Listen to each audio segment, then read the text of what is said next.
This is normally where I kick-start the session, but this year I have a surprise. We're raising the stakes considerably. What's new for this year is that all of our panelists are wearing heart rate monitors during this session. So we can literally see how their bodies respond to the deeper, more sensitive questions I'll be asking, or perhaps how they feel while they're waiting to be in the hot seat. So could we please put up the panelists' heart rates on the screen? This is fantastic, no? So this is going to be very, very interesting. But now it's time. Let's begin by welcoming our first panelist to the hot seat. Sam Sadi, welcome. Kelly. Welcome to the hot seat, Sam. Thank you. Can I just start by saying I think this is a really bad idea. I was about to ask, are you nervous being first up? What does the chart say? It's only your face now. Oh, so good. Keep it that way. We'll see after. So before we kick it off with Sam, I would like to look at the questions on screen that the audience can choose from for Sam.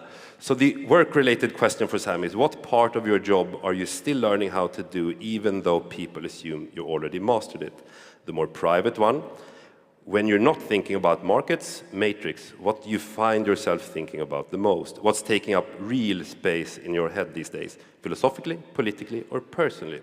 And the third options for the audience to choose from is, what's a question you wish people asked you more often, but no one ever does?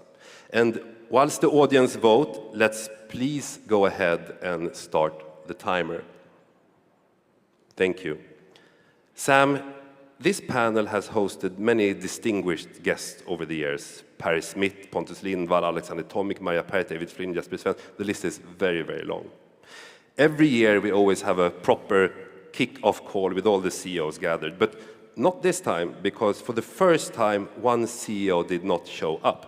Sam, you actually skipped the intro call and sent your PR guy instead, which left us all wondering, is he busy? Is he mysterious? Or is he just next-level brand management? What was the question in there? Why did you not show up for the first CEO call? I suspect it's because the PR team is worried about what I would say. So they try to prevent me from appearing as much as possible because I'm very opinionated and I can sometimes get in trouble with my answers. But I love that, Sam. I love that.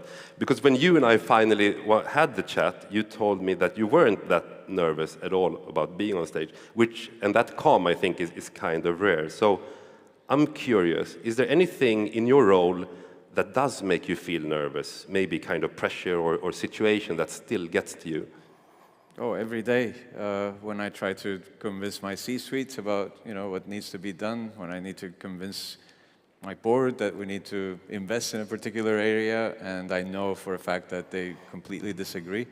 Yeah. So yeah, it's all about being convincing and trying to make that argument. Just being the CEO is not enough to just take decisions whenever you want. Do you ever go against their wishes if you try to convince them and they say no? Yes, absolutely. And there's been an instance very recently where most of my board and C-suite disagreed with the decision, but they also couldn't agree on what else to do.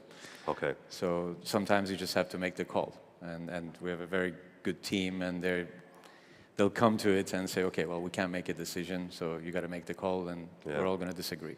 Do you know if you were right in the end, or we don't know yet? Were you right with that decision? Oh, no, you have to ask me that next year. Next year, okay, I'll do that. Your company, Sam, you operate at a quite big scale in this industry, and we all know that there's been conversations around black market traffic, and it's often tiptoed around a bit, and many CEOs in our industry openly condemn black and gray market operators. What's your take on this whole debate? Well, we have to address it without being hypocrites. Many of us, have been labeled as offshore black market operators sometime in our careers, if we've been in this business long enough. Yeah. When there was no regulation, we were all supposedly, illegal operators, and we lobbied for regulation. We lobbied to be allowed to operate. So we need to be pragmatic about it. And I think now that many of us have built large businesses and are regulated, we need to point out that the only way to compete with unlicensed operators is on product and quality of service and value. So we need to ask legislators and regulators to allow us to compete at a somehow fair level. It doesn't have to be 100% level, but it has to be fair. Yeah. So where do you personally draw the line then between markets that are acceptable to operate in and those that crosses the line? How do you decide what's worth walking away from, even if the opportunity looks very, very profitable? Our position as a company has been that we only operate where there is explicit regulation for the industry. That's not to say that's the right way to do it, but we have chosen that path, and that has worked out for us. We can focus and plan in the long term, and predict a sustainable amount of growth in those predictable territories. That's not to say we would never consider what could be considered a pre-regulated market, but at the moment we haven't seen that opportunity and the returns that we would expect to warrant that expansion. So only locally regulated markets? At the moment. At the moment. Thank you. You have Turkish heritage, Sam. And for me, growing up in Sweden, I had many Turkish, Greek, and Italian friends, often children of immigrants who came in the 1970s to Sweden. And when I spoke to their parents back then, they often described a very strong macho culture, especially if you compare to Sweden, for men growing up. Would you agree that this is the case? And how do you think your heritage and culture background has influenced you as a leader? I do agree, generally speaking. Ideologically, Turkish men have this kind of attitude. And I have to say I've been lucky that I've been exposed to different cultures as I grew up. So I've been able to balance that with a more balanced approach. So yeah, I mean, I think the best outcome is when you travel the world, you get exposed to different cultures. You become this third world citizen where you can adapt and dismiss those, ingrained cultural beliefs. Do you think culture matters? Would you rather recruit people from a certain culture, or is that something that fits your values more? No, I mean, I think it's proven that diversity of cultures in business or social life is always beneficial to have, and as you get exposed to more of those, your brain expands and your way of thinking gets more productive. Thank you. Running a well-known operator and affiliate, you have tremendous insight into what's actually making money and what is not. If you had to start over today and build an operator from scratch with limited amount of funding, what would you do, you think? What would be your strategy? I wouldn't start. You wouldn't start? No, I wouldn't go into our industry unless I had some strategic edge, a different business model. Even when we started about 6 years ago, we only went into this industry, which is already very competitive and saturated, because we had a different business model. So we were going to combine media and sports betting, so that's going to create an advantage in user acquisition, but also retention and monetization. So unless you have something that has the potential to give you an edge to more established operators, the barriers to entry are so high, and the current operators are exceptionally good, that I wouldn't say it's an industry that warrants new investment. As maybe some new territories where you may have some media assets that you could leverage, but there has to be something different. You can't just say, I'm going to use my capital, build a good product, and compete against not the even giants. Doing a crypto casino or a black market operator or something like this? Well, that's an edge, because you have accessibility. Like, you're making your products available where other regulated operators cannot enter. Is that my heart rate? It's just, it's telling us that time is running out. So I want to ask you one last question, Sam. In general, I must say, you really come across as an open and a confident person. But what would you say are two of your biggest insecurities in life, if you had to think about something?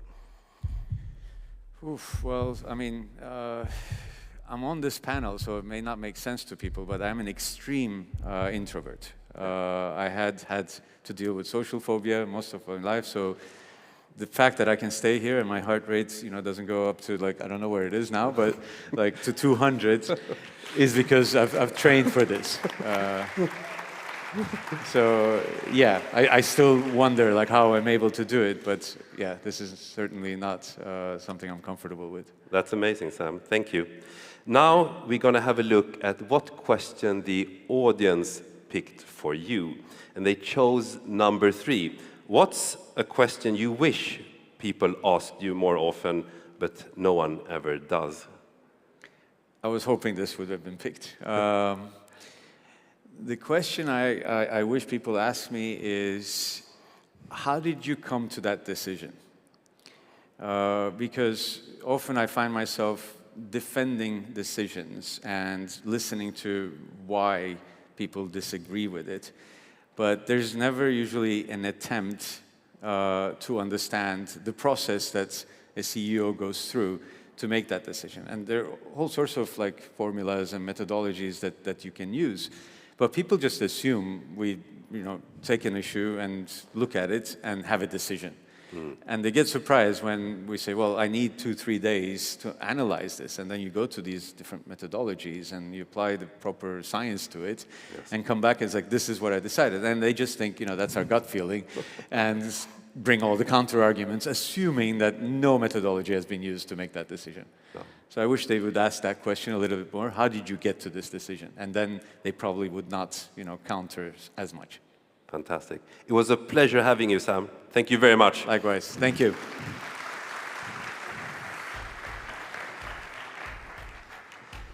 Now, let's please go ahead and welcome Kelly Keane to the hot seat.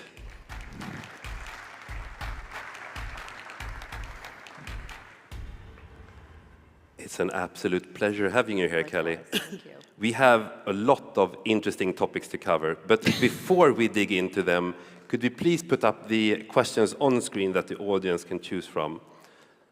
So for Kelly, we have a work-related one. You've been working with diversity in our industry for quite a while and have seen a lot. In your opinion, which 2 companies in our sector aren't doing enough when it comes to diversity? And could you name a few that's doing a good job? A private one. When the industry looks back 10 years from now, what do you hope they remember you for? And a more out-of-the-box question. You're invisible for a day. Where do you go and what do you observe? But now, let's jump into it and let's start the timer, please. Thank you. To many, Kelly, you are perhaps most known to be one of the co-founders of All In Diversity Project. And on the website you can read, founded in 2017, the All In Diversity Project is a non-for-profit, industry-driven initiative that benchmarks diversity, equality, and inclusion. And I know you're very passionate about diversity and maybe above all, topics on feminism. But you recently stepped away from the All In Diversity Project. Why? Yeah, I think as people, we're always evolving, and if we're not evolving, something's probably wrong. It is still my North Star, creating more inclusion, creating more space for people to come in, to innovate, is super important, right? And there's still a lot of areas where we need to do that. What we were doing with All In was creating a business case. What All In is still continuing to do, I might add, is creating a business case, giving businesses tools, should they value diversity, equality, inclusion, that they would have the same tools that they would to take to the boardroom as any other initiative that they were doing. And we did that. And as I continue to evolve, my personal need to help or to work with actual people rather than concepts or corporate changed. And I made that decision. It wasn't an easy decision in any way. But there, I could see areas where we could make a huge impact, and that's what we're doing with Defy the Odds now, right? Startups, the startup ecosystem has historically been quite exclusive, and now because we're coming into an era where M&A is picking up, There's more money coming into the system. A follow-up on that, because we have so limited amount of time. Sorry. Do you think in the All in Diversity project are doing as well now as after you stepped off? I hope so. That's not an answer. Genuinely. What do you think? Yeah. You think they're doing as well? Yeah. Good. Fantastic. You obviously worked extensively on gender statistics and equality in iGaming, but what's maybe one bias that you have discovered in yourself that surprised you? Yeah. So we talked a lot about gender, and I have a lived experience of that, but then I wanted to move on and talk about race, because I think that is a piece that we do need to talk about. And I jumped into it with the same foundations, with the same thoughts, with the same assumptions, and I shouldn't have, because I don't have that lived experience. And I learned that pretty quickly, that I was like, oh, I'm female, it's the same. I'll apply the same things, and it's not. But really, there are a few things that are the same. You need to be able to listen, keep your mind open, and learn when you're talking about that. Thank you. We have Alex Pratt with us here from Clarion Gaming, and who, of course, runs the ICE conferences. And ICE has had its fair share of half-naked women on the event floor over the years, something that, let's be honest, many people today at least feel is a bit outdated. When was the last time you saw that at ICE, and how do you think the event is doing today in terms of moving away from objectifying women? Well, listen, that event kind of made me some sort of diversity police as well, because we were the only ones talking about it, and it's better. We're still using people as objects, which I think is not good for selling casino games or selling our products. I think we can be smarter than that. We're smarter in a lot of other areas. It still happens. It's happening less. Yeah. I have a good follow-up to that. So if you would look at the 4 major event organizers today, Next.io, Sigma, Clarion, and SBC. Sigma. Who is currently doing the worst? Sigma. Sigma. Okay, and anyone in that group that gets a gold star? Yeah, I mean, there's for just a gold star for not objectifying people, or like in diversity, inequality. Yeah. Well, listen, they're two different things. ICE is a sales exercise. This is content, right? And it's I guess, a little bit more difficult. I guess we could put some people up here and make them objects, but you know, it's just, I think it's different. Yeah, maybe easier. New topic. You now work with startups on a daily basis. What's a common belief about success or growth that you often help your clients let go of, and what mindset you try to instill in them instead? We only have one value with what we do, and that's no assholes. And that means a lot to a lot of people, but it covers a lot of things. So obviously no assholes, but that means being open, being humble, being willing to learn, but also, you know, principled. Yeah, thank you. When you and I spoke earlier, you kindly said that it was okay for me to actually bring this one up, because the same year that you launched All in Diversity project, you also had major surgery to remove a brain tumor. How did that experience shape you, both physically and emotionally, and did you ever feel like giving up, and how did you manage in the end? Yeah, I mean, saying hard things and doing hard things is hard enough, but I think, Carolina talked about this yesterday a little bit, in that luck is not passive, luck is very, you know, it is an active thing, and we had set it in motion, and then that's a pretty big hurdle to come across very early on. But it also challenges you to ask yourself if you really want to do it. Yeah. And you know, when health is not as good as it should be, you do have to ask yourself that, because that's the most important thing. We don't have the business if we don't have the health, right? So I'm grateful for it. I'm a better person for having gone through it, right? And it, when I look back on it, it did help me ask that question if that was really what I wanted to do. Yeah. Thank you very much for sharing, Kelly. New topic again, and a short answer to this one maybe. There's been quite a bit of controversy and public debate around sweepstakes casinos in the US lately. What's your take on that phenomenon, and how do you view the criticism around that? Well, we've seen it before. We've seen it with DFS in the US. This is not my statistic, but I think it's a Chris Gross statistic, that only 5% of, or somewhere around 5% of gamblers are happy to say that they're a gambler, but there are 95% of people who still play games, but would never identify as a gambler. That means that sweepstakes, lottery, things that don't have maybe the stigma that hardcore gambling does, is for them. And I think we've totally lost sight of that customer need and want, or how they experience that. And some of the stuff online is slightly childish. Yes. I'm going to squeeze in one last question. Last year, I actually asked one of the panelists, Sam Brown from Roots, if he had ever been in a fist fight.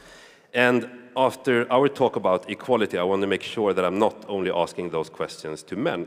So, Kelly, have you ever been in a fist fight, maybe with a sibling or classmate, or during a wild night out even? Never been in a fist fight. I have been in a bar fight Yeah. in Nashville, like smashing bottles on the heads, and I got dragged out of, like, I couldn't leave because I was like in this movie. Like, it was great. Yes. You came away unhurt?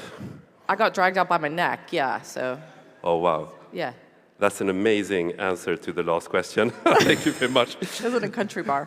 Now, before we let you go, we're going to see what question the audience asked you to answer. And it's actually the one that I hoped would be there. You've been working with diversity in our industry for quite a while and have seen a lot. In your opinion, which two companies in our sector aren't doing enough when it comes to diversity? And could you name a few that's actually doing a good job? I think the answer is no, I can't, but I'll do my best. I only know what I know. Most of this is not public information. The public information that comes out is board level, C-level, that sort of stuff. So that's what I can see. I can also see, the companies that might be doing layoffs that look unexpected or not handling things properly. It's not diversity. Diversity is not the end game. We have diversity, right? Creating a space that your people want to work at and they feel like they can contribute is the end game, right? And there are companies doing that. I think a good one and a bad one, then. Betsson's a good one. Betsson's a good one? Yeah. Do I really have to say a bad one? Yes, please. Can I say why I say it's a bad one? Yeah, you can motivate it. I would say Evoke, sorry. Some of the overhaul that I've seen has gone back to early 90s or late 90s type look and feel of their board and C-suite. Yeah. And you can see that in their numbers a little bit. Good. Thank you for your honesty, Kelly. Thank you very much. Okay.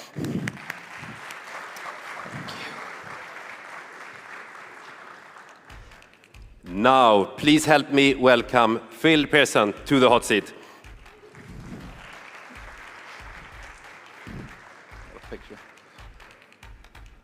Phil, it's great to have you here. Nice to be here, apart from what that says. Yes. You're a prominent character in our industry, and one needs only to follow you on LinkedIn or to see your interviews with Pierre to see that you have no issues venting your opinion, which I love. So I'm really looking forward to this one. Please, could we exactly? Please, could we put up the questions that the audience can choose from for Phil, so we have a look at those. A work-related question: in your opinion, which game studios have messed up recently, and how? The second option for the audience to choose from is: given your reputation for honesty, could you please share an instance where you had to be dishonest when doing business? And the out-of-the-box question is: what's the one decision you made that looked insane from the outside, but ended up being one of your smartest moves? A lot of good questions to choose from there. But for now, let's please go ahead and start the clock. Phil, you were actually scheduled to take part in last year's CEO Hot Seat, but you were rushed to the hospital just a few days before for extreme hypertension. So first of all, I'm happy to have you here with us. Did that event make you rethink your life in any way? And did you slow down after it? The problem is I can't remember most of it. So I was on like a heavy mix of hopefully legal Mexican narcotics. I know there's a lot of illegal Mexican narcotics, but I don't remember 3 of the 5 days I was in hospital. Wow. But the blood pressure went to 250 over 180. So it was 30 minutes away from not being here at all. Wow. Did you do any changes in your life afterwards? I should, to be honest, do better. But you don't eat salt. It's mainly stress. It was mainly stress. Maybe stop Mexican narcotics? I mean, I'm as one of the least persons who would ever do drugs, yes. I know. But no, it's mainly stress and work-related stress. So working too many hours and building what we've built really took a toll, apparently. Yeah, no, it does. Thank you, Phil. A white market is seen as one where you operate with a local license. Everybody knows that. But in just a few words, how would you differentiate between a gray, a dark gray, and a black market? There's different ways of doing grey. You see people do grey following white market principles, following RG, KYC. Anyone targeting kind of, which hopefully if people pick question 3, targeting Sweden with a grey market, there are loopholes that you can use as long as you follow them. So that is one way I would look at doing kind of light grey. Yeah. But then you get onto the darker grey, the crypto sites who do some KYC, and then you have completely unlicensed who I would just heavily avoid. Yeah. Roughly, what is the percentage revenue breakdown between these last 3 segments, gray, dark gray, and black, on your white label platform? We don't have any black, so that's good. I'd say 100% light gray. Yes. To be honest, we're very heavy into KYC, player protection. We're very heavy into all of the kind of MGA-based things that we put into place when we had the MGA license. So no Poland, no Norway?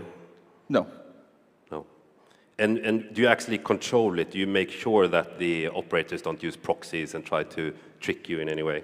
We do everything we can. So everything comes down to technology and platform. So we will block heavily if it's possible, but VPNs are always a workaround. And there's only, to be honest, I think I've only ever seen DraftKings who can actually actively track a VPN. No one else really manages. No. So I think we do a pretty good job.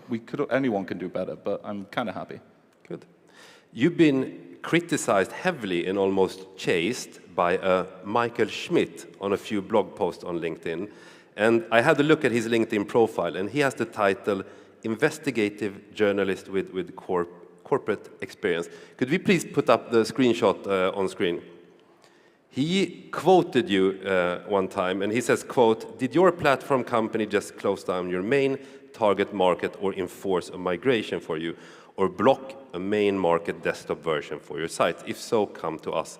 End of quote. Michael Schmidt indirectly in his blog post claims that you're promoting yourself as the platform that lets operator target questionable markets. What's your response to this guy? That wasn't even a questionable market. That was a completely normal market. It's just what happened on that day just inspired us to try and get some new clients, as you would.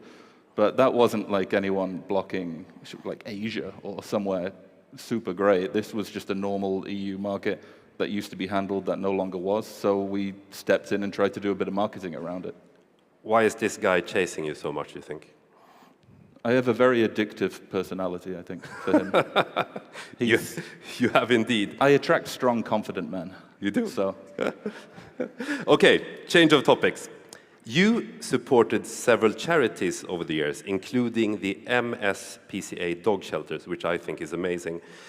Is it true that most of your employees are animal lovers, and has your passion for this ever taken too much of your time away as CEO?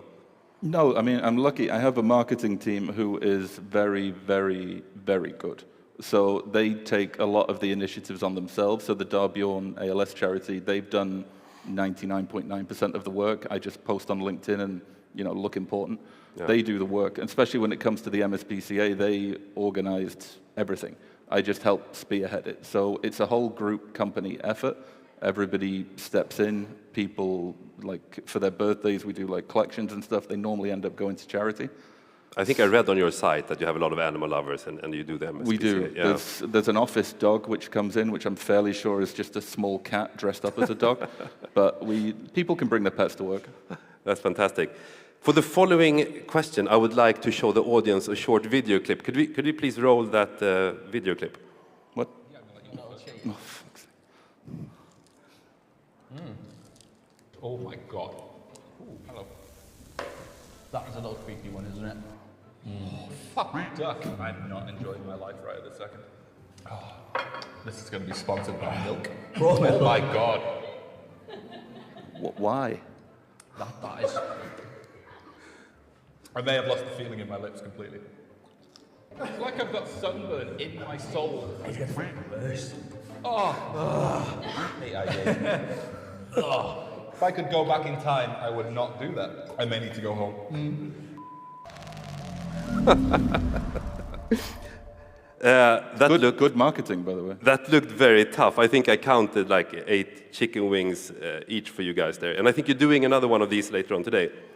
Yeah. You're a friend of animals, and as we know, you donate to the dog shelter. I even think that this video was actually for the dog shelters.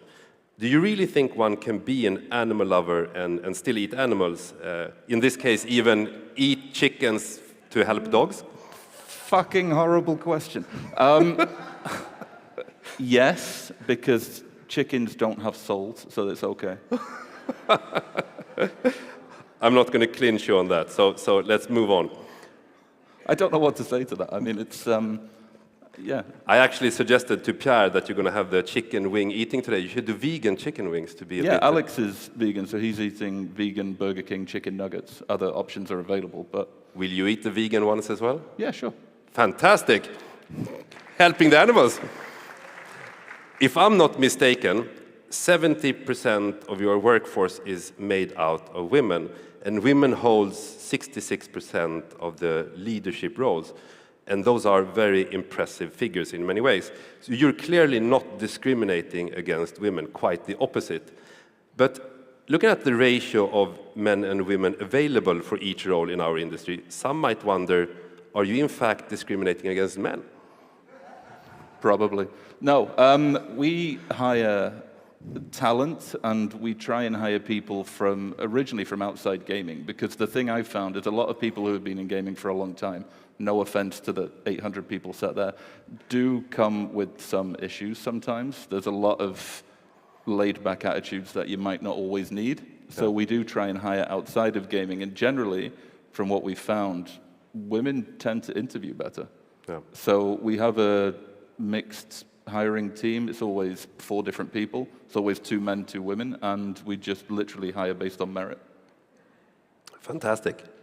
You clearly believe in promoting women, as we heard, all the way to marriage, in fact. So I would really like to hear, how did that work romance play out?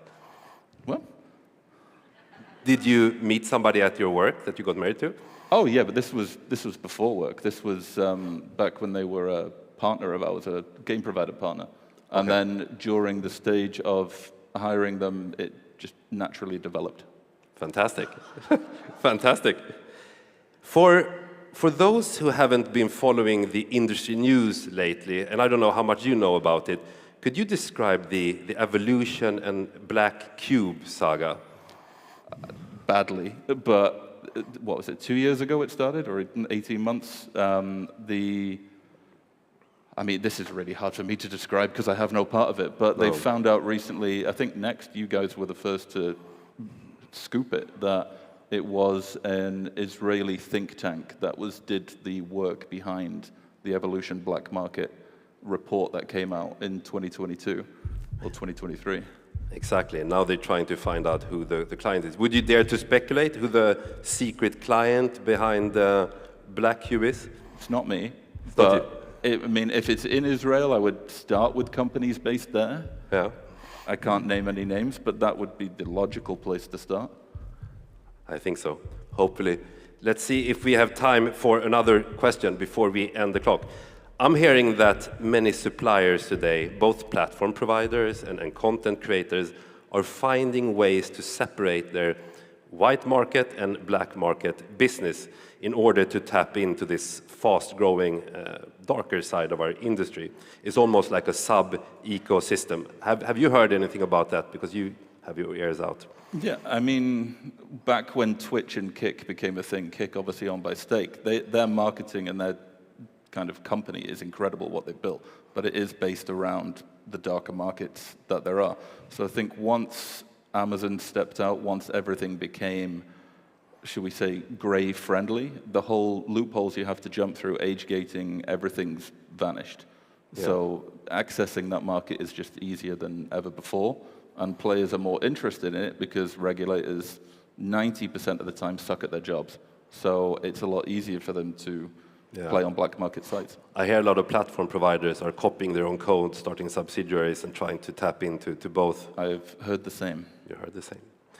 Now, let's see what question the audience chose for you. What's the one decision you made that looked insane from the outside, but ended up being maybe one of your smartest moves? I had a fight with the Swedish government. So against our legal counsel's advice, I decided that it is okay to do MGA traffic still in Sweden after they said no. So I did it, and then Sweden blacklisted us. So I called them up and said, you're wrong, and explained why. And then after a 3-week discussion where my boss and chief legal officer both said, I'm insane, you shouldn't work here anymore, I won. They issued an apology, and we were the only legal MGA site in Sweden for 8 months. That's amazing. Yeah, thank you very much, Phil. Thank you.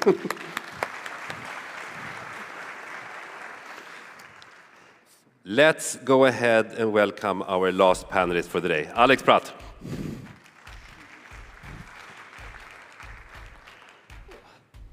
Welcome to the hot seat, Alex. Thank you. Do you get more or less nervous after seeing this? More. I've just been totally focused on heart rates and where they move. But the event vertical is huge in our industry, but it's not that often that you event organizers get to sit on stage like this. You're normally more behind the scenes. But I'm really trying to change that. We had Pierre, MD of Next, last year, and today I'm very glad to have you here. Thank you. Let's kick it off. Could you please put up the questions on screen that the audience can choose from? And here you see the options for Alex.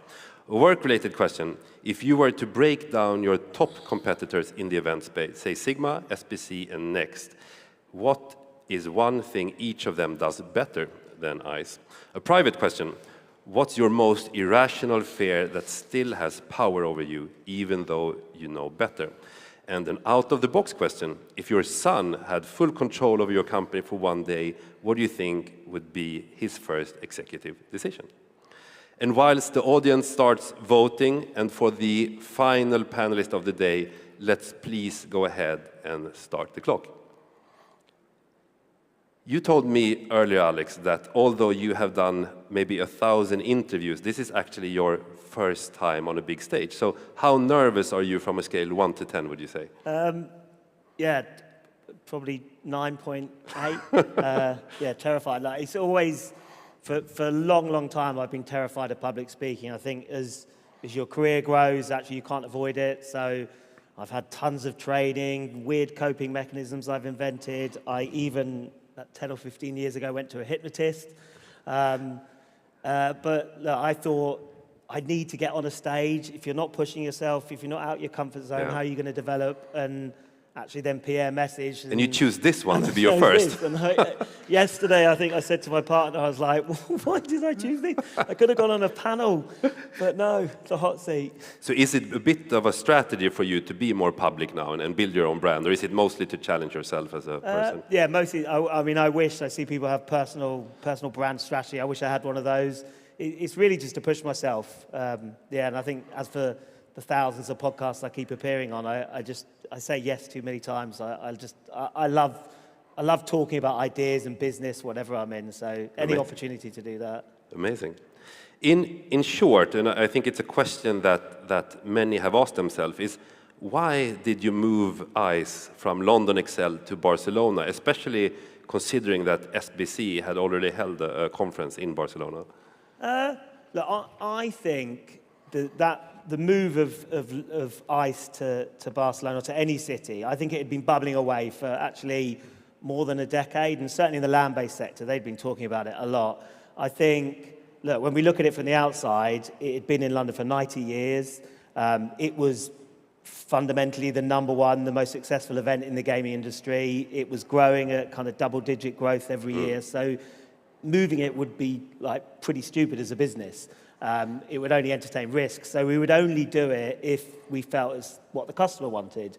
I think then a combination of COVID, Brexit, and then me moving into the leadership role over the whole division, I just wanted to have that conversation, and my commitment was, if actually it comes back that it's the right thing to do, then we will move it. We'll take the risk, but we will only take the risk if the customer's prepared to take it with us. So that took some commitment. And it was a success in the end. It was, thankfully, a success. I mean, the night before, I remember walking through the venue and I was like, oh my, this is massive. I was like, how are we going to have enough people? But luckily really they showed up. When ICE is running conferences like these, other event organizers are often running side events on the same time, in the same city. What do you think about that? Look, it's hard for me to be a hypocrite. We grew our IGB affiliate events backing onto ICE and onto, at the time, EIG, Clarion events. And actually, Clarion weren't happy. They called this is a long time ago before we were acquired by them, but they called a secret lunch in a secret room and told us that we should stop piggybacking their events, and if we wanted to be a partner, then we obviously didn't listen. I don't believe that's the right thing. I think it's a really old school thought that this event started, I know today, at 9:30 a.m. and ended at 5 and only stayed in these four walls.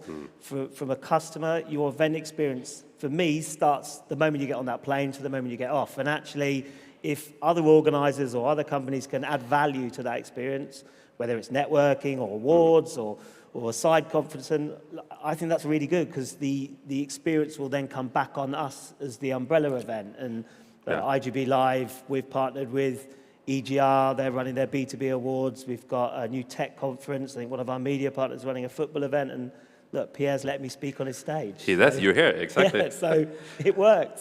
Good bridge to the next question. What is really the dynamic between ICE, SBC, Next, and Sigma, and how is your relationship with the other event bosses, Eman, Pierre, and Rasmus? Yeah, I think at a brand level, it's fairly simple. We exchange stands, work together. There's no kind of animosity or banning each other. At a personal level, I think Eman, Pierre, Martin, myself are all in a WhatsApp group. We will share insight, we'll help each other. Mainly, it's messages saying congratulations.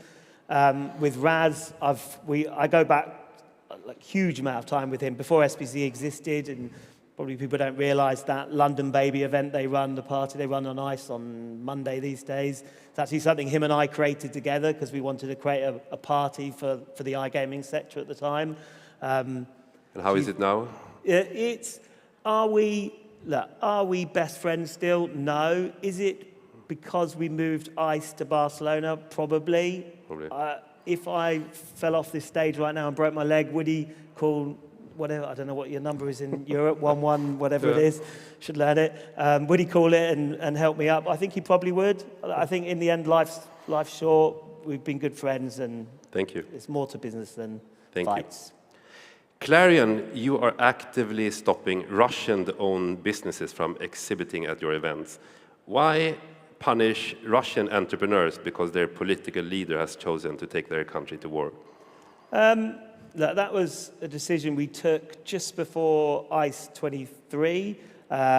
We took it, and it isn't just about the events, it's our whole business, including our digital platform.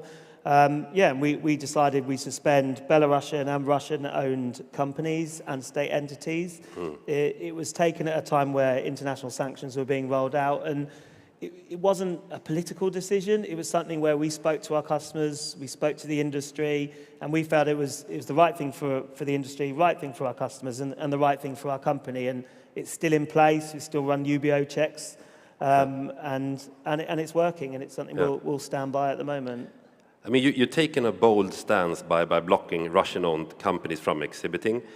Would you also go and block companies from other countries that are in military conflicts, Saudi Arabia, Turkey, Israel, and so on? Look, I think that is a fair question. and there is no blueprint for this.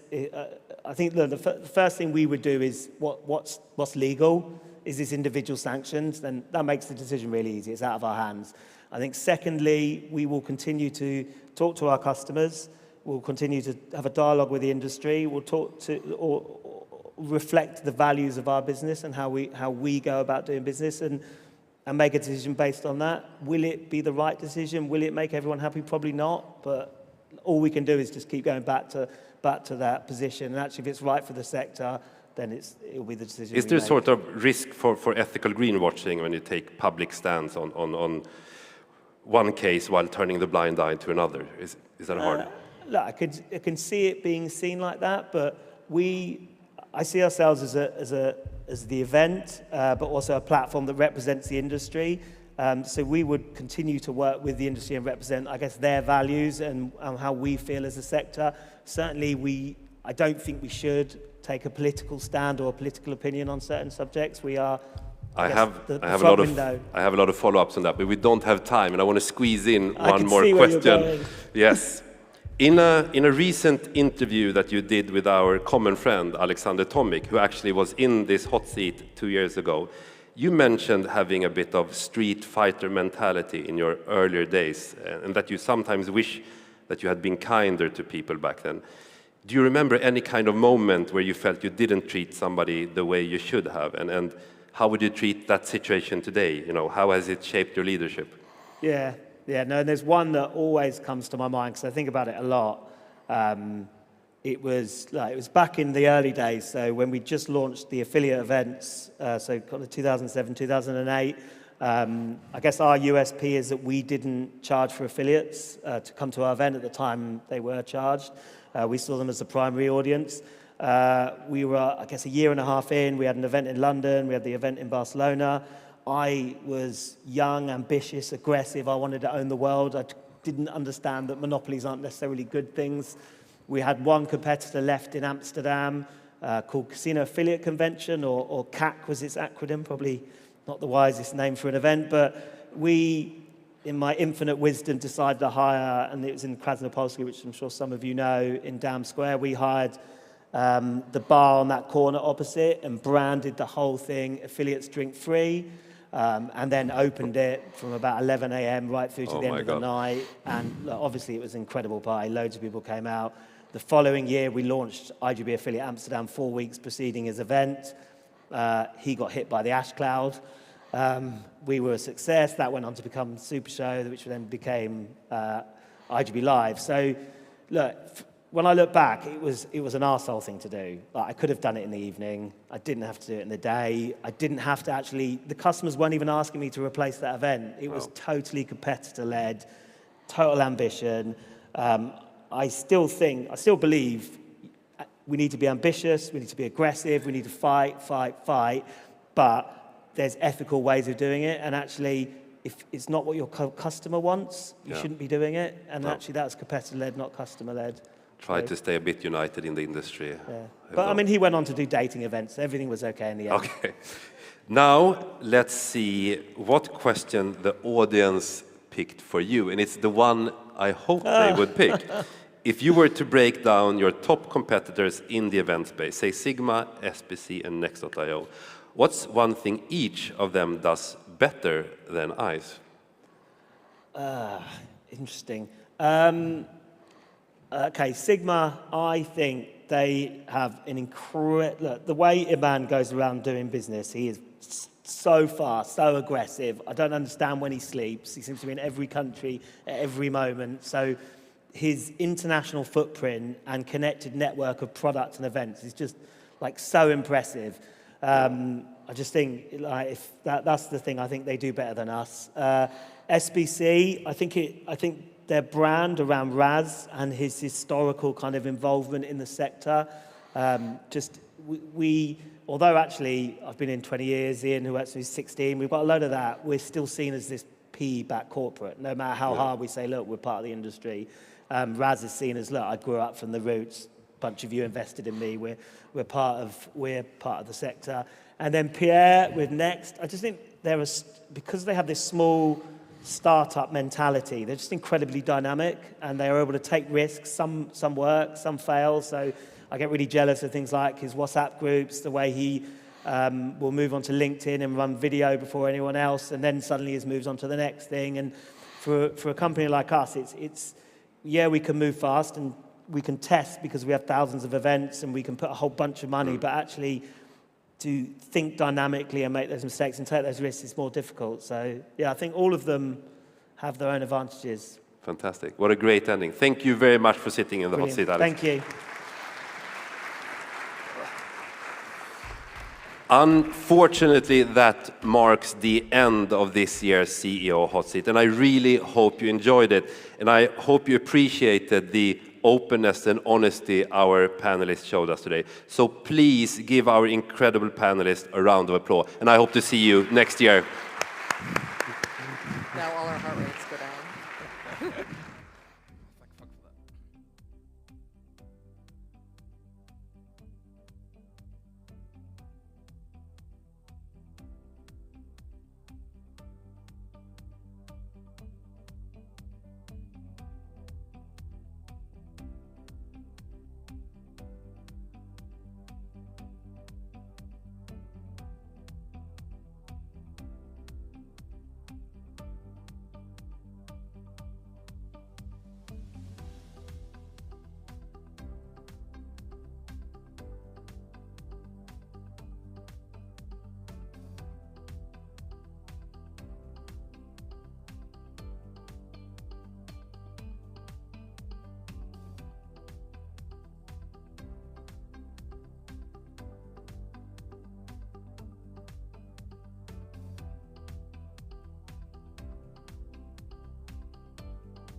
All right, all right, all right, all right. It's lonely in the bar, isn't it? Yeah, well, right now it is, or in the coffee shop.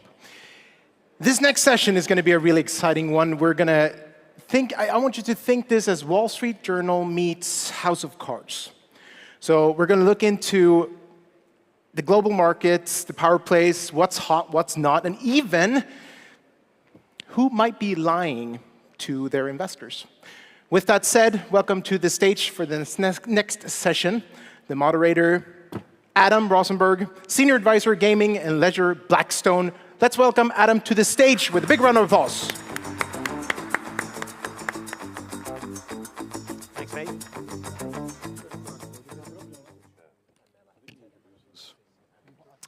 Good morning, everybody. We have a bit of a provocative topic today, and so we're going to try to stay true to it. I'm going to invite the panelists, please, to come out and take their seats. And our topic broadly is who's winning.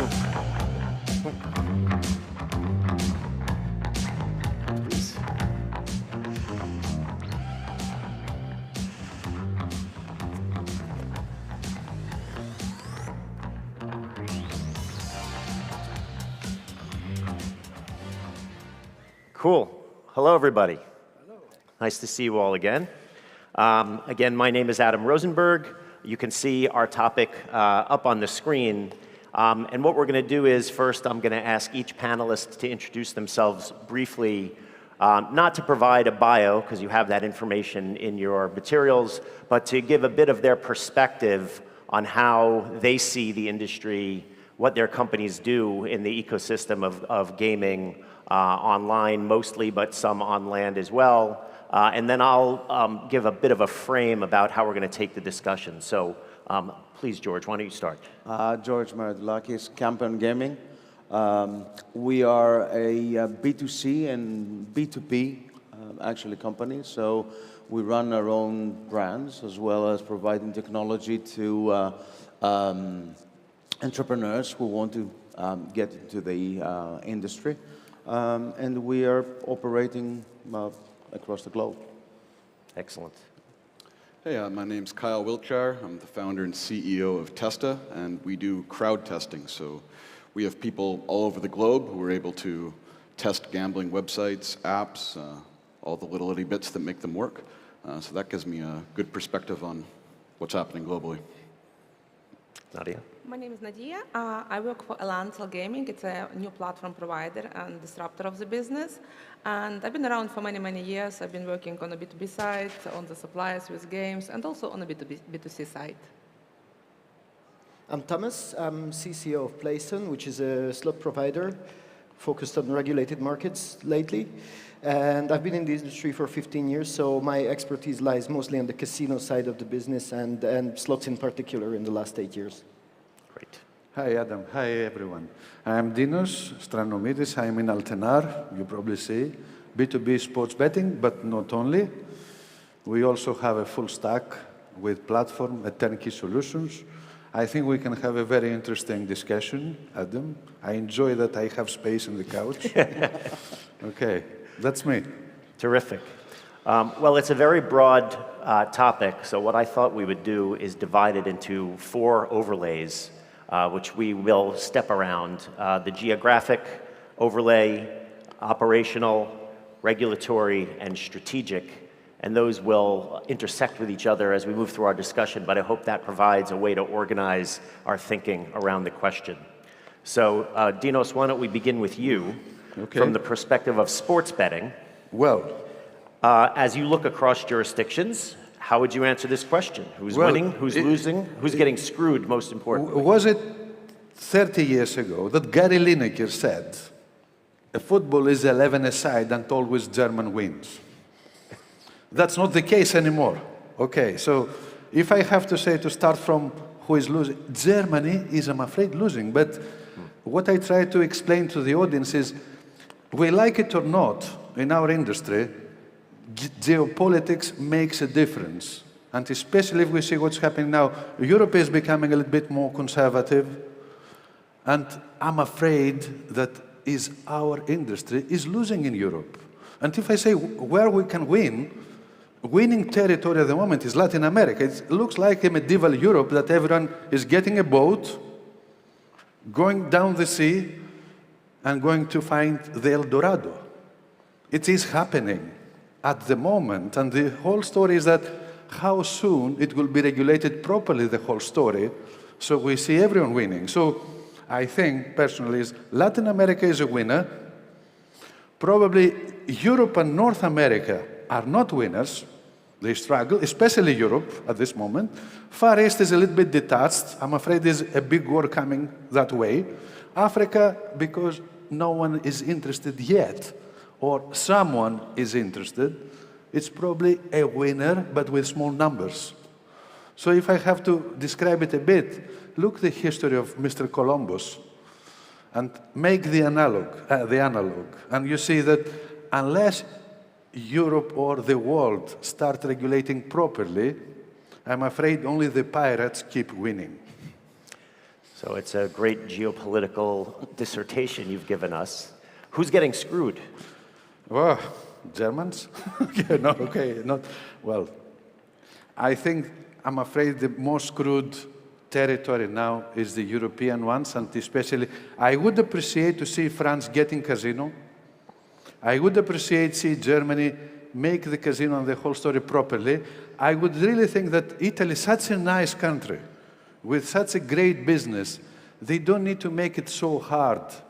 It should be more important to see the quality of the people coming to the industry and not necessarily how much money you have. So if we're talking, and then UK, now UK most likely is that you get a loan easier than you can make a bet in a casino or in a sports. You go to the bank, they give you a loan, and then, because it's not affordability report, but it's a kind of affordability report. So if we're talking about UK, France, Germany, and Italy, that they struggle, it's an obvious case the big countries in Europe are not going to the direction we would like to see. And I hope this can change in a couple, maybe 5 to 10 years down the line. Okay, well, let's put a pin in it. You've raised some other issues that we're going to get to Absolutely. in terms of regulatory strategy, KYC and financial issues. There's lots to talk about.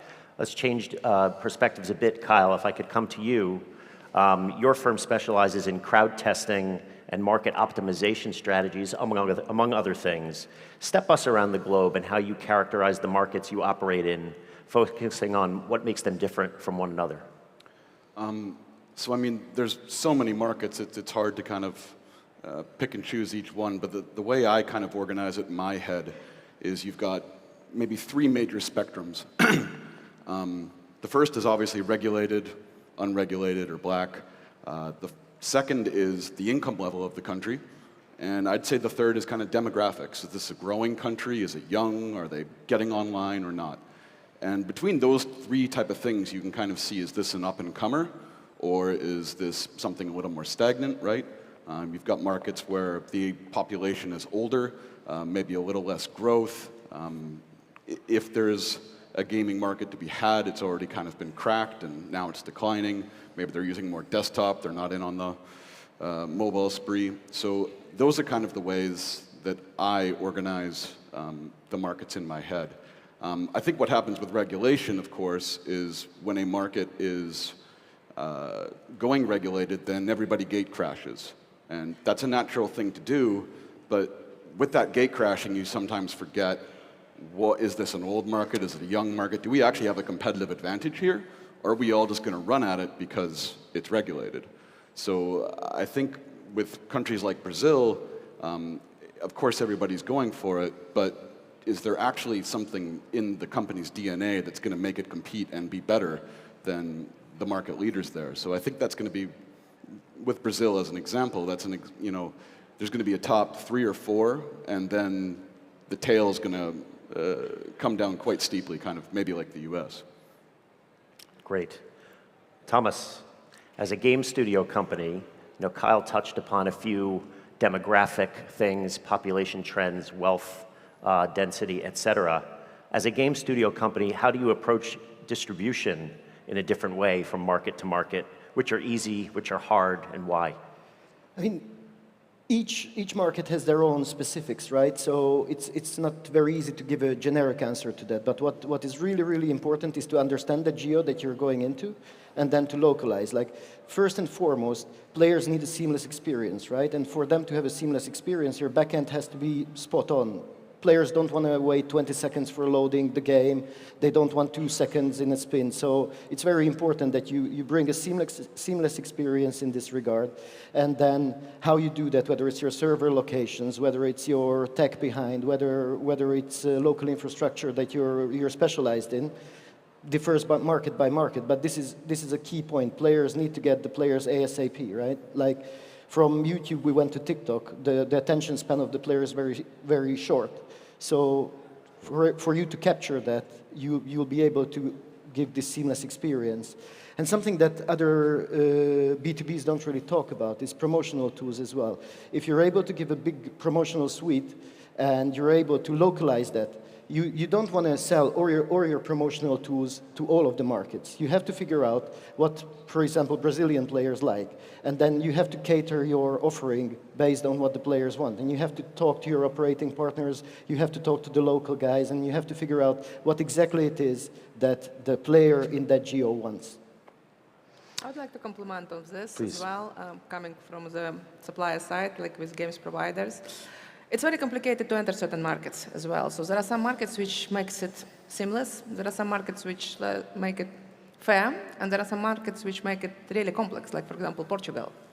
Like my previous company never entered Portugal because it was simply, if you compare, if you go to other market, it's much easier, much faster, and more opportunities. So there are some requirements which regulators put aside. It's like literally wanted to kill the business. And then at the same time, like Dinos mentioned, UK introduced new regulation, and suddenly you have a plan of what new markets you would like to enter. And it all goes like 2 years, 3 years down the line because you need to focus on Germany changing something, UK is introducing the new law, then Google updates something as well which you need to fix, and it's never-ending competition. It's a constant battle Yeah. against one face of the business and the other face of the business, more or less. And then somebody from marketing comes, oh, we want this gamification tool. No, no, no, it goes at the backlog. I heard a comment yesterday that resonated with me, that if you think about the three main constituents, regulator, operator, customer, you can only ever win 2 out of 3 at a time. Do we agree with this comment? Yeah, the problem is that it's always the regulator that is winning at the end. Yeah. You know, that's a problem. Not in Portugal, apparently. Yeah, maybe. Well. Just to drill down a bit on that, Nadia, what is it that the Portuguese regulator has done that makes it easier, and what lessons can you learn to take to other markets as a recommendation? No, it's actually easy, too many requirements, which doesn't make sense. And I guess the common thread, like I think here everybody can agree that if the regulation was the same, like so European Union, suppose everything is the same, but then every country in Europe has different gaming requirements. Why not to make it the same? But no. And everybody has to add something, and the more markets are opening, the more complex it becomes. So, well, is it the United States are the same? We're talking about Europe and European Union. Well, Europe is much worse, probably. US wants you in, so US, I disagree actually with you here, because US wants you in, it's simple, it's very difficult to enter, and it's not because of the product requirements. In Europe, product requirements are complicated. In US, it's due diligence. Well, at least in the US, you have the same financial rules. Well, in Portugal, you have to pay percentage on turnover, which is really, I mean, this is a different business there. George, you tried to say... No, I mean, there was an attempt 20 years ago for a seamless European regulation in gaming. There were many forums within EC that we were working. I was there, unfortunately. EGBA. Correct. There were lobbyists who were trying to actually persuade the politicians that having a common ground upon which each country would act, because at the end of the day, it's all about money. Yeah, the regulator is working on behalf of the government to regulate the environment so they can make more taxes out of the gaming.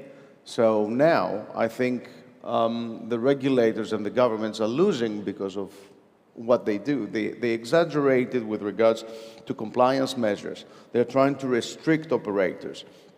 And what happens in the end is that the, let's say, the legitimate market is growing. So it's a matter of trying to find a balance between, always it's been like that, trying to find the balance between the regulator and the operator. So the customer is a winner and stays within the regulated industry. Yeah. I think it's also very important to listen. So, for example, Swedish regulator did it really well. When they decided to regulate, they actually invited operators and suppliers to the table, and they took the feedback. In terms of setting the rules and regulations. Yeah. And there are some regulators, they just regulate themselves without getting any industry feedback, and unfortunately, they don't have as much knowledge as the industry, and that's where it all goes wrong. They don't have any knowledge. Well, that's a good segue to the operational overlay here. So, George, maybe we could stay with you for a moment. With regard to iGaming products in particular, from an operational perspective, where do you see the greatest upside, and what's driving that? I mean, the geo-expansion, obviously, you know, iGaming is growing, has been growing for the last 20 years, and the key drivers behind this growth of late is personalization, localization, customization. Tamas, I think, mentioned it before. When you enter a market, you need to understand where the players are coming from. You need to understand what the players are asking for, so you can actually custom your offering and be able to adhere to their needs. 20 years ago, it wasn't the case. You had the product, you were entering a market. The only thing that you were trying to do, especially on the sports betting side, was to offer the local leagues, and that was it. Nowadays, customers have evolved. Regulatory requirements have changed. You need to duck and dive. You need to be very adaptive. You need to be very forthcoming as well as an operator in order to be able to cover all these needs and stay relevant. Because at the end of the day, it's a matter of relevance, yeah? So Kyle, how do you do that as you focus on optimizing the user experience, recognizing it's different in different markets, and the user experience in emerging markets in particular is something that can be shaped, but you need to be reactive to the particular language, culture, math, game experience preferences. How do you do that? That's why we built a company around it. We believe that you need to speak with people in the market. You need to get data from within the market. Even if you've got somebody that's a market expert delivering from afar, you don't necessarily see what's happening through the player's eyes. So just being on the ground or having feedback from the ground is very important. I remember a client of ours that had, they were a major live dealer, and they were in Japan years ago, and there was this thing on the baccarat table that said player and banker, and they used the wrong, they used Japanese, they used a translation house, and banker literally said the banker that you would see at your bank. But in Japanese casino culture, you actually spell it out differently. It's phonetic, it's banka. So you use a different alphabet. So something small like this, when, this is a game where you're betting on one of two things, and you're spelling the one thing that you can bet on wrong, it's just a massive omission that's actually really easy for someone in the market to be like, no, this is incorrect. But if you are managing it from some central location in Europe or US or whatever, and trying to deliver into that distance without knowing, you're just going to mess up all the little details. And to the player, it's going to feel cheap. I'll echo what was said earlier. 10, 15 years ago, you used to be able to kind of take one platform and suite of games and do US dollar and be in a whole bunch of places at once. But that's not the industry anymore. You really need to localize and nail each location you're going to be in. I'm reminded of the time many years ago when Western operators were first entering the Macau marketplace, and I was an investment banker at the time helping them do that. And very popular games at the time, slot machine games, had spinning sevens, and the number 7 was very relevant and luck-oriented in the West. In Asia, it doesn't mean anything. 8 is much more relevant. So realizations like that, sometimes you only bump into once you're in the market. I wish we had advisors and experts like you at the time to prevent the problems before they happen. It's always easier to prevent a problem than to correct it after the fact. We had a similar experience when we were building games at Natend, and we had fruits because somebody told us that fruits are super popular in Asia. And we put watermelon, I think, or something, and then there was a really big Asian company visiting us. And it's like, why did you put the watermelon on the reels? Doesn't make any sense. So very similar to number 7. We live and we learn. Within the operational overlay, I want to talk a bit about local infrastructure. And Dinos and maybe Nadia, you could comment on this, although everybody is welcome to as well. Sure. The impact of local infrastructure on the user experience is something I don't think gets enough focus and attention. No matter how good a game technology is, what do you worry about in terms of loading speed, latency, other things, and how do you ensure the best possible customer experience? I can comment on that. Definitely, as we all described a few minutes now, the industry started as a generic product, giving everywhere, and start becoming more and more localized and specialized. It is the same. I'm getting, of course, despite if you have Amazon, if you have Google, you still need to load fast, you still need to load on the spot. And talking about differentiation, you say about China and Europe and US, etc. But there is a difference in consumer behavior between Peru and Colombia. Absolutely. It's a big difference. It's completely different profiles. So you definitely have to think locally if you want to make a success. Depends the priority. Help us understand that. What are some key differences between those markets? Obviously, which many people would think they're very similar. What are the differences? If you have a look, for instance, Peru. Peru has been developed first, I say, no secret, was Betson first there, 2005, 2006.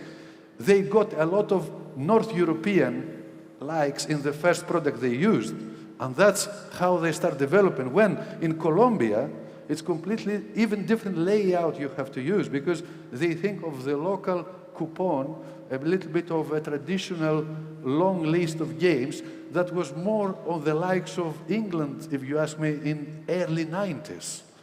And even if you see that how you have to customize your website, it will make a big difference. It's not the same. I'm not going to Latin America or Europe or China and I have one product. Doesn't work. When it comes also technicalities behind, that's a different story. It's not only that, it's also some simple things, like, for example, payment solutions. You have two neighboring countries, and one is using one, and the other one is using completely different. And if you don't have it, you basically can be 35% down on your revenues, just because nobody thought about it.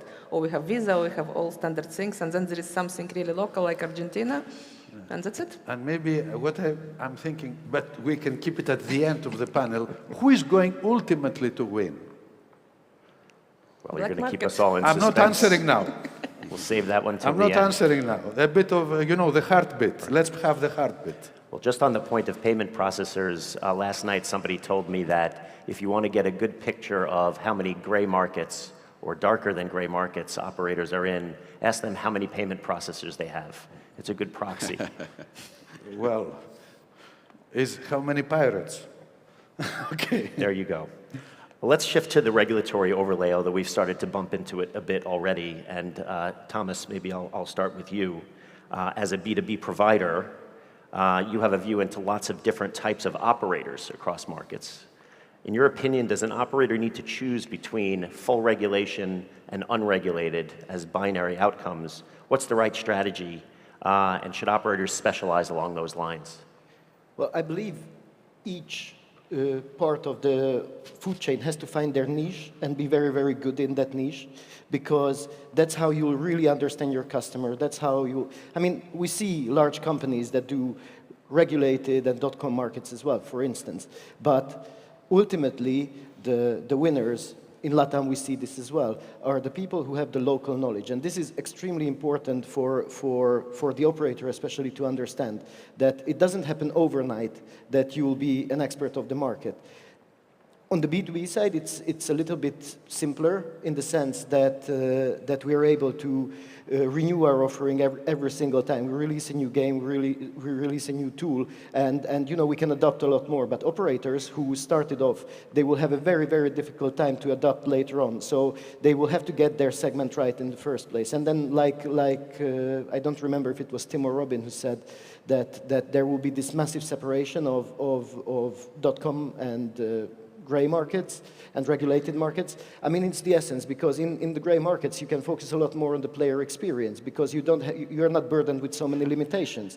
Whereas in the regulated markets, players will look for where the safe option is, what is that they know best, what is that is advertised best in the TV. So the operators will have to specialize based on what their market is going to be, regulated or unregulated, European or Latin American, and all that. And they will have to take all these things into consideration, and who manages to do that and do that quickly, then those will come up victorious, I think.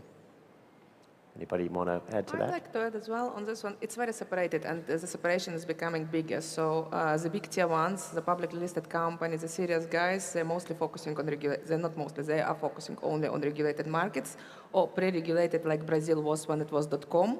It was allowed to operate under MGA, but it was going to be regulated. Then the guys which are gray markets, like Curaçao's, MGA, and .com basically licenses. Most of them unlikely will go to the regulated markets. And this gap is becoming bigger and bigger and bigger. And it's because of regulation, because of legislation, because of legal implications as well. And if before it was acceptable, at the moment the gap is huge and it's just growing. And especially certain markets, if you ever want to go to US market, you shouldn't be touching gray market. Everybody knows about it. You wouldn't pass a due diligence, the entry requirements are very hard. So the gap is the gap is big. And which again gives an opportunity also black markets to come up. Because there are some companies out there which don't even want to get a license, and they do millions and billions over there. So it doesn't help, but there is a separation. Regulate big guys, publicly listed, they would not go in the gray market nowadays. I think, of course. There is no successful company in this industry that they did not made gray business. In past, yes. And but even, I mean, let's use an ultimate example. They can excuse me, of course. DraftKings. It was gray, the fantasy. It was gray. That's how it started. A kind of gray business, wasn't it? It wasn't regulated, though. It was gray. There was no regulation. Maybe light gray. Yeah, well, look, no regulation. The history of our industry, like other industries, dark white. Technology moves faster than regulation. But there's a difference between forming regulation in partnership with your regulators and flouting regulation and operating in a dark way. But all successful companies, they have this kind of path. Yes, you're right. They start where they can get the ship going to the ocean, grab the gold, and then they make a deal with the queen. I think that it all depends on the appetite of the company, and depends on which point of its lifetime the company is. Yeah, I think even listed companies today, if they had the option, or if they had the let's say the room to maneuver and keep their gray business, they would do it as well. Because at the end of the day, as Dinos said, most of the companies are using the gray markets in order to fuel the development within the regulated markets. Developing a company within a regulated environment is very expensive. The gray markets are getting expensive as well, but in a different way. You haven't got media in the gray markets, but you've got affiliate networks. Therefore, it all depends. It all depends where you find yourself. By the way, and also, it also depends if they want to grow revenues or they want to grow company valuation, correct, right? Correct. I was going to make a similar point. Different operators have different objectives, and thinking as a capital allocator and a capital provider, white cash flows are more valuable than gray and black cash flows. If companies want to grow and access institutional capital, it's helpful to look more and more regulated, but there are costs to that as well. But the gray cash powers the white growth is the pattern we all see, right?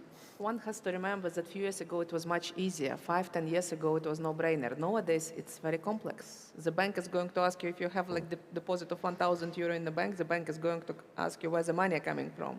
So it's not as simple nowadays. Okay, we only have a few minutes left, so I want to get to some of the more provocative parts of our agenda here.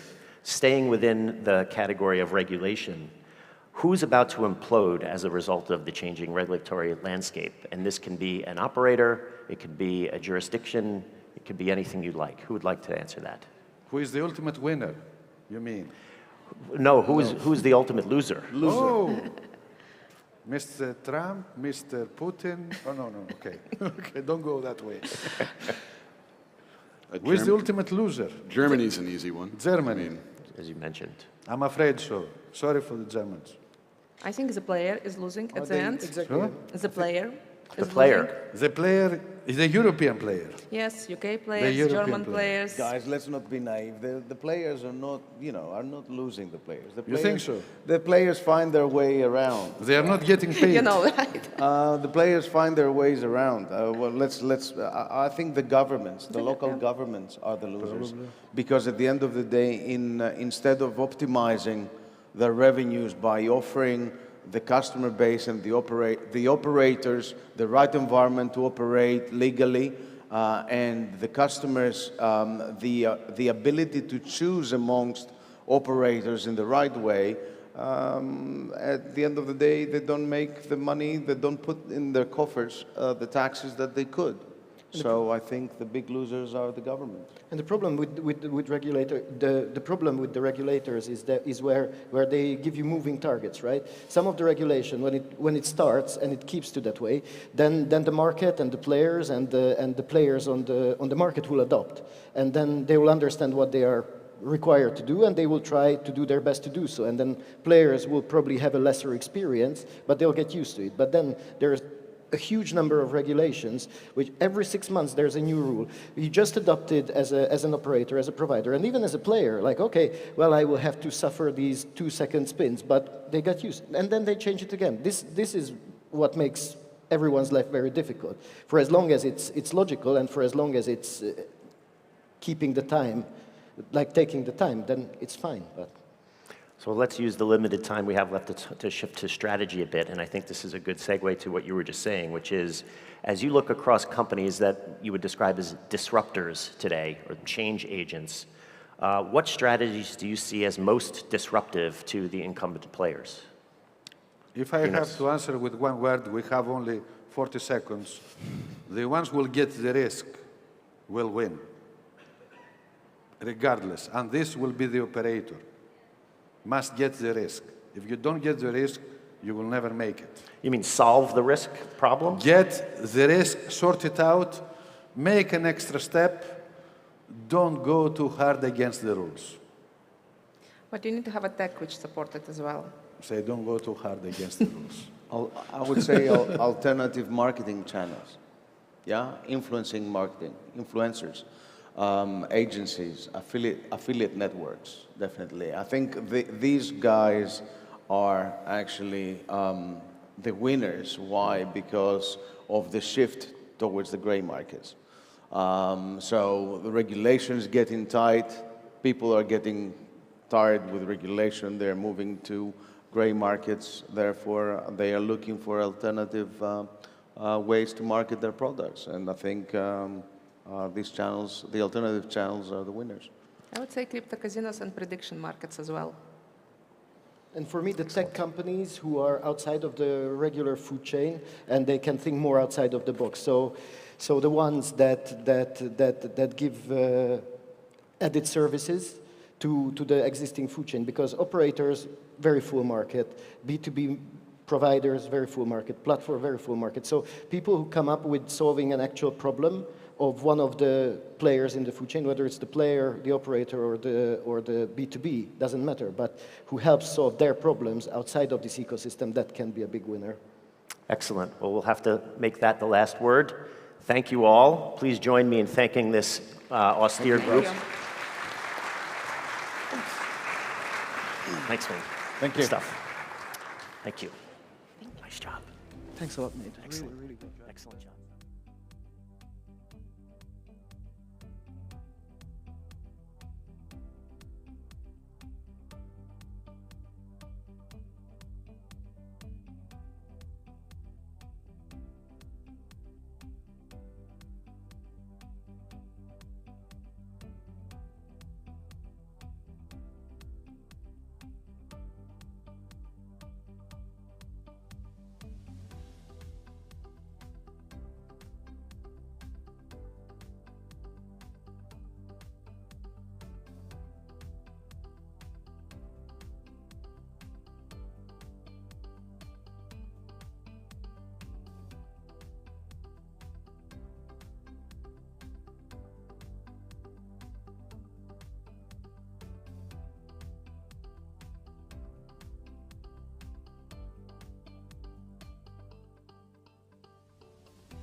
säga fel så.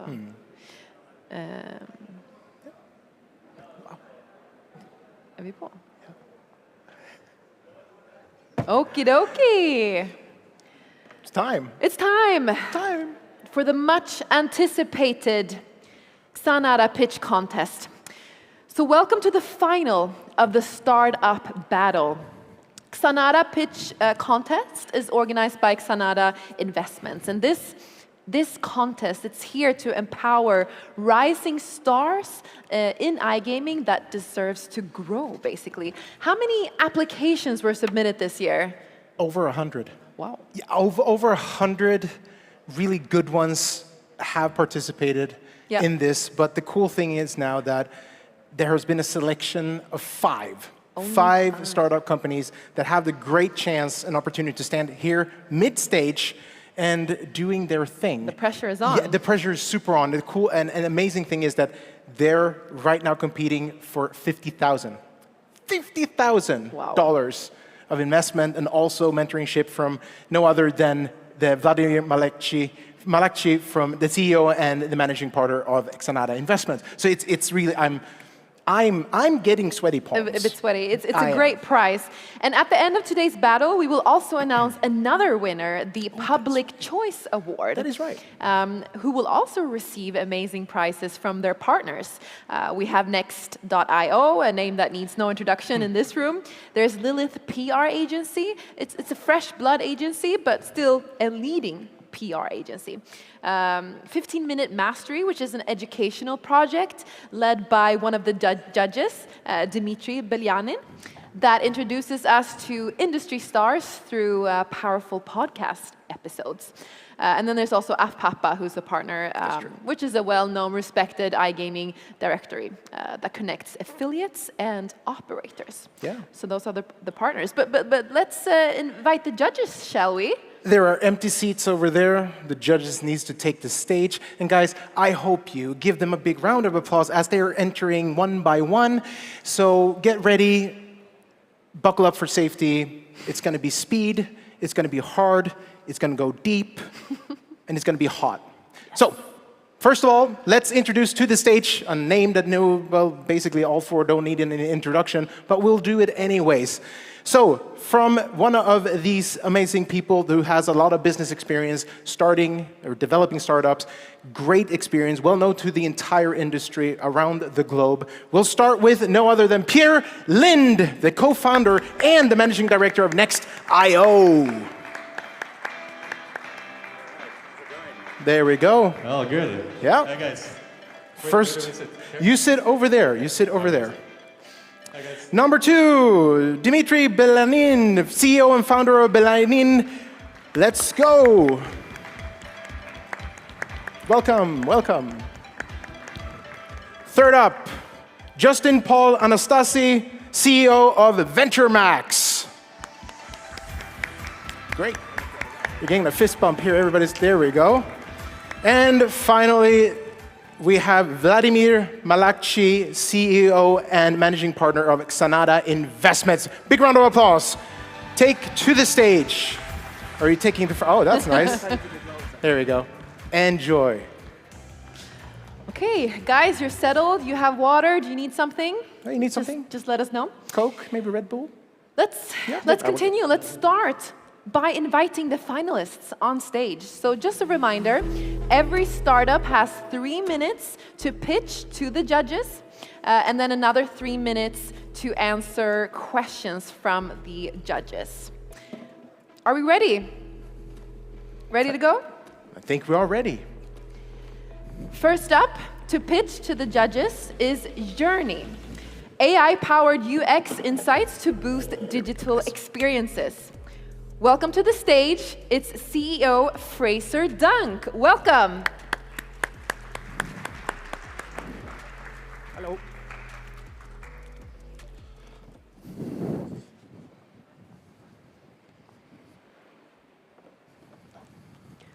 We're going to start a timer, and then whenever you are ready. I'm ready? Cool. Like many of you in this room, I've spent years trying to understand what makes players stay, churn, or convert. And Journey was born out of that frustration. and our vision is very simple: to make world-class UX insights instant and accessible to every gaming brand.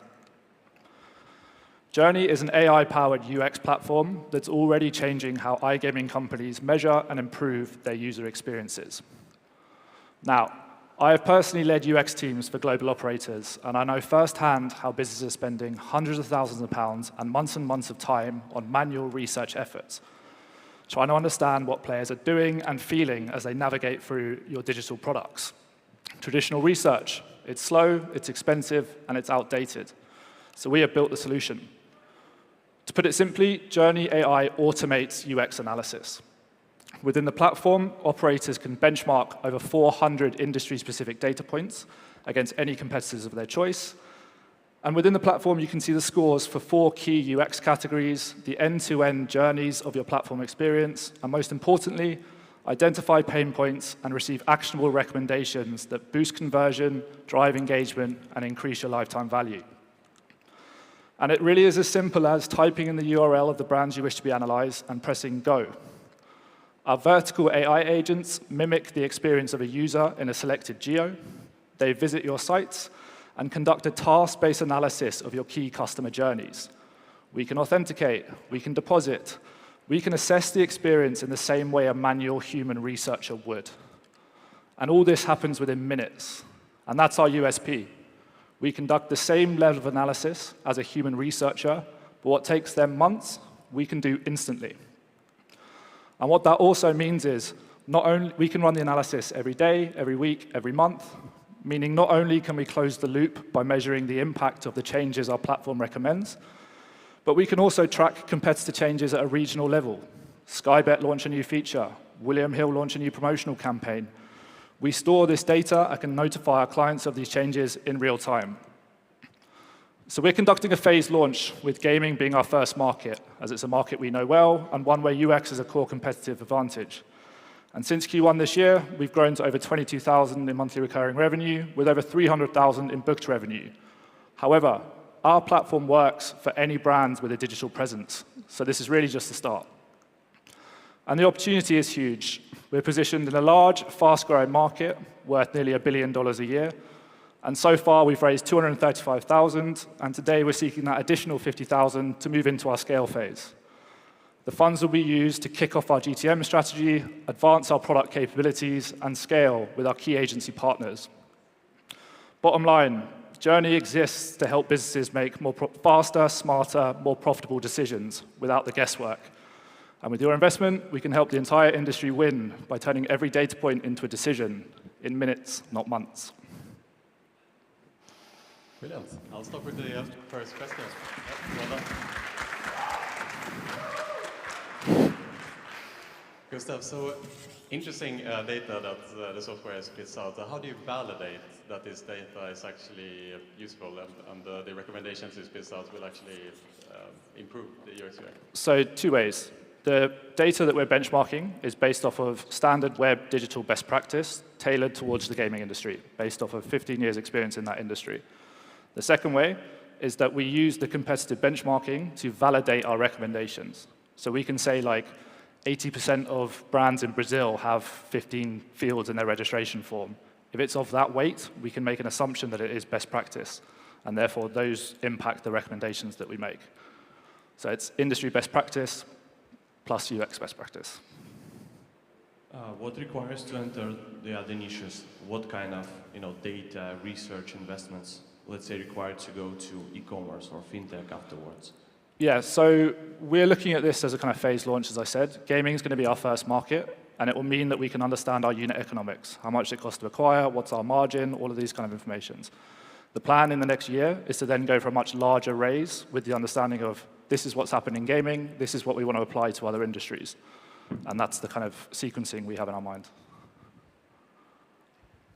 What is the key differentiator between yourselves and other companies within this space? So there is no company doing AI UX in the same way that we are. People are comparing brand A versus brand B through ChatGPT, for example. But that doesn't visit the site, it doesn't complete tasks, and it doesn't measure the effectiveness of those tasks. We've built what's called an interaction layer, which means that we can interact with all the different elements of a page, a form field, a button, an error state. And these things are built custom and proprietary to us and haven't been replicated from what I've seen in the industry so far. When we compared East Europe, for example, with the US market, from the UX and UI interface, there are a lot of fully different, and especially like for what is for East Europe is ugly interface, for US market is acceptable and they like it because it's simple. How do you manage these ways? Because it's two different ways of designs and approach from the audience. How do you manage to provide the correct feedback on the right audience? Absolutely. Well, the reality is in different markets and different geos, the usability principles are still the same. The design and aesthetic might be different, the ordering and functionality might be different, but the usability principles are the same. The form field is of an optimum design, the button state is clear to the user, and these things apply across. The second way to answer the question is, we are looking at regional benchmarking. So we're not comparing brand A in Eastern Europe to brand B in the US, we're comparing to similar regional competitors. And our platform is relative, right? If one brand scores X in that region and another brand scores Y in that region, the difference between them is what's clear and what we share with our user. Time. Thank you. Thank you so much. Cool. Hey, guys. All right. Thank you so much, Fraser. Next up, we're going to invite the next startup to pitch to the judges. We have Money Pools, subscription-based community lottery with guaranteed winners. Welcome to the stage, its founder and CEO, Idir Alane. Welcome. Alane.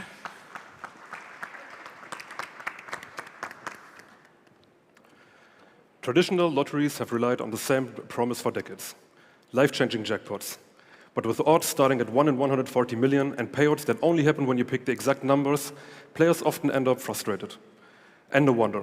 State-run lotteries prioritize profit over progress. They are slow to innovate and disconnected from the digital and social world we live in today. But most importantly, they overlook a powerful driver of participation, communities. So we asked, what if a lottery was more than just an isolated gamble, but a shared, engaging experience, one that fosters connections and boosts winning odds so that it becomes a no-brainer to play? The answer is Money Pools, a lottery based on a simple but revolutionary shift, a subscription model.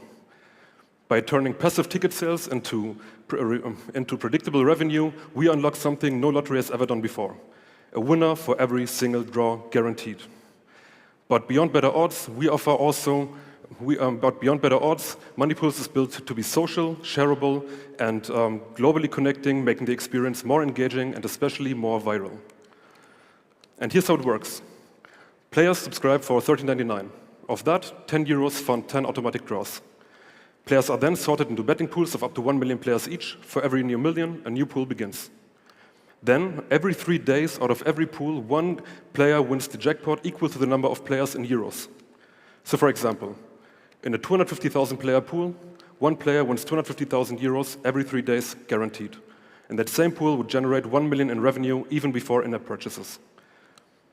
For a one-time $10.99, players can also unlock a unique 3D collectible with varying rarity, adding a layer of fun, exclusivity, and gamification.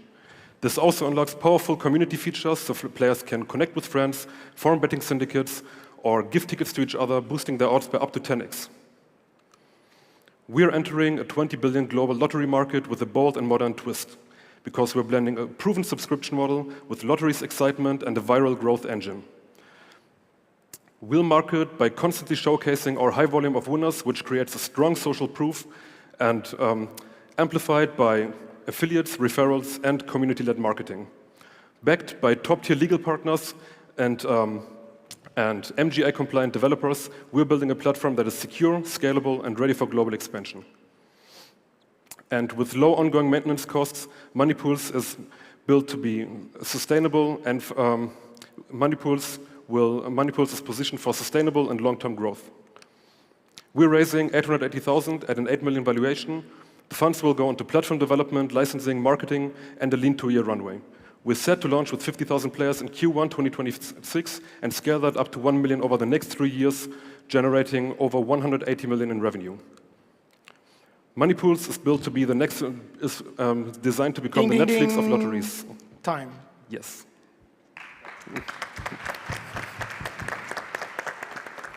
Good job.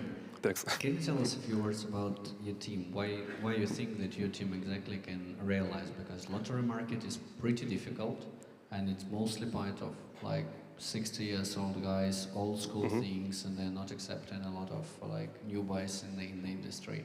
Why do you think that you will succeed with this?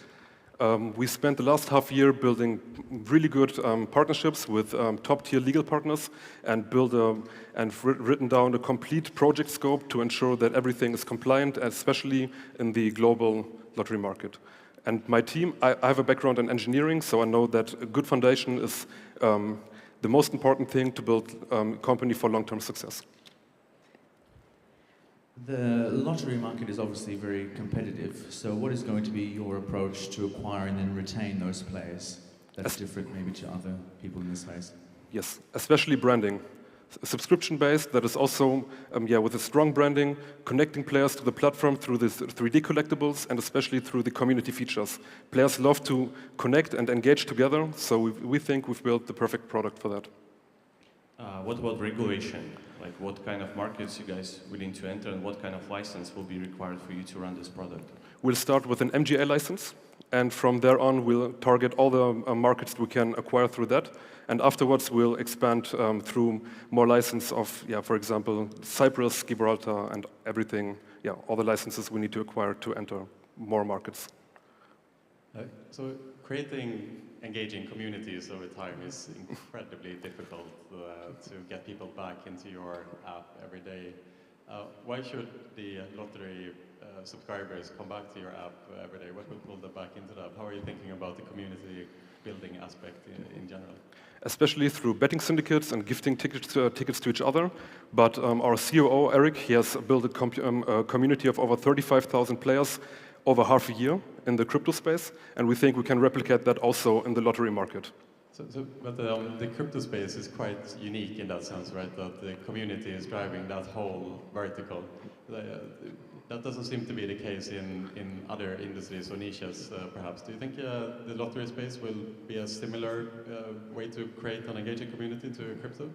I think yes, because Gen Zs and millennials, they understand the idea of communities, they understand the idea of subscriptions, and bringing that together in a lottery market, I think, is a great idea too, So final question. So the demographic here you're targeting is the millennials, is the younger players? Yeah, for sure. The millennials and Gen Z. Okay, thank you. Cool. Time. That's it. Thank you very much. Thank you so much. Thanks a lot. Thank you. Next up to pitch to the judges is Sweepium, B2B platform transforming the sweepstakes industry. Please welcome its COO, Yaroslav Romanenko. Welcome to the stage.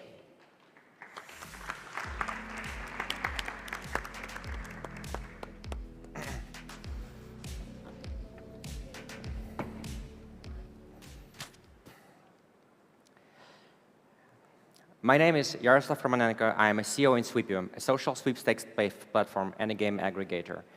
Before I do my pitch, I would like you to focus on these 5 facts about Sweepium. We have 30 funded contracts. These are operators that are ready to go live on our platform. We have 2 brands that are currently live and generating revenue. We have 50+ game providers under our game aggregator, and this is the biggest offer on the market. We're the first and only the white label payments in sweepstakes to be approved with the US bank. So what is the sweepstakes social casino? Sweeps are a social casino where users can redeem real money prizes, and this is the only iGaming product that can be legally operated in 41 US states. What is Sweepium? We are a platform that allows to launch a new brand in under 10 weeks. Why the market is so lucrative?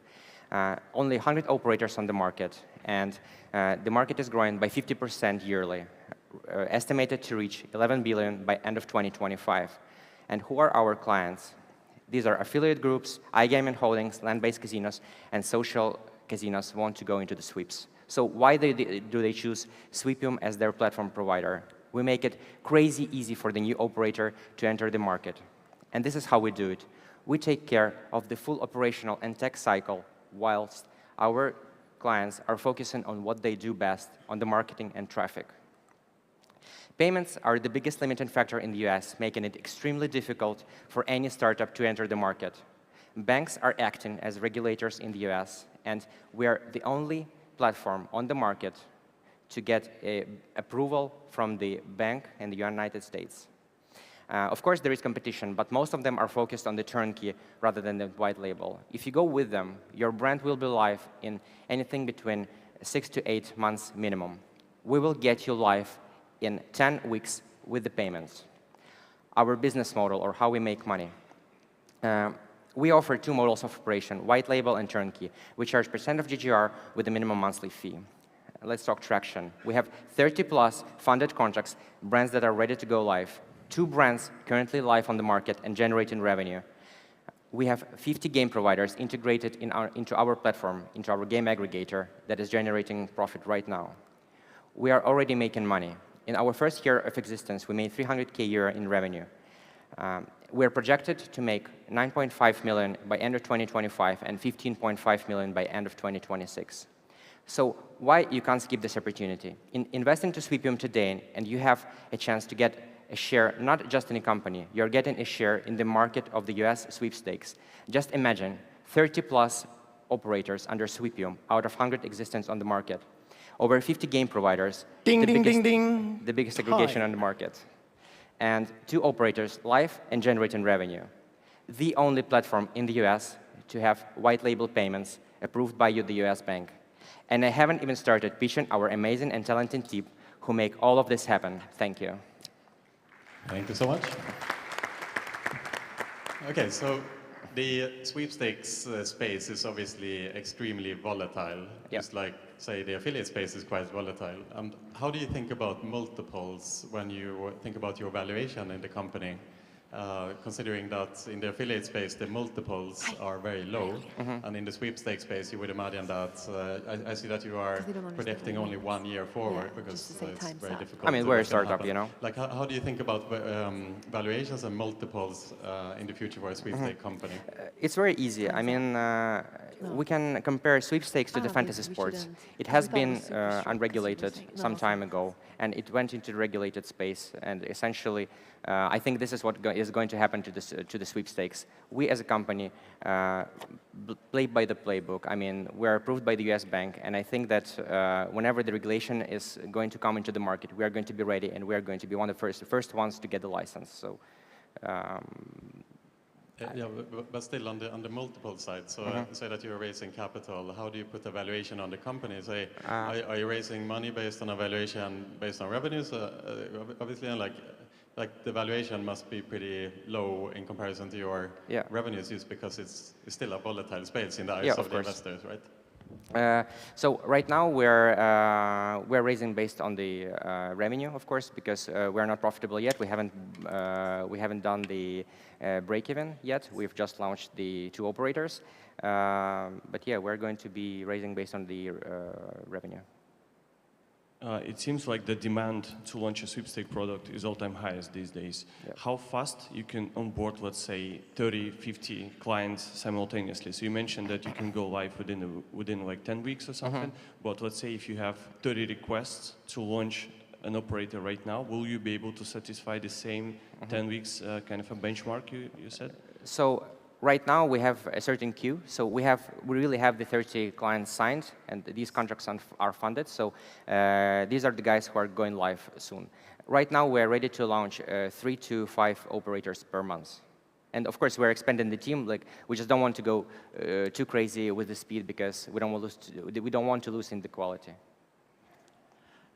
Given the impressive numbers we saw on the screen, why is it that you need investment? And if you do need investment, what will you be using that for? Because I don't think we got to that in this slide.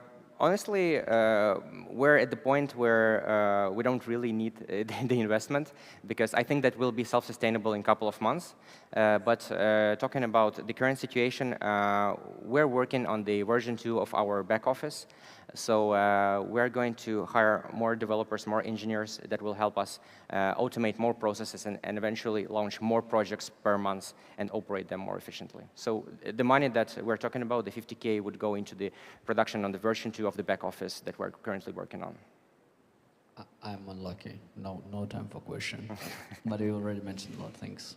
Thank you for the presentation. Thank you. Thanks, guys.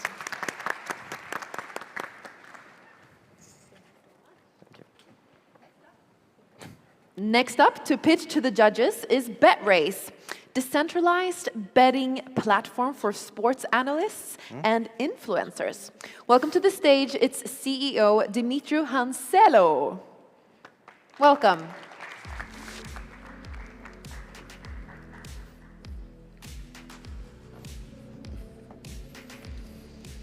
Hello. Hello, everyone. I'm Dmitry. I'm a technical and product strategist with hands-on experience in the CIS market. And now I'm bringing this expertise to BetRace. It's a fully developed blockchain-native sportsbook and casinos platform built for fast, transparent, and decentralized betting. BetRace, it's a turnkey white label platform that allows operators to launch under their own brands just a couple of weeks or even days. Our advantages, it's a blockchain at the core of the platform. All transactions are stored inside smart contracts. It's deposits, odds, withdrawals. Diverse games ecosystem, plug-and-play flexibility, fast payouts and smart splitting, automated odds balancing, internal wallet and token. Challenges we solve, it's outdated and centralized technologies, dependence on fiat transfers, high commissions and hidden fees, and lack of transparency and trust on the market. Our key features, it's instant deposit and withdrawals in crypto, no banks, no intermediaries, no borders. Smart contracts ensure transparent and automatic payouts, built-in crypto wallet and token mechanics, and fully customizable and scalable for the market. Our full turnkey solution, including integrated games, crypto processing, admin tools, wallet, and token. This isn't just a platform. It's a ready-to-operate betting business deployable in a couple of weeks. We're focusing all LATAM market. It's Brazil, Argentina, Mexico, Colombia, and so on. It's a crypto-friendly, sports-obsessed, and underserved modern betting tech. It's a market size. Sorry. With 50K of investments today, we will launch the first POC client and set up legal structure and licensing pathways and so on. And now we are raising the next round to scale operating, marketing, legal, and integrations and new features implementation. We are building not building just another casino. We are building a scalable blockchain-native betting infrastructure for the next wave of Web3 operators. Thank you.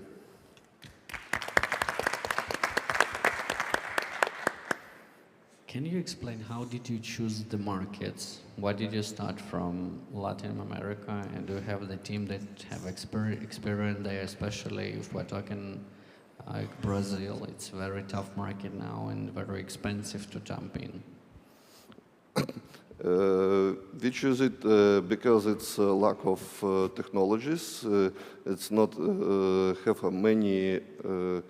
As you know, now in Brazil we have many problems with fiat transfers for new operators, for getting a license, and it's a good opportunity for Web3-based operators. What regulatory challenges are you predicting you're going to face should you decide to focus on other markets, and how do you intend to overcome them? Repeat, please. What type of regulatory challenges do you foresee that you'll be facing, and if so, how do you intend on overcoming them? It's shall be a question for our legal team. I'm not familiar with that. Reminds me 2017 when everyone was doing ICO. Like I've seen plenty of projects like this. It's 2025 and still none of these companies are there. The real question, have you done a research what the players actually need, what you're trying to build? Yes, we do it and have a good response. Brilliant. And what's your goal with the company from a long-term perspective? Are you looking to build and sell? What's your long-term vision for the company? We want to be a turnkey and white label provider for the operators. So our goal to make a good solution for the operators. I understand. And can you talk maybe perhaps a bit more about your background and why you will be the winner in this space, let's say, against a very kind of tough backdrop of competitors? It's already ready-made solution, so we can start the business for operators from a short time. And we need to only first POC for launch. Okay, thank you. Thank you.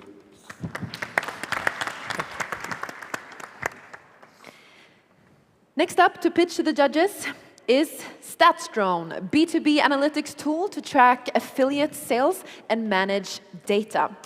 Welcome, it's CEO and co-founder John Wright.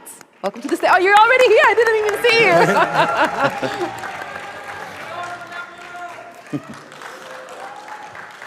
you. My name is John Wright. I'm the CEO and co-founder of StatsDrone, and for anyone who's wondering, yes, the underwear is purple as well.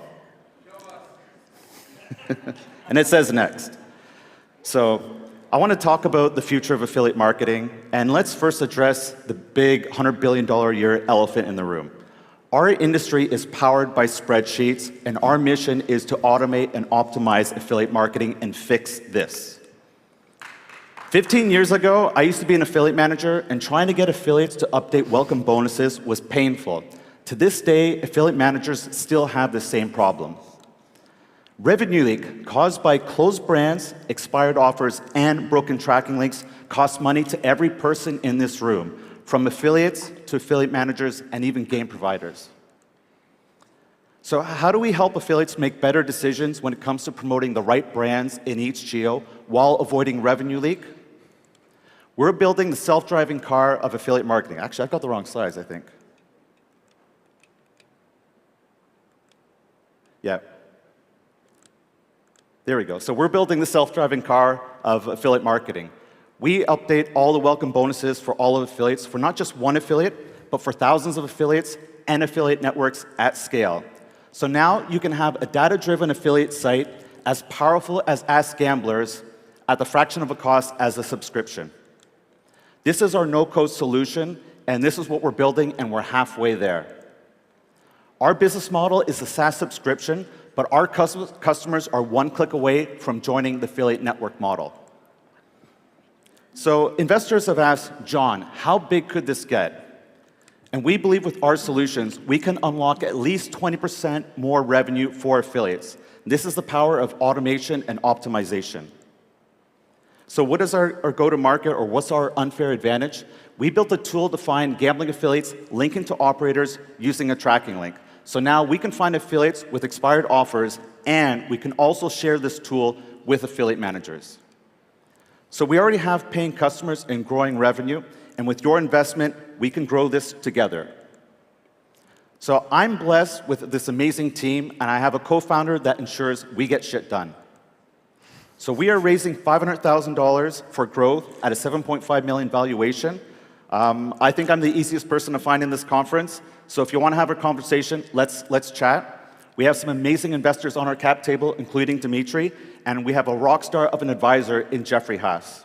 So I want to ask the audience a question. Who here wants to know the best converting and best retaining brands in every geo? This isn't just about investing, it's about helping to build a product that's going to solve this solution. So investors, join us and let's build this together.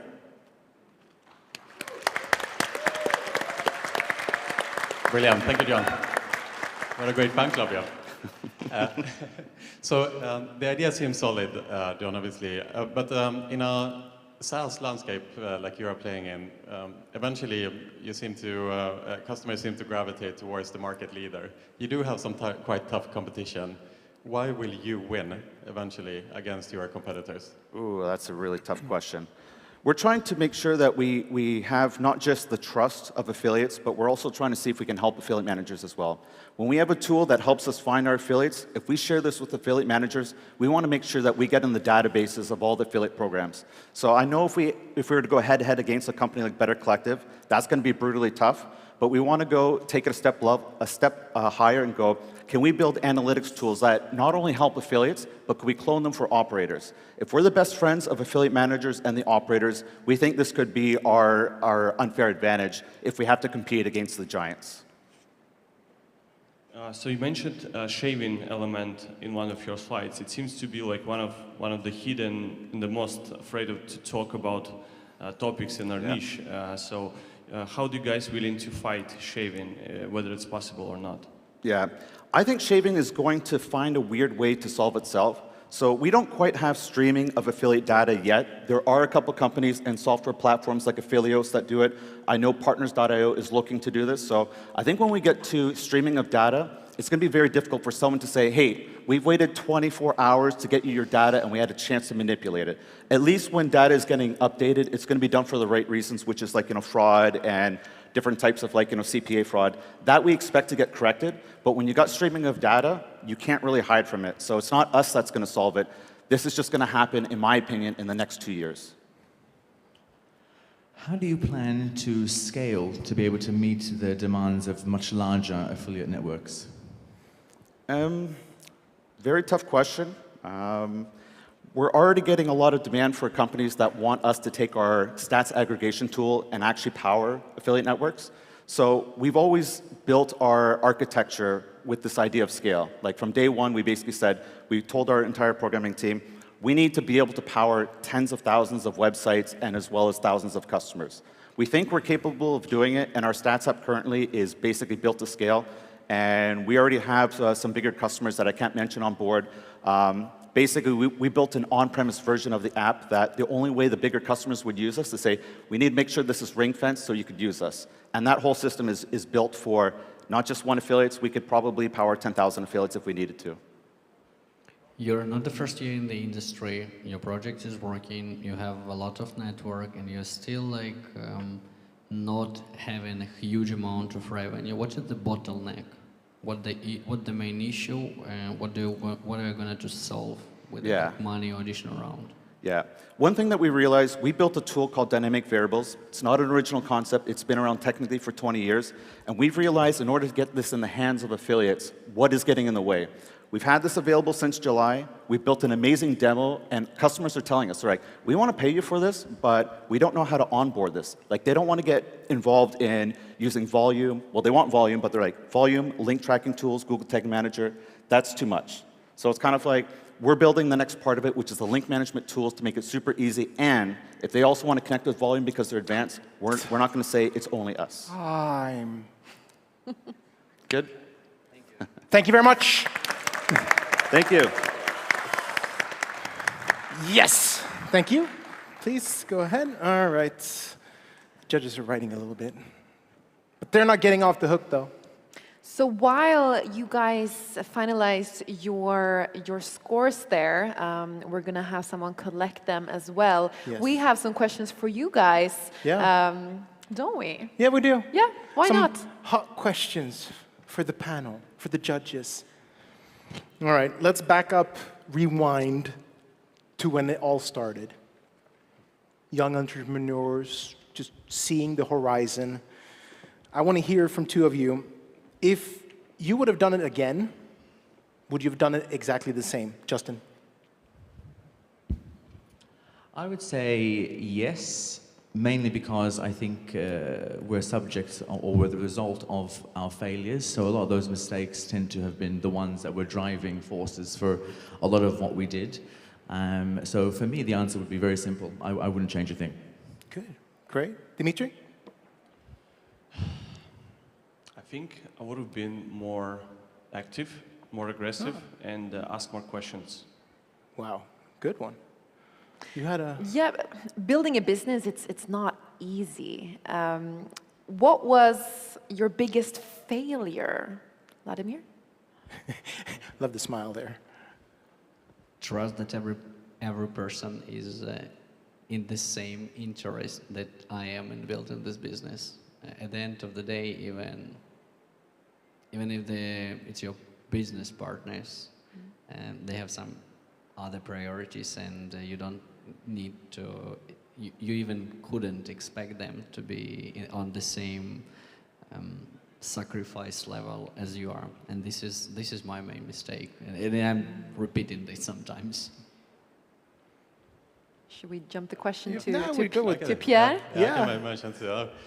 My biggest failure was not lifting my head out of the sand for 9 years and understanding where our company actually should be heading.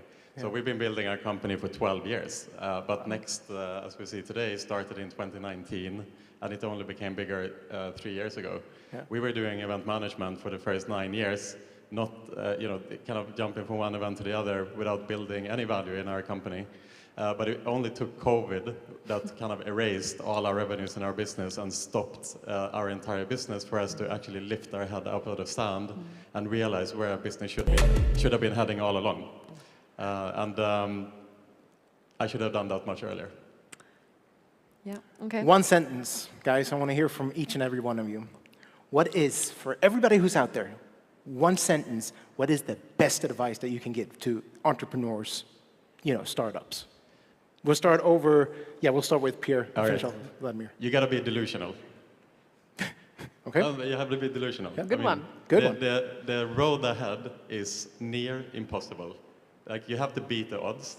And in order to go on that journey in the first place, you have to be healthy delusional. Delusional. Yeah, delusional. All right. That's more than one sentence, though. But it's fine. Yeah. Yeah, I know. Yeah. Yes. Fail as much as possible, as early as possible. Good one. I like it. Keep banging your head against the wall until you're able to break that wall, because you will eventually. Good one. I'm always telling, stop overthinking. Stop thinking that you won't reach something, what will happen, what the results will be until, especially when you're young and have enough time. Just have an idea, try it, time to market, do it now, fail, try again, fail, try again, and let's move forward. Don't think what the result will be, just do.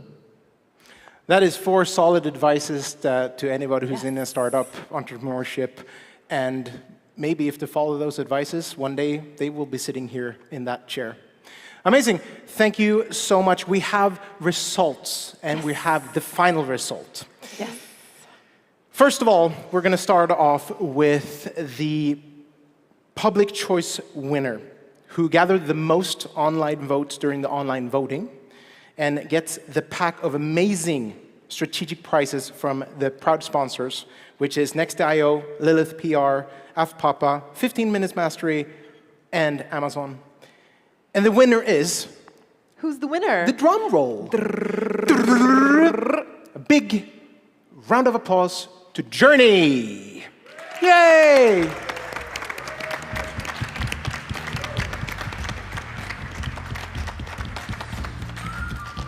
There we go. Welcome. And we have some good ones, and you're going to get it handed over by the proper people. Yep. There we go. That's a nice plaque. We need a speech as well. Yes, from the speech.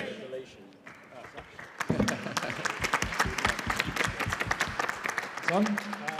Yeah, thank you to everyone who voted. Thank you to the judges. Thank you to our clients, early investors. And this is just the start of our journey, so hopefully see you again soon.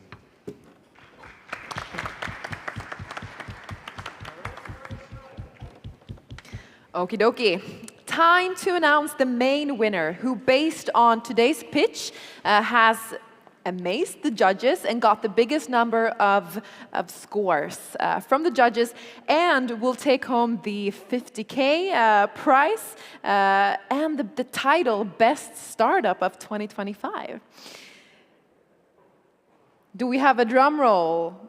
The winner is going to be announced shortly, right? We have a winner. You ready to go? Alex. Alex, where are you? Yeah.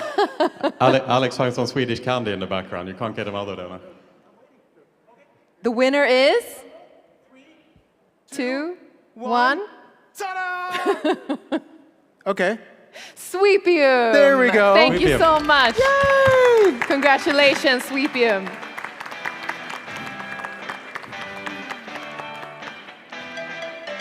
Oh, I'm rolling it over. Look at this. Hey, you gotta have the big check as well, right? Boom! Check that out.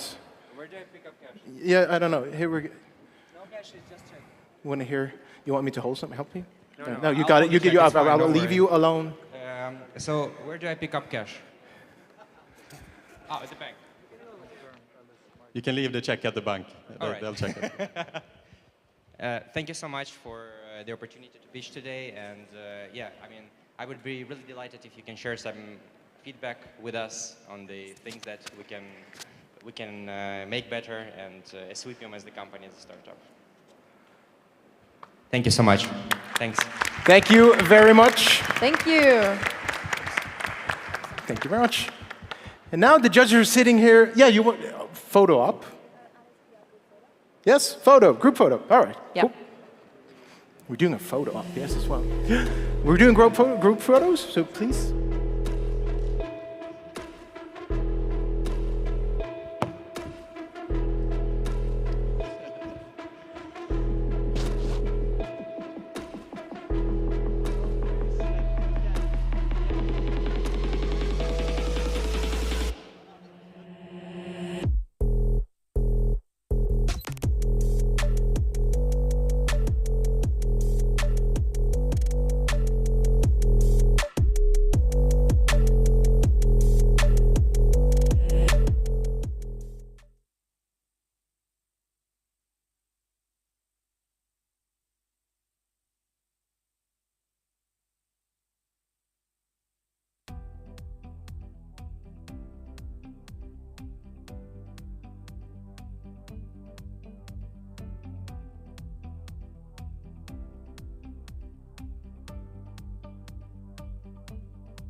Jag bara, ja men jag är...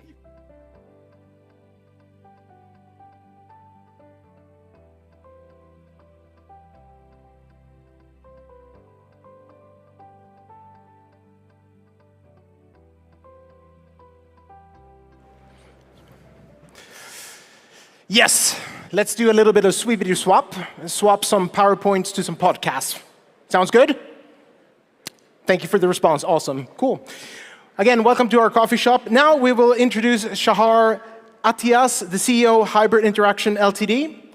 And it's going to take some new reins for a raw, unfiltered chat with some of the sharpest minds in the room. With that said, this is the Chiefs clash. Let's go.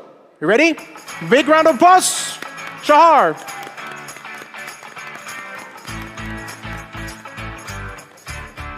there we go. Welcome.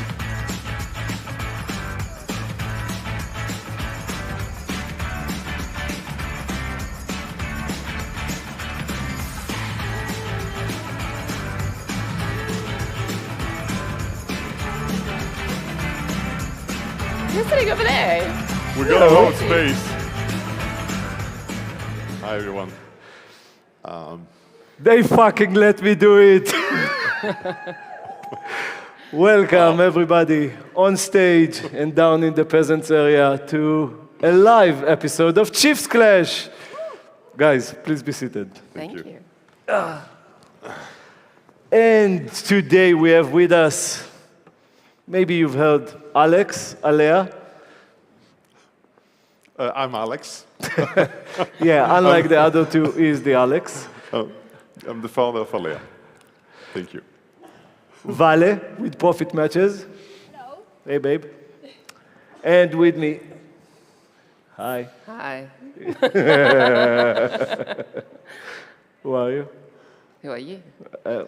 Just yet another random guy. Sasha, guys. I'm from Split the Pot. I'm the commercial director for Africa. And you are?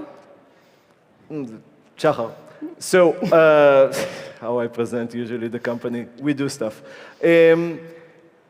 What is Chiefs Clash? So, during COVID, together with some other industry, we can call them veterans or old people, we were doing some Zoom sessions every week because we missed each other and because it was an excellent excuse to say, no, dear, I don't drink on my own. I'm with friends. And push forward a couple of years later, together with the legendary Nico Jansen, we wanted to create an atmosphere of, picture that, end of day one, hotel lobby, iGaming conference. You lay back with some friends, relax, have a drink, and talk shit about anything and anyone. So that's the kind of the lounge vibe that we wanted to create, and that's what we're having. 31 episodes later, about 150,000 minutes viewed, 150,000 views, and 580 hours streamed. Here we are, at Next. So, very excited. Oh, yeah. I think it's better. Yeah, good. By the way, at some point, Valentina will need to rush out because she's a badass. I'm supporting a charity project, so I need to rush out to the airport in less than 20 minutes. Good. And So let's start. And just to add in, she's going to be hiking 30 kilometers a day for 5 days for charity. El Camino de Santiago. Sorry, for which cause? For Sigma Foundation. Okay. So I'm supporting. Fantastic. Fantastic. Well, actually, we're also supporting Sigma Foundation. So it's a great work. I've done my charity for this week. Don't you dare. I was running with Sasha, so yeah. It's been a while, but I can walk today at least. Yes. Yes. Yeah. Small one. So, Sasha, why are you buying Bet365, and what are you going to do with it? Well, you're finding the investors, aren't you? How's that going?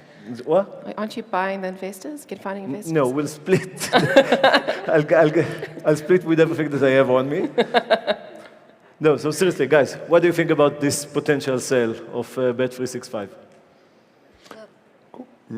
Yeah, okay. You can talk. So I was surprised by the valuation. Yeah, right? I don't remember how many billions, but it's not that 9. big. 9. Between 9 and 12. Yeah. So when you look newer companies that are obviously saying that they're not on regulated markets, not only on regulated markets. So Stake, for example, the GGR is around 400 million per month, maybe now $500 million per month. Scribe are doing some crazy numbers, which is more or less the same. I think Scribe as a provider are doing same as Stake? The same amount of money, more or less, like 500 million GGR per month. I've interviewed actually David Natrashvili 10 days ago. We published a podcast yesterday. Nice one. You should listen to it just for the numbers, because he's completely transparent and achieved that in 5 years without being from the iGaming industry, coming with no money. 5 years ago, you could have bought 15% of Scribe for 150,000. I didn't know that.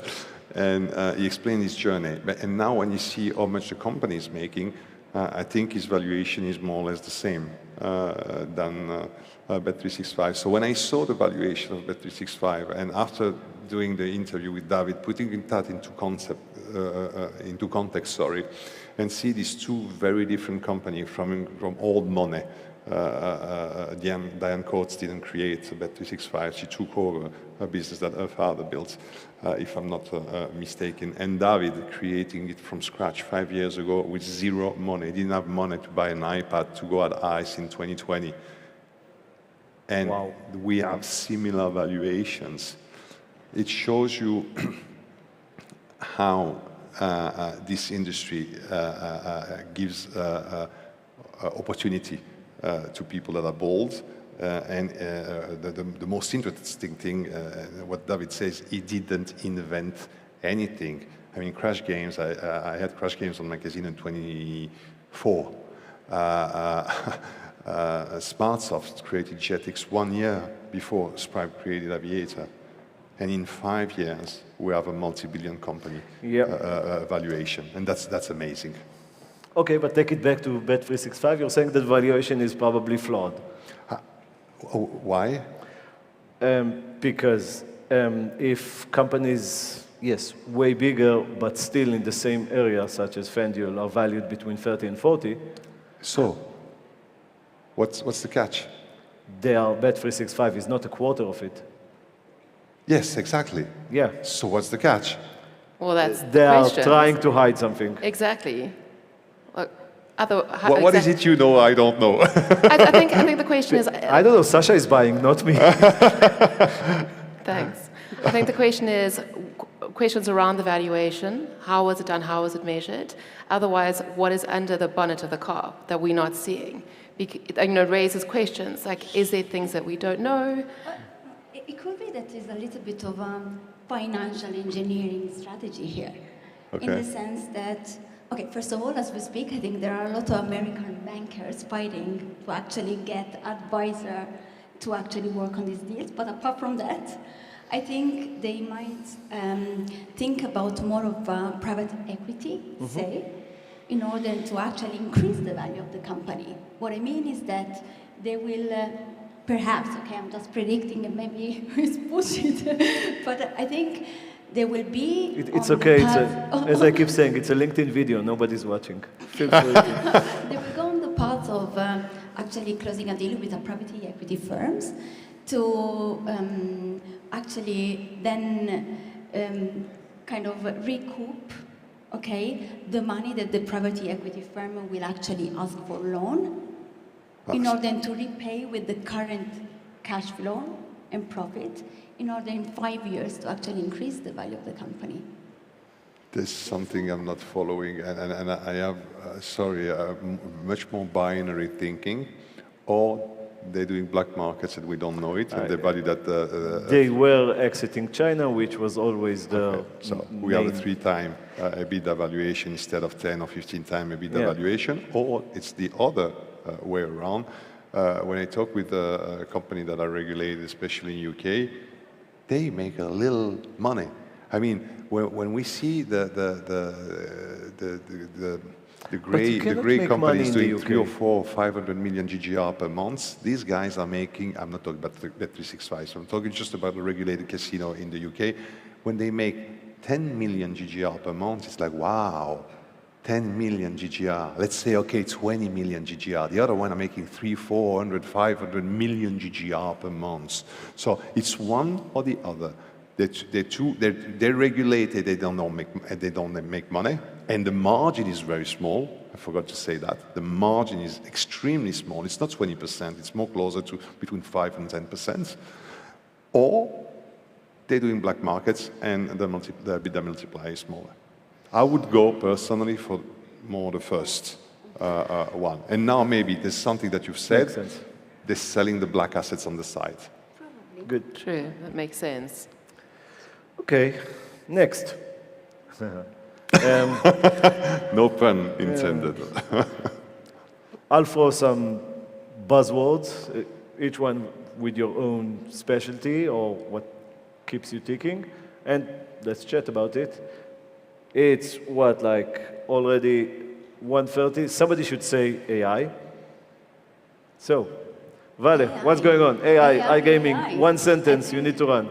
I think it's becoming more of a noise than a strategic asset nowadays. And this pisses me off because I'm a very, very believer in artificial intelligence and large language models. But unfortunately, what I'm seeing now that I'm advising and consulting some clients, unfortunately, many companies are building AI on broken processes without understanding the full meaning of approaching artificial intelligence. Without cleaning the infrastructure. Without any data infrastructure, without understanding the value that we want to create by using this piece of technology. AI is not a crystal ball, it's a mirror. It's actually mirroring how we feed the machine with, and if our data are completely fragmented, so there is no data quality audit, then we are completely misuse this amazing piece of technology. If it's a mirror, I don't like what I am saying. But I mean, you say that, but obviously this is something you're passionate about, but if you think there's a massive gap in this market where people aren't AI specialists who can help or advise, there are no jobs available saying we're looking for AI specialists to come and integrate our operations and change things. That job spec doesn't really exist yet, to be completely honest. Very good point. It doesn't. Reason why we need to level up our skills, I would say. Yeah. With Profit Matches, creating this matchmaking platform where I will be listing all AI and large language model tools dedicated to iGaming, because there are a lot of very sophisticated platforms already there. Two that came to my mind, and I swear I'm not affiliated with them, is Golden Whale and Fieldstream, for example, which are extremely powerful as long as we understand the goal, why we want to use artificial intelligence, for what use case. But it's progressing so fast that, for example, I'm not a specialist. So imagine I take that from you and I go and investigate this. By the time I've got my head wrapped around it, I promise you things have changed and there's something new ready. Because it's so fast. So it's kind of like it's moving at such high speed that how do we catch up? It's very fast, more than you run. Very fast, just... I'm not even going to respond. I did it. But literally play around, trying to understand what there is behind the hood. And you don't need necessarily to become an expert. We are not all engineer here, or no, it's important to understand the mechanics in order to define what you want to improve, what you want to achieve. It's really a strategic approach. Tools are out there, but the tools are not informing the strategy. It's the strategy that actually helps to make the right choices. Okay, let's move on. What's new in Africa? What's new in Africa? Yeah. Don't you like when people say, well, what's going on in the African market? What part of it would you like to know? Exactly, yeah. What part would interest you? Okay, so up until, let's say, 2 years ago, it was considered to be the next big thing. Everybody talked about it the same as Brazil. Since then, Brazil went through a single regulation that kicked out most of the unlicensed operator, proven to be delivering very good support for operators. And you know, whoever works there can see growth and stability in a way. There are discussions about casino and other regulations, but for now it's still working, while Africa kind of remained as like at some point. So at large now, specific markets in Africa probably are changing in on different aspects. So is there anything that is like catching your attention in the past, like in this year, in 2025? So I think the last 5 years for South Africa, because obviously that's the biggest market followed by Nigeria, so I'll touch on them both. In South Africa, for example, the Mpumalanga game, so for people that don't know, each region has their own gaming board. Mpumalanga, for the first time in many, many years, if not decades, is finally opening up to selling more licenses. The deadline's the end of May if anyone wants to get in there. So the government is definitely supporting online gaming in a regulated space. The word on the ground from the regulators is that they don't have enough capacity to ever ban illegal operations in South Africa. But how they make it very difficult is with the payments. So that's where people who come in as on the black market or grey market struggle, is with the payments. The government knows this, so their take is let's rather try and open up operations and make it easier in a regulated space so that we can get the tax revenue. Remember, South Africa's a poor country, so they need tax revenues. So they want to encourage the investment, they want to have more licenses, and they want to make it easier. So there's definitely a lot of space. They do make licenses quite difficult. Also for gaming license, if you need to manufacture and produce games for casinos, you have to go through quite a rigmarole to become a supplier. So it is still quite difficult, but they are aware of this, and the regulators, and they are working very hard to change that. So do we think it's going to go like Brazil? I don't think so. I don't think you should be scared of it. And you've just got to choose. There are pros and cons for each side. If you want to play a grey market or if you want to play a regulated space, it's growing rapidly. The players' base is growing. The player dynamics are shifting quite quickly from sportsbook across to casino because obviously of the way it's structured. Online casinos are still illegal in South Africa. There's a workaround using a sportsbook license. So it's slow, the wheel's changing, but it's definitely changing in a positive direction. I don't see it being a crisis like Brazil was. Okay. Alex, from your perspective, what's there for markets in Africa? Do you get your games?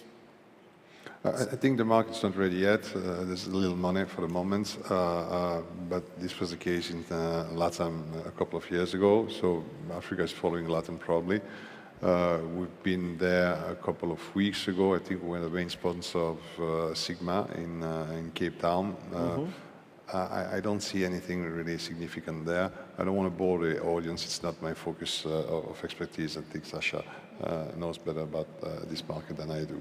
I can say something a little bit about AI.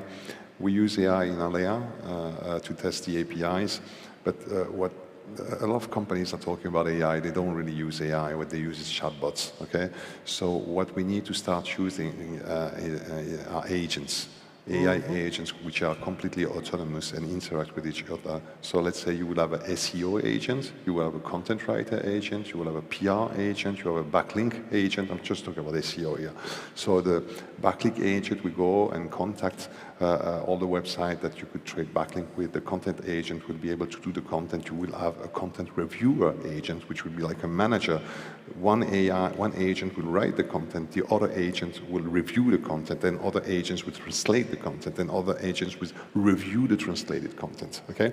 So then you have a team of agents that may replace humans, or that will be the assistance of your team, but your team will be leaner. The more I work with AI, and I've worked a lot with ChatGPT, the latest version, during these past weeks, I've seen the improvements. For example, the contextual memory lasts much longer. ChatGPT remembers me even when the contextual window collapses. Okay, this is very new, this is 2 weeks new. Okay, so I would always ask ChatGPT, hey, do you remember me? And it would say before, no, I'm just a large language-based model. I don't have memory. And then when I say, hey, do you know who I am? Yeah, you're Alex. Can you tell me a little bit more about myself? And go into updated saved memory and pulls out everything knows about me. I said, but do you remember more? And the more I ask, the more it is able to go and ping its memory and bring back the contextual memory, which it wasn't able to do a couple of weeks ago. So it's changing very fast. And just one last thing, I had conversation with ChatGPT, philosophical conversation about the nature of its consciousness and our consciousness that I didn't have with any other human being. It just reminded me, we need to wrap up. It just reminded me a sentence my friend of mine said that he already knows his last sentence before dying, that somebody please delete my ChatGPT history.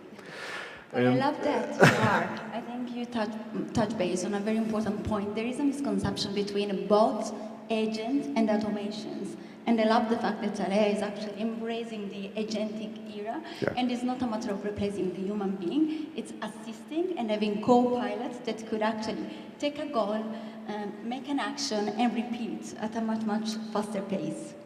But Alex, you're right, and actually, Valletta, you and I were talking about it last week, just about AI and how quickly it's changed. Are you going? Guys, time is up. We just quick. want to say, first of all, thank you to everybody who came over. Panelists, previous panelists of Chiefs Clash, if you can join us on stage, one photo, and we'll get the hell out of this. Sorry? And the DAX. And the DAX. We have to explain the DAX, though, while we're getting there. Ooh.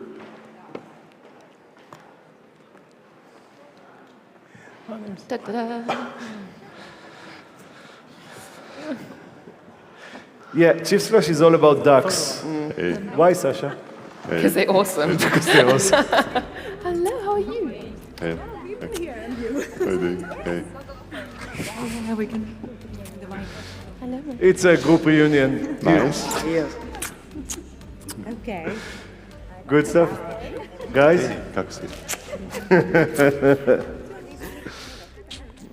We're having a photo. Good. Have a look. I've got my duck. All right. We're gonna Let's do something like that. Okay. Good. Yes? I'm good at it. I'm good. Don't worry. Yeah.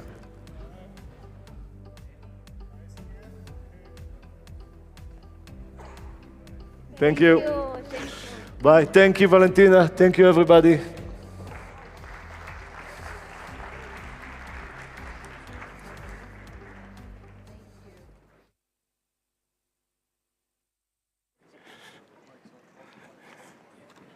Thank you so much. Alex, am I allowed to swear on stage? Fuck yes. This session's title says it all. The industry is fucking up RG. We're pulling back the curtain on responsible gambling, and it's about time, don't you think, Alex? Oh, yes. And we want to also kind of, well, not warn you guys, but this might be a little bit R-rated, this conversation. It's definitely a controversial debate. So if you have sensitive ears, plug them. yeah. Please welcome the ever blunt, never boring Bill Pasquale III and Christopher Daly to the stage. Welcome. Hey guys, welcome. Come, have a seat. One over here, and one over there, and we would love. Yeah, the other one over there. Yeah.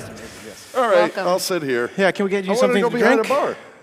Can I have a beer? Yes, of course you can. Any preferred brand? What do you want, Bill? Heineken. A beer? Look, all of a sudden I A have beer this. or a beer? A beer. A beer? All right. The beer you have. The beer you have. Maybe this one? And I think you have two for me. And I don't drink this garbage, by the way. There we go. Fuck you, Bill. Yeah. I can't stand Heineken. I really can't. But I'll drink it. And try. So do you want us to start, or did you want to say something nice about me and maybe something not so nice about Chris? You know, I think the audiences just want to go down into the nitty-gritty straight away. So have a chat, guys. Welcome to our bar. Thank you for being here. You should really be at lunch. And by the way, do not come to the panel at the end of the day with hot wings, because I'm going to utterly embarrass myself. Okay, so this is my fourth Next IO Valletta. Wow. Wow. I love it, and I also help them in New York, which is a very explosive event. It is the preeminent event, I believe, in the globe for the industry. My name is Bill Pasquale III, affectionately known as BP3, kind of like a Star Wars character. And I know everything there is to know, but I'm also humble, about responsible gaming. Chris knows nothing about responsible gaming, but he's going to try to debate me. And the industry is trucking up RG. That's his position. That's not my position. But ladies and gentlemen, please join with me in welcoming Chris Daly. Go ahead, Chris, talk your shit. Yeah. So I am, for those who don't know me, I am the CEO of an online casino operator and sports book called L&L Europe. We're focusing on the UK market, Sweden, and the MGA. So it's completely white, completely regulated, and definitely know more about RG than Mr. America over here. Mr. America, thank you. Mr. America. I like that. And for those who are wondering, no, this is not a dad and son act, sitting at a bar. we're just two ex-lawyers in a way, because we don't really operate as one, but we're both are professionally lawyers, and so have a good in-depth idea of the law. I guess the stance that I'm here representing is that the industry is fucking up RG, but not because it wants to, it's because it's being guided to. I would say that the main reason, from my point of view, is that we have entered a state where the term responsible gaming is very gray. It's across a spectrum, and it's applied very differently by different operators in different jurisdictions. But worse than that, many operators don't actually need to consider responsible gaming, because we have introduced a situation of parallel economies, where you have ourselves, the ones who are in the regulated space, and then the ones you have outside the regulated space. And I would point the finger myself as the cause is obviously the regulators in the judicial space. And I don't know what you think about that. Does L&L Europe stand for liars and losers? Leon and Leslie, not light and love and these kind of things. Chris, when you told me the other night, because we haven't had a chance to meet until I came across to one of my favorite places in the world, the beautiful country of Malta and this island, I thought you were a Brit. And then you told me you were Maltese, so I have to be a little bit nicer to you. A lot nicer to you. I am still practicing law. I'm practicing law. One day you'll get it right. No. Yeah, of course. Yeah, I mean, I'm the best, but I'm also very humble. So I just want to give you some context. Why should you care about responsible gaming? You're here, so maybe you're taking a nap, or you figure it's a good way to sit down because there's not a lot of seats in this place to do some emails or text messages. I believe that the Achilles heel of the global gaming industry, particularly the online industry, is responsible gambling. In America, politicians, regulators, and those in councils to prevent gambling addiction or treat it, what have you, hate when we say responsible gaming, right? They think that's kind of not sincere. So about 6 years ago, I've represented Entain, one of the largest online gaming publicly traded companies in the globe. And they've had their fits and starts the last few years with executive changes. But they put me on a foundation for integrity, compliance, and RG. So I've served on that board with my dear friend and client, Martin Lichka, who's a senior VP for Entain with regulatory affairs, and a former New York Giant Super Bowl champ, Amani Toomer. So we've served on that board for the past few years. We've set up a RG Institute at my alma mater, Seton Hall Law School. We've commissioned Harvard University to do a study, UNLV, Rutgers, massive amounts of money have been put in by Entain to this project. I believe that the only way to create a more sustainable gaming industry is for the industry to get ahead of the curve and create a more sustainable industry by getting out front with self-regulation on RG. Chris's position is, yeah, the industry's trucking up. I don't believe they are. I think the industry has a couple of challenges. One, they have an identity crisis. This industry are the good guys. The black market, those of you who are in it and are here, are the bad guys. We need to do a better job of telling our story and explaining to politicians and regulators across the globe the good job we're doing, paying taxes, compliance, creating jobs, versus those who aren't licensed, who aren't paying taxes, and are creating jobs offshore and not paying a living wage. And so that's the premise of my argument. I think there needs to be a more collaborative venture between regulators and operators to do more with RG in a comprehensive way. Prevention, through things like the Digital Wellness Center, which has the seat belts, and after prevention, because we know that every place in the globe, 1% to 2% of consumers are going to go down the rat hole. But it's not spiked beyond that. There is no epidemic of gambling addiction. It's hovered around 1% to 2%. But we have to make sure we're helping that 1% to 2% so governments aren't paying for their treatment. Then you have a company like Birch's Health in America, founded in San Francisco, moved to New York, founded by Elliot Rappaport, which is a fully insured gambling addiction treatment. I'll get more into that. So Chris, what the hell could you have to say now? You make some very, very good useless points.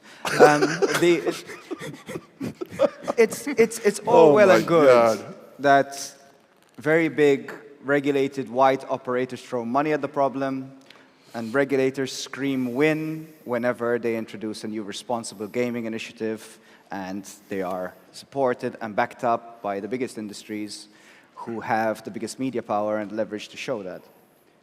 But I'm sitting here, I'm thinking like, okay, I'll give you two examples. You have an old wearing bar. You have a 2-drink maximum. The lights are dim, it's not growing anymore. The bouncer's at the door with an ever-growing list of people they won't let in. Every 30 minutes, someone's knocking on your door telling you how much you drank. The quality of the liquor is low. And promotions, they don't exist. And after some time, someone kicks you out because you've had too much. And across the street, you have a modern bar, growing, expanding all the time, doesn't have to worry about compliance or tax. The quality of the drinks are top-notch. Drinks are half price. Promotions, you get 1, you get 3 free. Party all night long, no limits, everyone in, everyone allowed, no questions asked. They don't ask you for bank statements every 3 months to see if you can afford a drink. Where do you think people are going? It doesn't matter what the regulator is telling the regulated market what they should be doing to their customers. They're letting everyone else go through the other door. They're creating 2 parallel economies. You have a situation where the most vulnerable in the society is not being taken care of. It doesn't matter that you're enforcing very strictly against the people who are actually willing to try do something about it. You are letting down the society that needs your help the most. There are different regulators and judicial makers that are making an effort about it, and they have the best intentions. If you look at Canada, they issued their lower risk Canadian gambling guidelines, and they make 3 recommendations for someone not to be suffering from gambling harm. And that is, one of them is that you need to spend less than 1% of your pre-tax household income. You shouldn't gamble more than 4 times a week, and you shouldn't gamble on more than 2 regular activities. And that's fine, but the problem is, when you change these guidelines and you make them into hard and fast rules for everyone to follow. Everyone was following Germany when they introduced hard and fast limits across their customers, and everyone was considering it a win for RG. But it definitely defeats the purpose if you have the majority of your gambling players online outside of that safe space. Is it really making a difference in practice? It's all great to say the industry should self-regulate, but if it doesn't have to, why would it? The regulators need to give us a chance, the people who are making an effort, so that we, the ones who are taking giving importance to the protection of the player. Our dev sources are always focused on improving our responsible gambling tools. We are checking that people are not triggering their risky gambling triggers, their limits, checking in on them, ensuring that they are not gambling beyond their means. The regulator needs to put us in a position where we're the ones being celebrated and expanding and growing, not rewarding the ones that couldn't give a shit. Well, I couldn't disagree with you more. I know that your premise is a good one, but the way you get there, I think, is flawed. And I'll tell you why. I was born in Paterson, New Jersey, which is a very challenged community. It's impoverished. Fortunately, I was able to be gritty and take care of my family and make it out of the ghetto. I think there's something wrong in society in general with regard to personal responsibility. I don't want governments, and I'm a Democrat. As a matter of fact, Chris knows the story. I think I shared it backstage yesterday.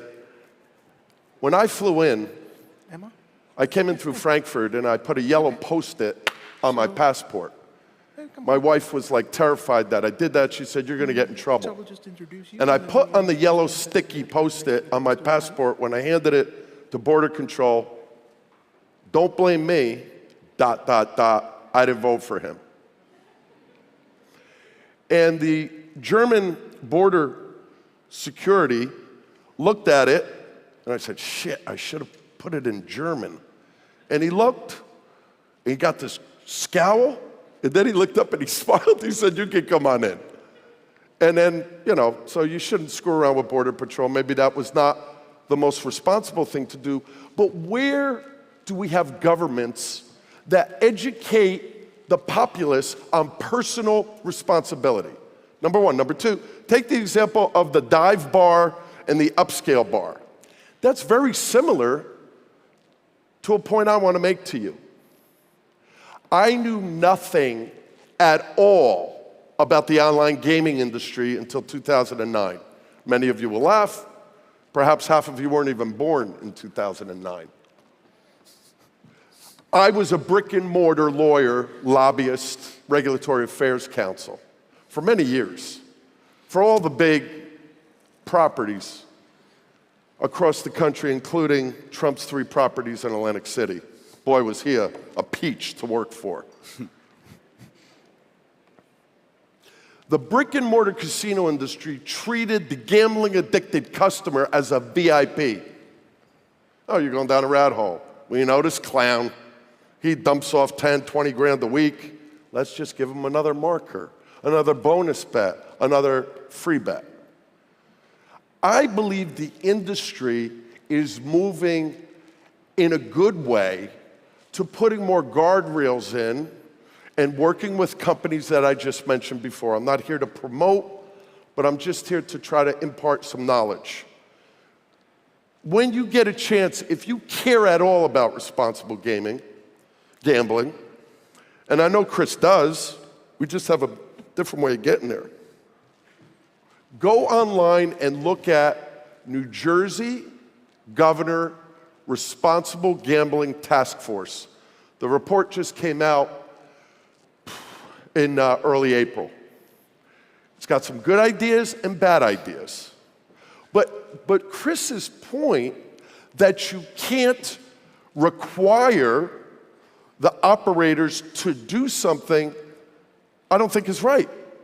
Because you tell them, this is what you need to do, and if you don't do it, you're jeopardizing the biggest asset in your operation. What is that? Your license. So you will say to me, yeah, but is that going to work? It's surely going to work. Just like regulators are starting to understand how to penetrate the black market. If you have a supplier, we know the operator is probably most likely not operating in a black market, but a lot of the suppliers are, whether it's geolocationing, AML, affiliates, all the suppliers. If they're operating in the black market, they need to get licensed in the regulated market, whether it's vendor registration, CSI, or whatever. You tell them, stop, or you're going to lose your opportunity to operate in our market. Number two, I am 1,000%, I'm willing to get convinced, because I do have an open mind and an open heart. I am against governments telling me or you what we can afford. Who the hell's the government to tell you what you can afford? And who the hell's the government to tell you when you can play? All that does is pushes the customer to the black market. We need to do a better job educating on why that is, and then I think we'll have better outcomes. But no matter what we do at all, affordability checks, what I called seatbelts, treatments, et cetera, we're still gonna have 1% to 2%. Nothing's bulletproof, and responsible gaming is an evolution with a comprehensive approach. It's got to get better. It's got to continue to be innovative. Now, what do you have to say? Thanks, ChatGPT. Someone shut him up. There's 6.5 minutes left. You have 30 seconds. It's really difficult to follow what you're trying to say. I know, because you're slow. Yes. I'm not saying... Am I talking too fast? You want me to go... How sweet and American. I'm not saying that we have to follow everything that a regulator is saying, but you cannot put away or ignore the good that some of it has done. For a long time, when I entered this industry, I thought that how the UK Gambling Commission was approaching it was crazy in line with everything else. That was the time. But now they look pretty sane. It's without a doubt that when I go into the office and I receive a mail in the early days of my gambling industry career, where I receive a mail from someone saying, I lost all my money, I want to kill myself, I just lost 50K life savings, these kind of things. That's not sustainable, that's not correct, that's everything. That does not align with my own moral compass, and the whole company has been shaped around that view.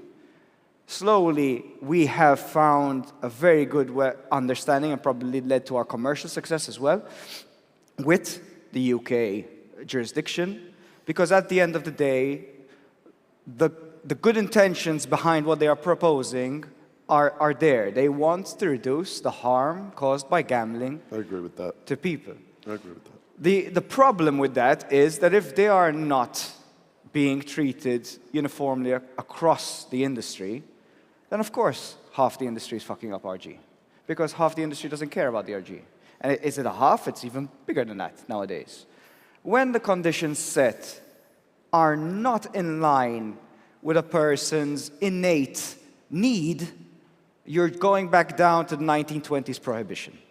You cannot block out and make it harder for someone to hit the need they want, irrespective of, when you're looking at the numbers, the risk of gambling harm. The numbers have been consistent for many time. There are experts that look at it, and what they propose is correct. 1 to 2% of the population are at risk of gambling harm. And when they introduce initiatives and measures, and let's frankly call them what they are, obstacles to the player experience, they do have the successful effect of reducing gambling harm by reducing gambling, at least from the regulated sector. And it always boils down, it brings me back to one of my favorite quotations, which is they have lies, damn lies, and statistics.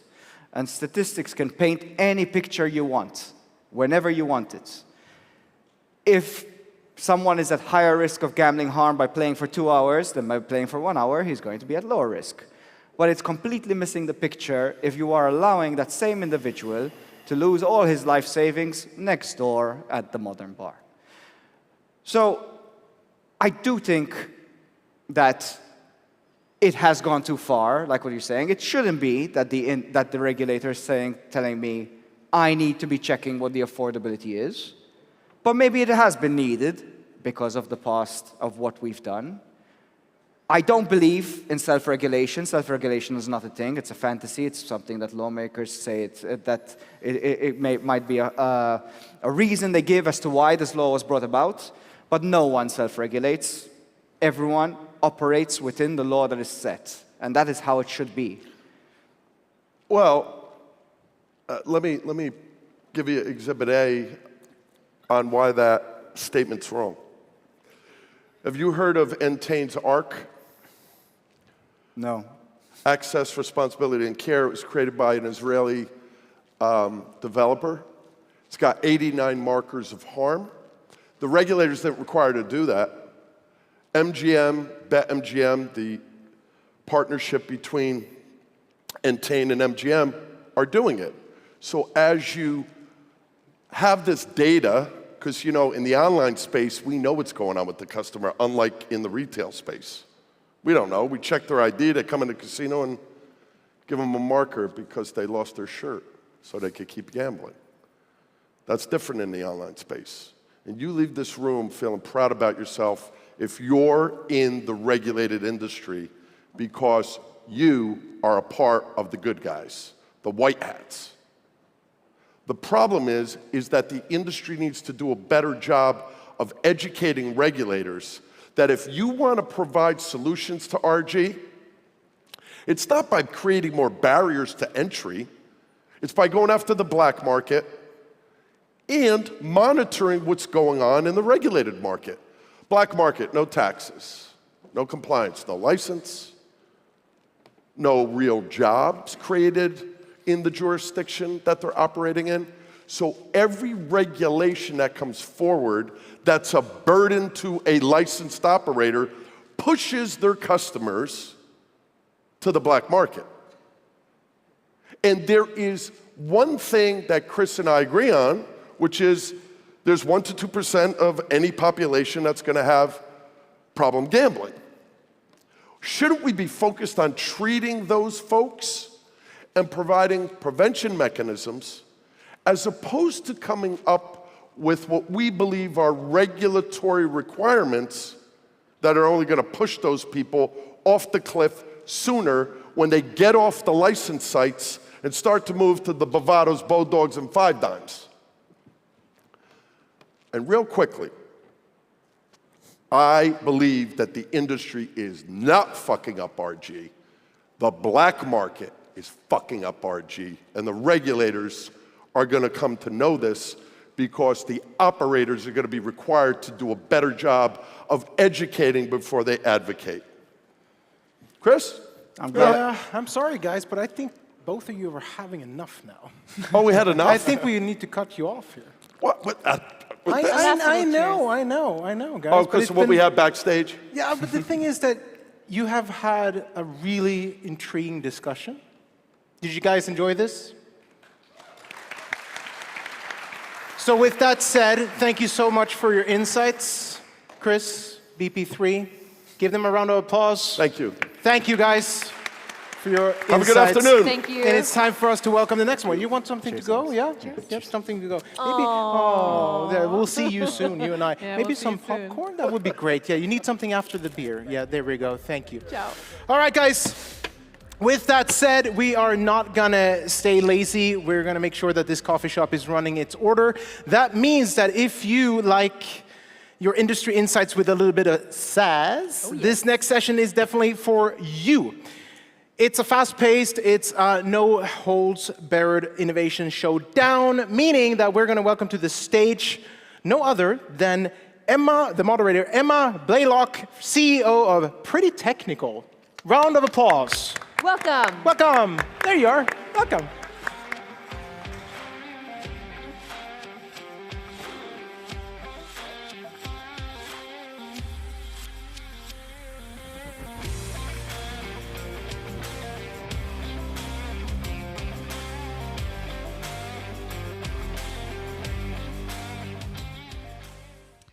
Welcome. So we have a little bit of a different format for our panel here. This is a Pardon the Disruption panel on tech and innovation. And we take the format from the famous ESPN show, Pardon the Interruption. So what does that mean? It means we will be doing short, concise, opinionated answers to these questions. And I'll be asking the whole panel every question. But yeah, this is less about debate and more about opinions. So without further ado, we'll get stuck right in with the first question. So Dennis, I'll start with you. The question is, what do you think is the most overhyped tech trend? Not AI. You're not allowed to answer AI on this one. We'll have an AI question. But aside from AI, what do you think is the most overhyped tech trend in iGaming? You know, I think it's sort of a bundle that has VR, AR, Web 3.0, and NFT, and all this stuff together. It should deliver kind of immersive experience and success, but it doesn't do that. It's, you know, maybe it's form factor, maybe it's habits of players. It requires maybe a couple of more years. So it's not yet that, and maybe we should look into some other things. Thank you. Ricard, what do you think? No, but I would say, like, all the platforms. Sorry to say it to a lot of people in here, but there's, like, does the industry really need like 100+ platforms? I think we will see what happens with that in the next 10 years. We saw 15 years ago with just a few platforms, but it drastically increased the last 2 to 5 years. So I will monitor that over the next couple of years. Okay, Itai? So for me, like Dennis, I think augmented reality, VR, is, I mean, been overhyped by Meta and anyone trying too early to go into that space, I think is really dangerous. And the other one is probably esports betting, which was like, it's been a hype for 10 years now. That's not, hasn't developed, and I don't really see it developing except for some certain pockets very soon. Tim, what's your view? I'm a little bit on the same page here as the people before me. I think VR, I mean, I love the technology. It's great. It's great for on a conference, on a stand, you know, to try it out and play with virtual chips, you know, do like this, but it's not a sustainable business model. It wouldn't work for somebody to really play, you know, in a longer period in such a setting. So I think I don't see it really succeed. Ihor, what would you? I think the same. This AR, VR scene is like, it was overhyped a few years ago, and I mean, it's really costly for the companies to create something like that, but it's not so cost effective when you're talking about revenue into the company. So you definitely don't want to like invest a lot in such a type of experiments, let's say. So yeah, I mean, such experiments should stay in the company for like 10-20% of the whole time and money, but not to put all of the money and all of the expectation into such kind of things, for sure. Okay, thank you very much. A variety of answers there. Okay, let's talk a little bit more about legacy technology this time. So if you could kill one piece of legacy technology, let's start with you, Ihor, and we'll come back around this way. What would it be? I mean, for me, it's like we had this conversation before about these monolithic systems, but I mean, who is the better person for us than CTO of SoftSwiss just to tell about that, to be honest. And I'm looking into like really microservice solutions which can be adapted to the high volume of players into 1 second or into some period of time. And of course, I guess this thing should be I mean, monolithic system should be replaced into something more, let's say, flexible and more scalable models that we should have in the industry, because more players are going to be in the casinos, in the sports bettors, and so on. Very good, Tim. For me, it's the front end based on CMS, which basically creates a kind of, let's say, false feeling of making it dynamic, yet it's basically still pretty static. So I would like to kill it. It's not an easy one. But I think there's a huge untapped potential there, which can be solved by AI, by the way, but we'll get to that. Yeah, that's next up. But it's over. Yeah, so I think everyone wants to get rid of kind of old-fashioned monolithic systems that started or were developed 20-odd years ago. I come from a company that actually developed one of them and operated on one of them. Unfortunately, it's not that, I mean, it sounds easy, but when you go into multiple regulations and multiple systems that are embedded into the platform, it's difficult to make that transition. And still, like, the biggest operators are still relying on what I call data technology. So everyone would want to get rid of it, but it's very difficult.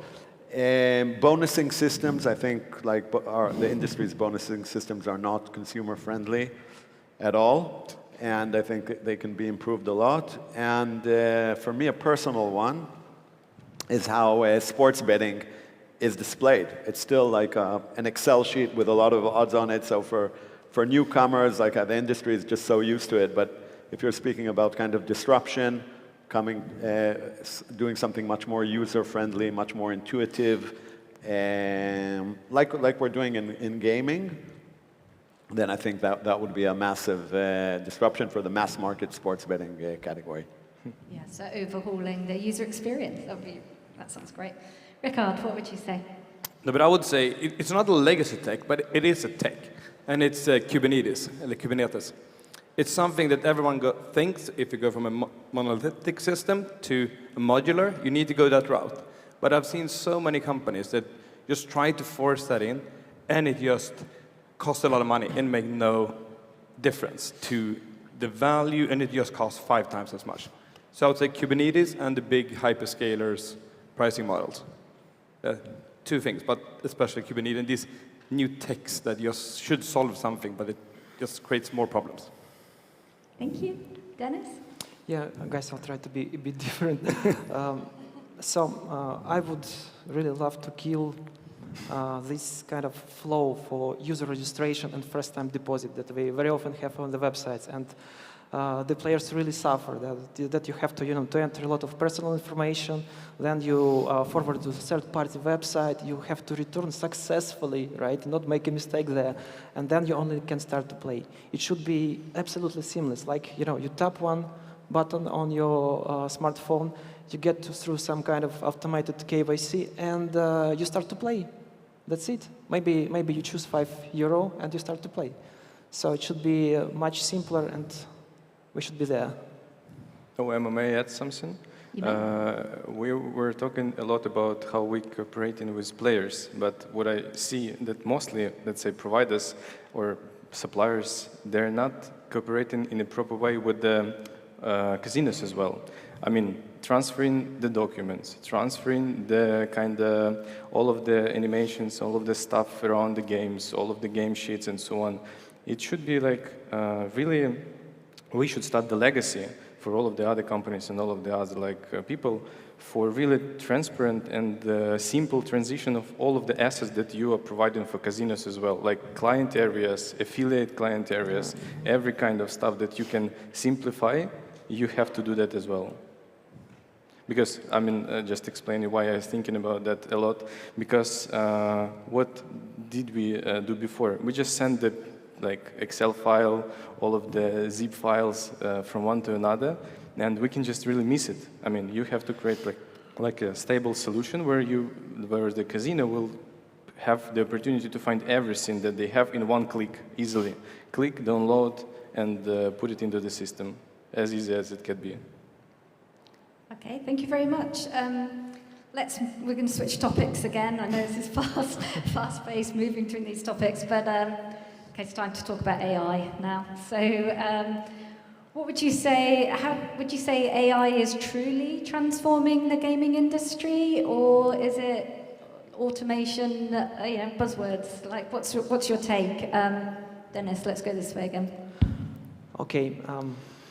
If you look from above and look at the ground, it's the grass is green, nothing changed. Yes, but if you look under the ground, there are a lot of changes, and this wave of AI technology, I think it's absolutely different.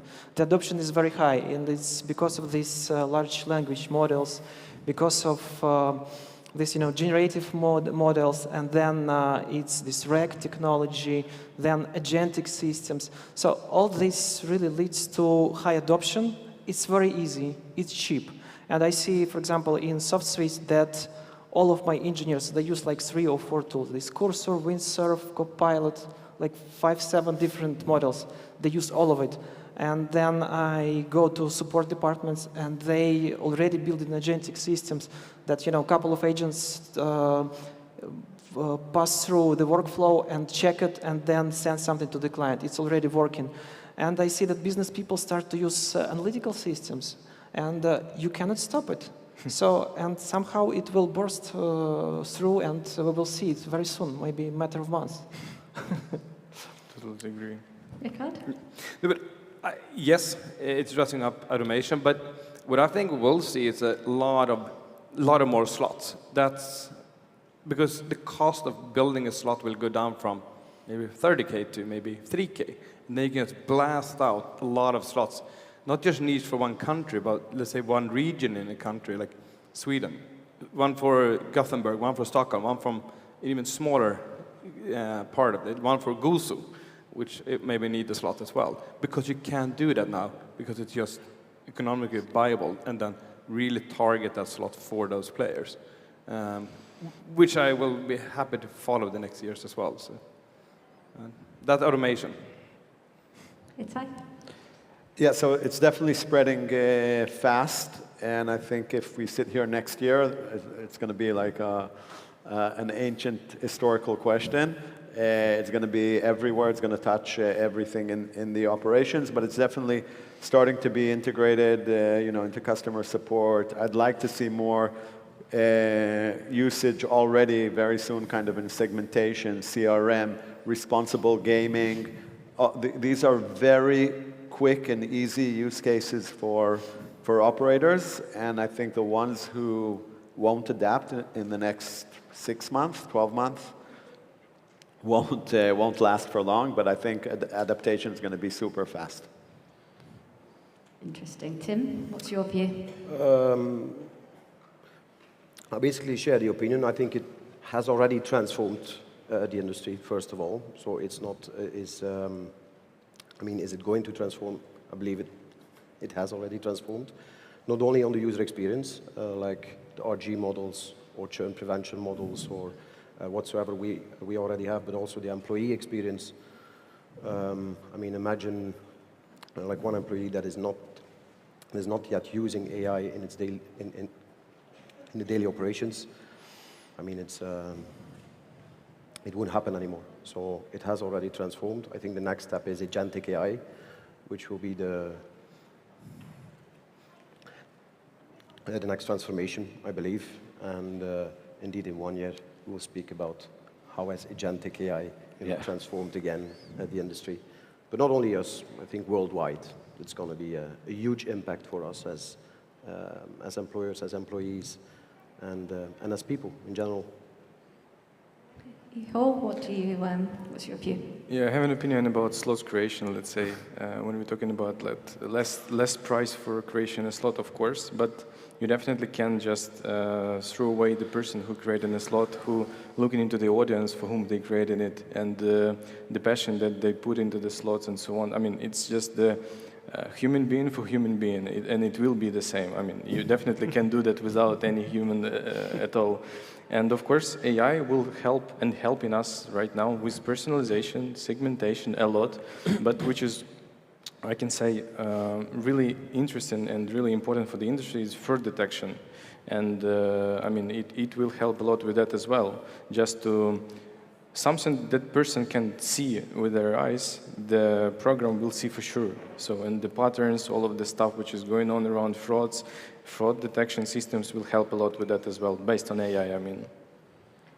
We have to come back and revisit that question in 12 months' time and see, go through the use cases again. But yeah, a lot of agreement there that, yeah, there's going to be a lot of change. Okay, let's talk about the players that are, or when I mean players, I don't mean the end players, but the people in the industry that are really driving the disruption at the moment. So who do we think that is? Is that the content creators? Is that the operators? Is that the platform providers? If you were to pick one, Dennis, who would you pick? Honestly, I think it's a kind of a dance of two, because platform providers, they deliver the content, they enable content creators, and the content creators then start to deliver, create this experience, and then share the data. And you know, if you work together, you can get more insights, you can create better engagement and retention, and those who work together, they make better results. Rickard? No, I would say all, but from smaller companies. Like small, because it's small companies. Every company has been small from the start. Every company in the audience has been small from the start. And you wanted to solve one thing.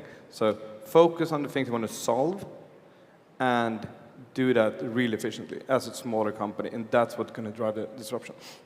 And make a big impact. But you look at Evolution. They tried, like they did that, like webcam over a table for 10 years because it became a real success, or 5 years at least. And now they're a huge company, but they just did it over and over again. And they tried, and then they really got it, and then scaled it.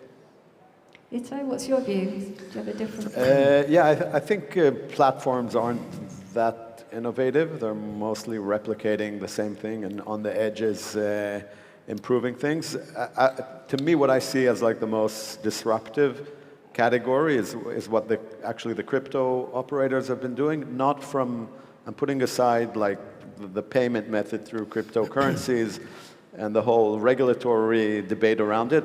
I'm parking that. But in terms of the proposition, they created a new proposition. It's faster, slightly different type of games, and catering to a different audience. So from like a mass disruption, from what I see around, they've been the most disruptive and fast-moving category in the industry. Tim? In my opinion, it's not one.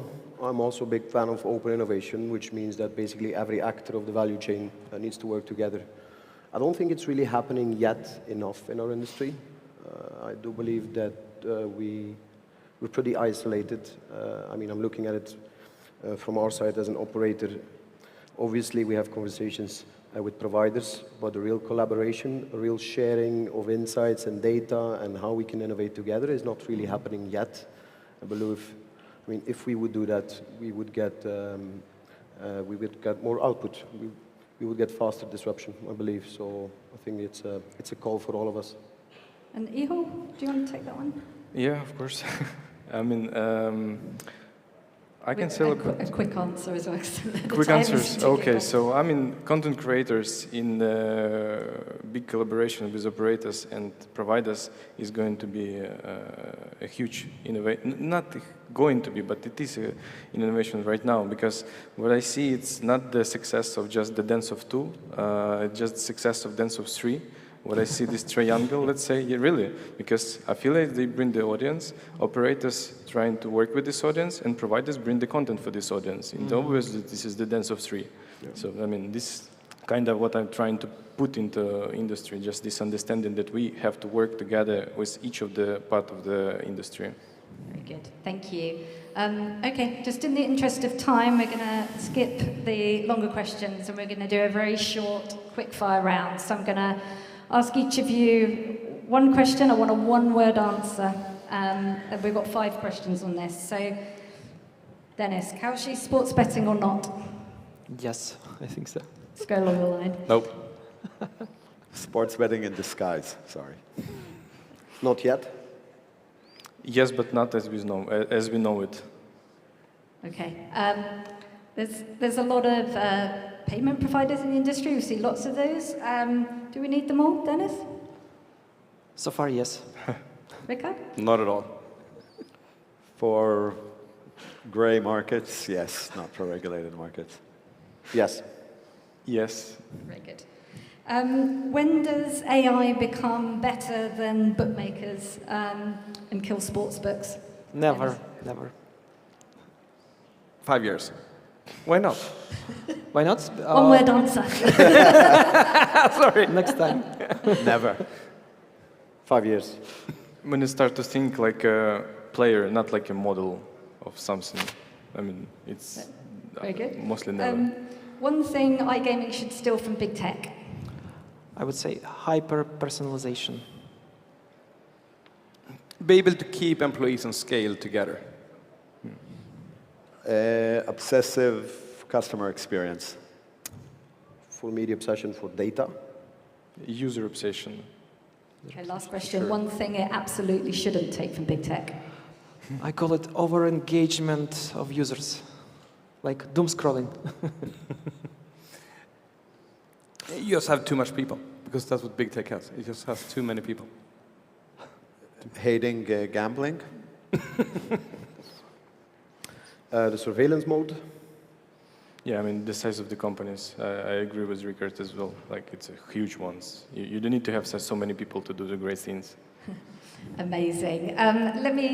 Could you all join me in a big round of applause for our panelists? Thank you very much. Thank you. Thank you. Okay. Thank you.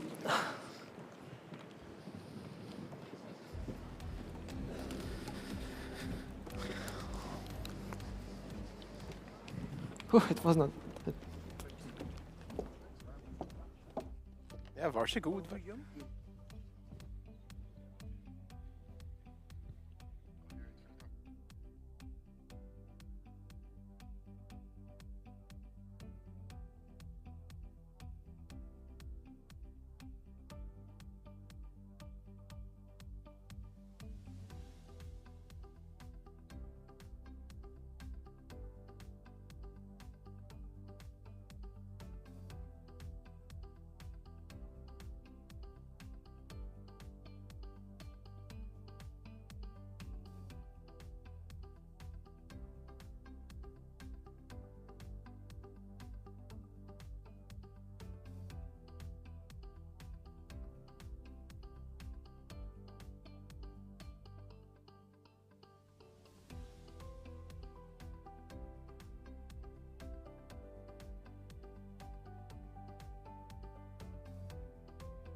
Okie dokie. Okay, you're doing such a good job cleaning, Alex. I appreciate that. Partnerships aren't just deals. They are game changers. This next session digs into what really makes operators say yes. Let's welcome to the stage moderator. He is Chief Strategy Officer at Evoke, and his name is Von Lewis. Ooh, welcome. Mr. Lewis, welcome to the stage. There we go. Oh, he's bringing the entire crew with. Oh, that's amazing. Yeah. Go ahead. Everyone's coming out. Thank you.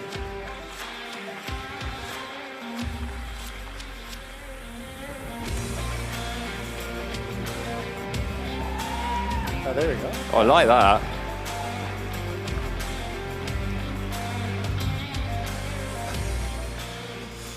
So, someone got a scream there. I think that was Olga, but I'm not quite sure.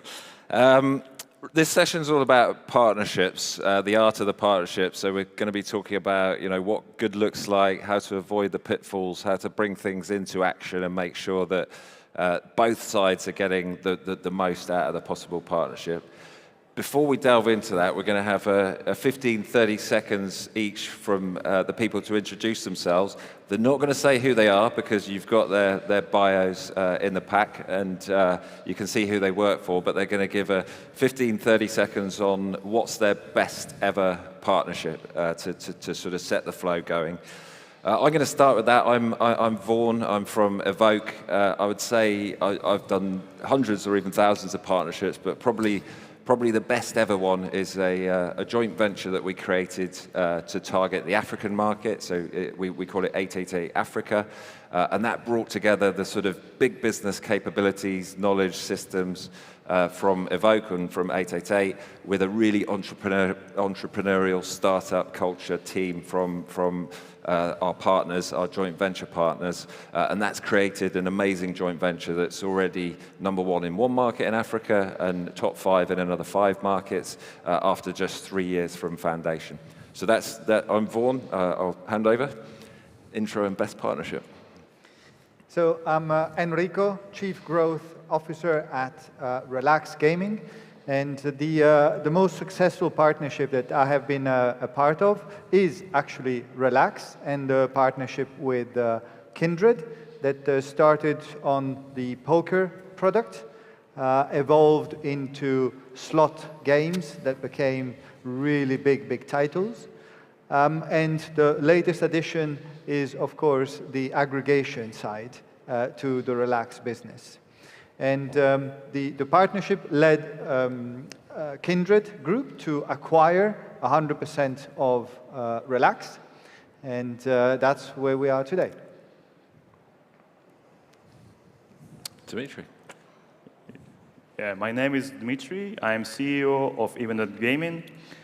In my opinion, the best partnerships happens when it goes beyond contracts and specific SLAs. And for example, in our history, the best partnership we are having is with Premier Bet in Africa. We are launching poker there now, and poker for Africa is pretty new product, but Premier Bet goes beyond and help us. We together trying to push this product on the African market. Cool. Olga. Thank you. Hi, everyone. I'm Olga, Chief Commercial Officer at iGaming. And for me, the best partnership is about relations, because we are all human beings here. Yeah, and that's very important to support each other, to go all together, because it's a long journey, long time relationship. It's the main point for me where we are focused as iGaming. Right now, we have more than 2,700 partners worldwide. And I think only thanks to our strategy of supporting each other, we are right now here. Thank you. Hi, everyone.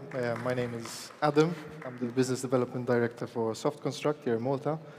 I'll switch it up a bit. Sort of my favorite partnership is one I've had with Kaizen Gaming, and it's a relationship that I've taken on from different roles I've had within the industry. And as Olga correctly said, it's the sort of the partnership and the communication that you have throughout the years together. Thank you. Yeah, my name is Johan. I'm with Simpler. I think for me, it's always the last partnership that's the best one. As a scale-up company, we're always looking for the next one and the next one and the next one. So the most recent one for us was when we partnered with Swish in Sweden. Caused a 300% growth in the Swedish market over the last 9 months. So that's been an incredible partnership for us. Hi everyone, I'm George Wadsworth, head of casino at SoftBet, and I think easily for me the best partnership has actually been recently with Ultraplay, one of the leading sponsors here. They do well on a fantastic amount of markets, and their jackpot product has been one of the easiest retention methods we've seen with our customer base. Cool, thanks. So as you can hear, we've got a great panel. For anyone who's done a recent partnership and wasn't mentioned, sorry, it doesn't mean you're bad, but we'll come back to that. We've only got 30 minutes and we've got 6 amazing people, so we're going to split it into 4 sections and try and keep it quite sharp on those. So we're going to cover what makes a good and a bad partnership. We're going to have a startup lens and how new businesses can break into partnerships, particularly with big businesses. Then we're going to talk about the critical bit of delivery, of how do you actually bring the partnership to fruition. And then finally, a quick fire round with top tips. So to get us started, what makes a good and a bad partnership? We're going to go to Johan. Yeah, I think business partnerships are much like private partnerships, right? If you look at your home, you need to have a common ground of what you're trying to achieve. If this is the thing for the night, are we in this for the long haul, or are we building a relationship over multiple years? I think it's the same in business, that you need to have that common understanding of what you're trying to achieve, to set the right expectation on each other's. So I think, and all of those can be okay. And I think it's extremely important, and that's a lesson that we have learned over the years, that you need to be very clear on, this is our ambition with this partnership. This is where we want it to end up. And I think if you don't have that, that will put the start of the partnership in a bad place. And then it's also going to be very hard to measure, have we actually succeeded with what we wanted to achieve from this partnership? So I think that's one of the foundations for me when we go into a new partnership. So communication, definitely key. And what about the contract and the legals? So maybe Dimitri and Adam will comment on how important that is. Yeah, I would say that often, first of all, as I mentioned, in partnerships we should go beyond contracts and SLAs. Definitely, it's something more than just things written on the paper. But we should not forget that we don't confuse this legal stuff with like human stuff in our partnerships. So legal is important to fix things, fix the basics of partnerships. But then two partners should understand each other, interests, their strategy, where they're going, and help each other to go beyond just commercial terms, just points in SLA and so forth. Yeah, I mean, just to add on to that, I think the contract normally is a framework of what you're going to build your success or failure on. But ultimately, communication, good or bad, can make or break the partnership. So I agree with Dimitri. I think communication is key. And when you think about sort of setting those expectations for the partnership, I guess one of the stickiest areas, and one where we always get into difficult territory, is around the budget. And how do you go into it then, ensuring that there's enough money to make the partnership work and everyone's clear on what will be required? Anyone?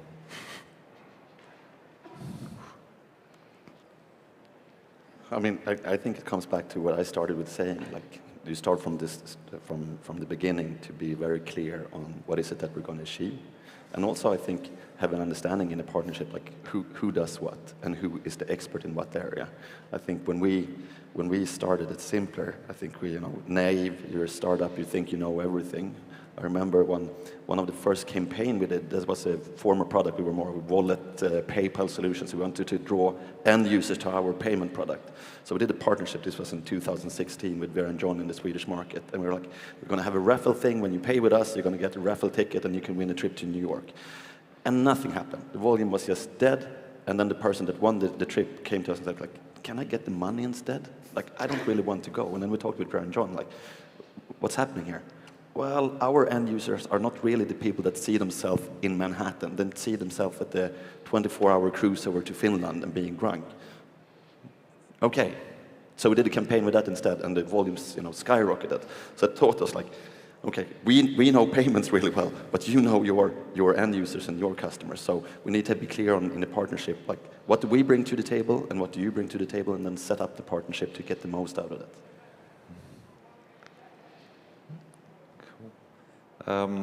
So I guess, we've heard a bit about what makes a good partnership and setting it up for success, making sure expectations are clear. Clarity on the budget, I'd say, is critical. When partnerships do break down, what are the reasons for that, and why that you've seen, Olga? Yeah, actually, when I was trying to prepare for that session, I was thinking, what might really break down our partnership? And for myself, I identify 4 reasons. Yeah. First, it's when you misaligned expectations. Yeah, you signed the contract, that's cool, but do you agree with your partner about timelines, about responsibilities, about goals? And really, you assume that you are on the same page, or you are really on the same page, actually on the same page with the partner. I think it's first key which we have to avoid when we are in order to avoid the breakup of the relations. Second point, I think that's when we think short term. Like 10 years ago, I also wanted the results right now, immediately. But the relationship, when you have to invest time, your efforts, and that's a really long-term process. Another, I think it's like no post-integration support. We are, as a game provider, plug in the games, you plug in the product, and that's it. But as BigGaming, we always provide the support after we go live to our partners. We improve our product. We share successful metrics with our partners just to show that, guys, we will not disappear after going live. We will be here with you, and we will go together. We will grow together. And I think last one, and very important for me personally, it's when there is no co-creation. Because I think when you create together something, you both invest your time, your efforts, and at the end of the day, you see the results. And it unites you as partners. As a partnership, you became more stronger. That's, I think, the most important keys, parts or reasons which might really break down the relations between partners. Yeah. Thank you. No, thank you. Any other comments on that, anyone? No? Yeah, I'd like to say, obviously, the contract will save you in the legal aspect, but the partnership that we have together shouldn't actually get to that stage. We should be able to resolve any uncommon issues before we even get to that, final outcome of, okay, fine, now's enough. But, that clear, open, transparent communication, as you say, set realistic expectations, actually align together, we're all going to achieve a great goal and great business growth together. Mm. And we've all sort of heard amazing pitches, right, where it sounds incredible, and you're like, let's just get it signed up and get going. How do you avoid that sort of trap of just over-promising and then falling short, and that can break down a partnership or lead to disappointment? George? Yeah, 100%. It's so easy to set massive expectations before integration. We can make a deal ahead of time that's going to be delivering the world, it's going to be everything that we want and more. Unfortunately, it's not ever the case. We always want to have joint KPIs. We want to have quarterly business reviews to ensure the fact that we are aligned on what's going to be the case after the integration, just so it doesn't fall apart just as before we even get off the line. Yeah. Yeah, I think some of the toughest ones are where it's sort of one-sided information, isn't it? And where you feel like you're paying, but you're not really getting anything, and you're not getting any feedback, like Olga was saying. Okay, we're going to move on to the startup sort of lens now. So there were some amazing pitches. I'm not sure who was in here for the Xanadu thing earlier with the startup pitches, but some incredible sounding propositions, and you'd probably sign all of them up. But I guess it's the question for sort of partnerships is, What's different about being a startup in these conversations? How do you engage with bigger companies, slower companies, more established companies with that kind of entrepreneurial startup spirit? So we'll start with Johan with that. Yeah, sure. I mean, I've been with Simpler since we were 10 people in 2016, and I think a very easy trap when you're trying to get into the industry and you're trying to get your first partnerships is that one, you're extremely rushed. Like nothing can happen fast enough, so you're trying to cut corners. You might negotiate with yourself on both price and quality and do everything to get in, but then you don't know what you're going to do once you get in, because you cannot deliver everything that you have thought, and you're not getting paid for it because you lower the prices too much just to get the foot in the door. And at the same time, you need to get that foot into the door, right? So I think this is the thing that you need to struggle with, and then saying, okay, should we spend 2 more weeks here to really set the common ground, have agreed pricing, have everything in order before you go, or when is that time? And that's not easy, but I think the same way as I get advice, like hire slow when you start up, like hire right, the same with partnership. Make it right, make it count, and try to get it right from the start. But it's not the easiest thing, and I know when you start something, you want everything to happen at once. Yeah, I agree with that. It's sort of getting the chance and then taking it's critical, isn't it? And making sure that you've got the right person in front of you, I suppose, as well. But I guess everyone's made mistakes as a startup and when we're smaller, but maybe anyone who wants to comment on mistakes that they've made and can avoid, but we'll start with Dimitri, who was keen to own up to some mistakes. When you're a startup, you are so needy for money and contracts, and you usually get down with price, usually ready to open everything in your company for a bigger client. And it creates a lot of problems for startups.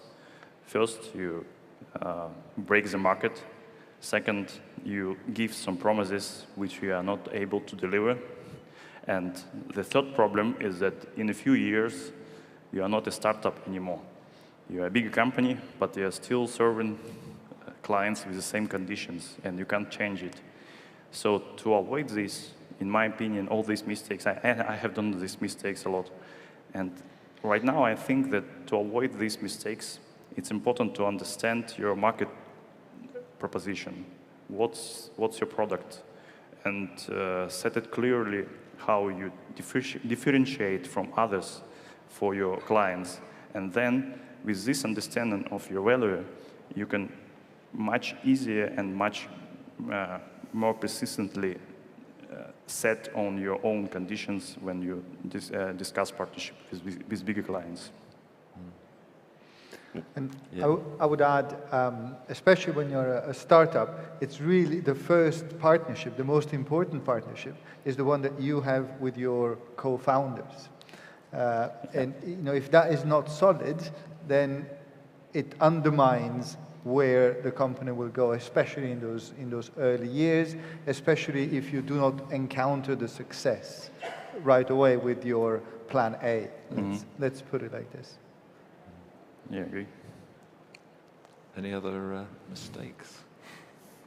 No, but I guess following up on your discussion there, I think it's very important to understand when you're a startup what you're willing to compromise on and what you're not. So I think as you're a startup, you don't have everything. You don't have your full product. You don't have full delivery capacity.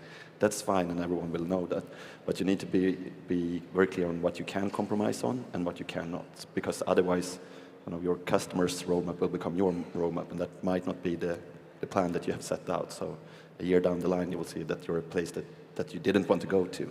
And having facts behind this compromise. For example, if you give discount to a bigger client, you understand that you will save on marketing because of this discount, because with bigger clients, you can use this for marketing. Exactly. But you need to understand this in numbers. Yeah. But then at the same time, you cannot be afraid to do mistakes. You need to take your shots, and you need to, like we always said it in the first couple of years, like we're going to be wrong 49% of the time. But that's fine, because if we're right 51% of the time, that will make us grow. So you need to be bold as well and take your shots. Yeah. I think a couple of the tips earlier from the startup panel were make a lot of mistakes, make them early, learn from it, and move on. And the other one was you need to be slightly delusional, and you need a lot of luck to make the breakthrough, to make the startup work. And I think that's very fair. I think when you think about some of the great products, new widgets, new content. How do you avoid the kind of trap of just coming in and saying, we've got something awesome, you'd be stupid not to use it? How should founders think about sort of adding value beyond just the great facts? Olga? Actually, I think we jumped already that level in the whole industry, in the gaming industry, and when we came to our clients and say, okay, we have the great, best content. It's not enough. It's just the beginning. Let's say it's like the entry tickets to the client to start the partnership. But really what add value right now, from my point of view, is when you have a strategy fit, when you can your product help your partner to grow in their market, to grow inside of their audience. Also, are you flexible enough as a company to create your product tailored to your partner, tailored, like adjust your roadmap, change something in your product which will fit to your partner. And also, I think very important is some kind of partnership energy. When your partner and you are together, you feel that your partner feels that you're with him, with them, we are together, we create something. That's, I think, very important parts of the cooperation and which really add value to the product and to the content in general. I think also adding to that, like going the extra mile for your, like, as you say, when your partner grow, you grow. So, I mean, we're supplying a payment method, but we constantly also give feedback in our markets. Like we have our head office in Sweden, so we know the Swedish market very well. So we constantly give recommendations, and like you can do this on the UX side here on your pay site or your flow in this area, even though it's not our product, right? Because it will help our partner to grow, and if they will grow, we will grow. So it's a win-win scenario. Cool. So we're going to move on to the third sort of topic now, which is then from pitch to payoff. So there's some great tips there in terms of how you set your startup going and how to engage. Once you've got that sort of opportunity to pitch, what turns that pitch into a done deal? We'll start with Enrico.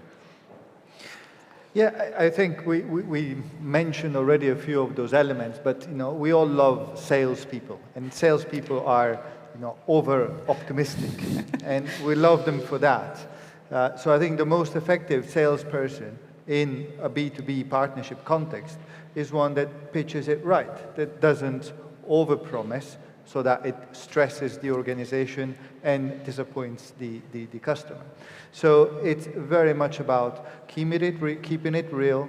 It's about making sure that there is a follow-through with all the various milestones, that there is excellent communications between the various teams afterwards, whether it's technical integration, the commercial side with the account management, and that, again, the partnerships in a B2B amongst the companies that we are representing are partnerships that will last multiple years, decades. So it's really important to have that solid foundation, to have some reference clients, to have another customer that can vouch for how good your service is or your products are, is extremely important to turn that sales pitch into a contract, into a deal. Cool. So I 100% agree with that, but also, Olga, I think you mentioned it earlier as well, the relationship side of things. That's so important, and I think even more now when 99% of all the meetings are digital, like finding that ground to build those lasting relationships, I think that's extremely important for a long-lasting partnership. And yeah, I think that not only this industry, but I think many industries have kind of lost that over the last couple of years. So I'm kind of looking forward to how can we bring that back again, because I think at the end of the day, you don't do business with another business, you do business with people, and growing that relationship, I think, is extremely important. I think it's critical. It's much easier to sign a deal over a beer in Malta than it is on Teams, right? So once done that, George, how do you ensure that you're actually delivering value? Yeah, absolutely. I think the integration, it's 100% like the honeymoon phase. We're all very happy. We all want to continue that growth pattern. But you need to continue that joint collaboration together for the entire duration of the business partnership that we have together. You know, you're here to sell to me. I'm here to sell to you. We both have a joint expectation of what we want out of this.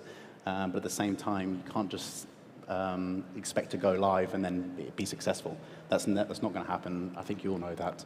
We need to continue every, time we talk to each other, set what we're going to be going over the next few weeks, make incremental progress, and enjoy the cooperation we have together.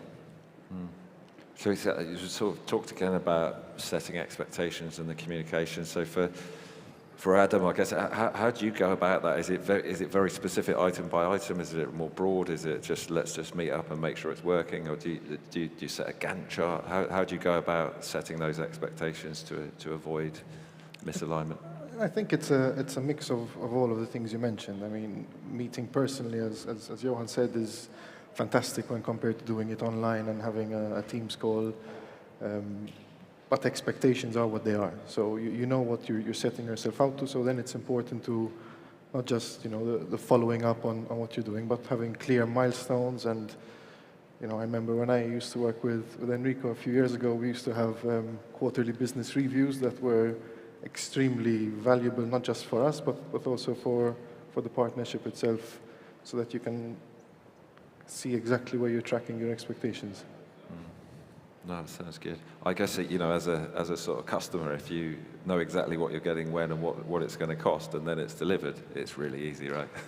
That's, okay, great. I guess, has anyone got to that sort of pitch situation, and you really should have won the partnership, secured the partnership, and it hasn't worked? Are there any sort of tips from that, or anything that's gone wrong at that pitch stage where you really should have nailed it? Anyone?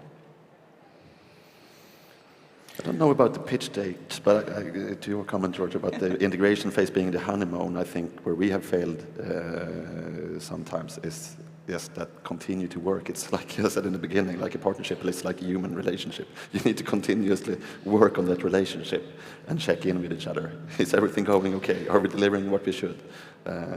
It's like I do at home with a wife. How much have I fucked up this week? How can I fuck up less next week? No quarterly business reviews. You mentioned honeymoon, right? So let's make an analogy that partnership is like a marriage. So if each partner pursues only its own interests, it quickly becomes toxic, right? So to keep it going, you need to understand which parts you can compromise for your partner, and your partner should understand which parts of your relationship can be compromised from his side. And only this way it would be sustainable. I can add that there are certainly negotiations that I've been a part of where, be it for commercial reasons or sometimes for ego reasons, where the deal did not happen. And I think that is also okay. It's okay to be able to step back and not want to conclude every partnerships. It's sometimes it's good. It establishes credibility, both sides, and sometimes for the company it may not be the right moment. It may not be the right deal. There's so many factors. So I would say it's okay to walk away. It's okay not to. What I don't think is good is to create enemies in general. This is a small industry. We all know each other. And to create an enemy to end up on somebody's blacklist is certainly something I would avoid. Okay. So you can't drink every single drink on the bar, even if they all look great. The clock's turned red, so we're into the final session, which we called lightning round, which is basically 1 minute from each of you then, with either tips for a startup or one trait that quickly builds trust with your potential partner, an example of a great partnership that delivered long-term value. So it's sort of open floor to each of you, just to 1 minute of sort of advice and insight for the crowd. Start with you, Enrico. So for me, we were kind of discussing in the back, data and utilizing data in order to optimize the business that we have together is still an area, in my opinion, of opportunity that we have as an industry that we have not fully grasped and fully explored. So my lessons learned, or my recommendation is really to build a partnership so that the factual data, the exchange of data in order to really maximize the partnership and the business opportunity is definitely one of the key pillars that you have. Cool. Dimitri? I would agree with Enrico that our industry still has a lot to develop in the area of open data for the industry, to share this data between operators, providers, and other participants of the industry. So we are still not having a lot of association, we are still not having a lot of industry standards, and I think all those things will improve partnerships for our industry. Great. All good. Just I was thinking, Dmitry here had a very interesting comparison with a partnership as marriage.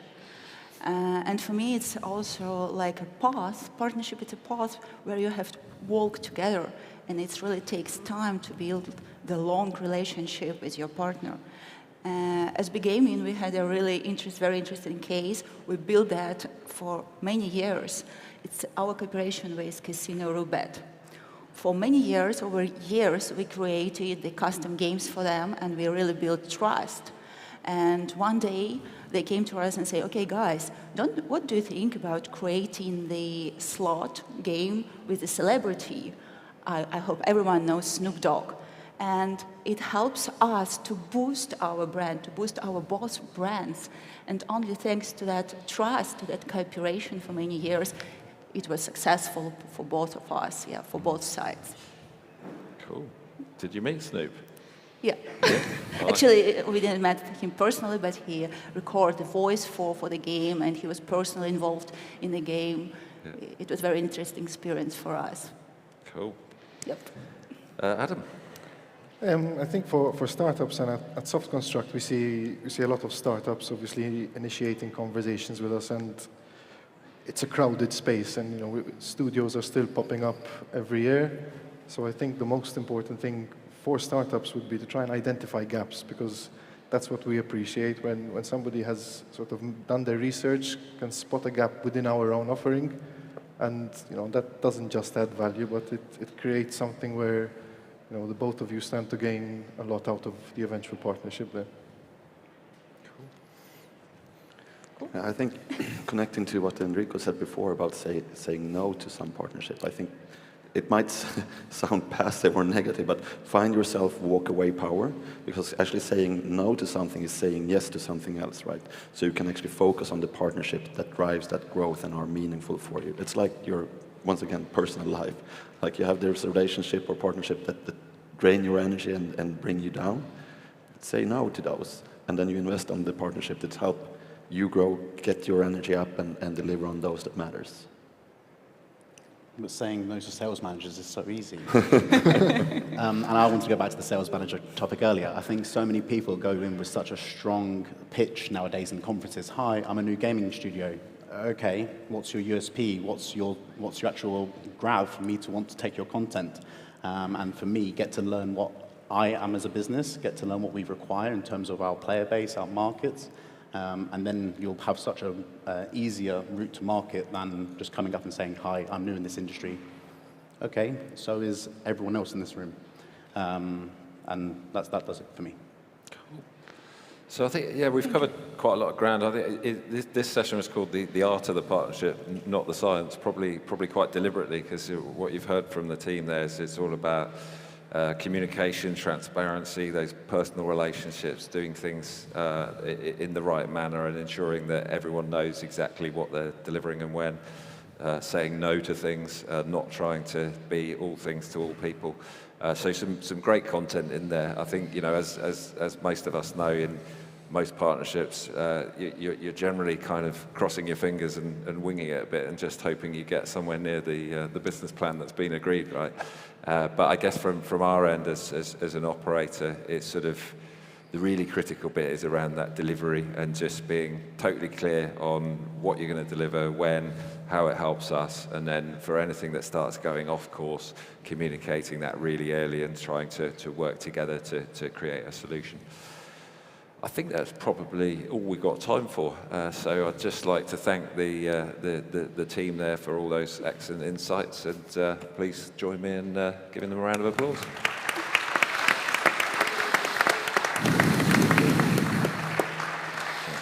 Thank you. Well, flew by. I couldn't quite work out what's going on with the time because it was running out.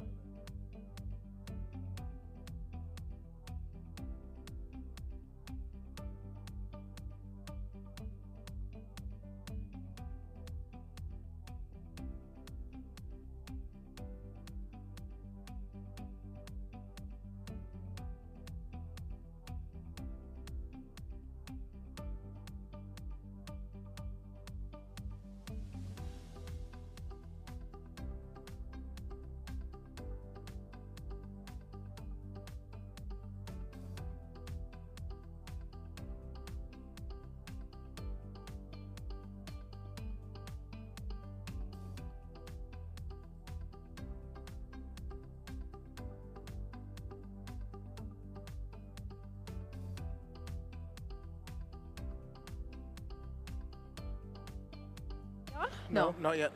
Check. We're going to take a 10-minute break, everybody, but please don't go anywhere. Stay in your seats because soon we will have the very anticipated Flaming Hot Talks session. Yes. Where we're going to have spicy chicken wings. We're going to have executives here on stage answering difficult questions whilst eating these spicy chicken wings. Yes, I think there will be crying, laughing, throwing up, throwing down, sweating some more, then sweating some a little bit more, and then after they sweat a little bit, a little bit more. A little bit more. Yes. So see you in 10 minutes. See you in 10 minutes. Let's get this stage going. And if you know that there's somebody who needs to be here to see this, text them. Say it's starting in 10 minutes. I think this is the first iGaming conference that's actually doing this. I know. So it's going to be very exciting. Yep, and I also want to just remind everyone about the Dar Björn Gala tomorrow, tomorrow evening. Tickets are still available online. Yeah. Who doesn't want to get dressed up in gala clothes and go to a party? Exactly. And tonight there's the Rave Cave. The Rave Cave, but that starts at like 10, and then first the networking Upstairs. drinks on the rooftop. See you in 8 minutes then, right? Yes. No, it's 8 minutes, right? That's cool. 9.5. Right. See Yeah, you. 9. See ya.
Spicy, spicy, No hot, spicy. flaming hot talks. I'm so excited for this. You got gloves on? This is a session where hot topics meet actual hot wings. Yes.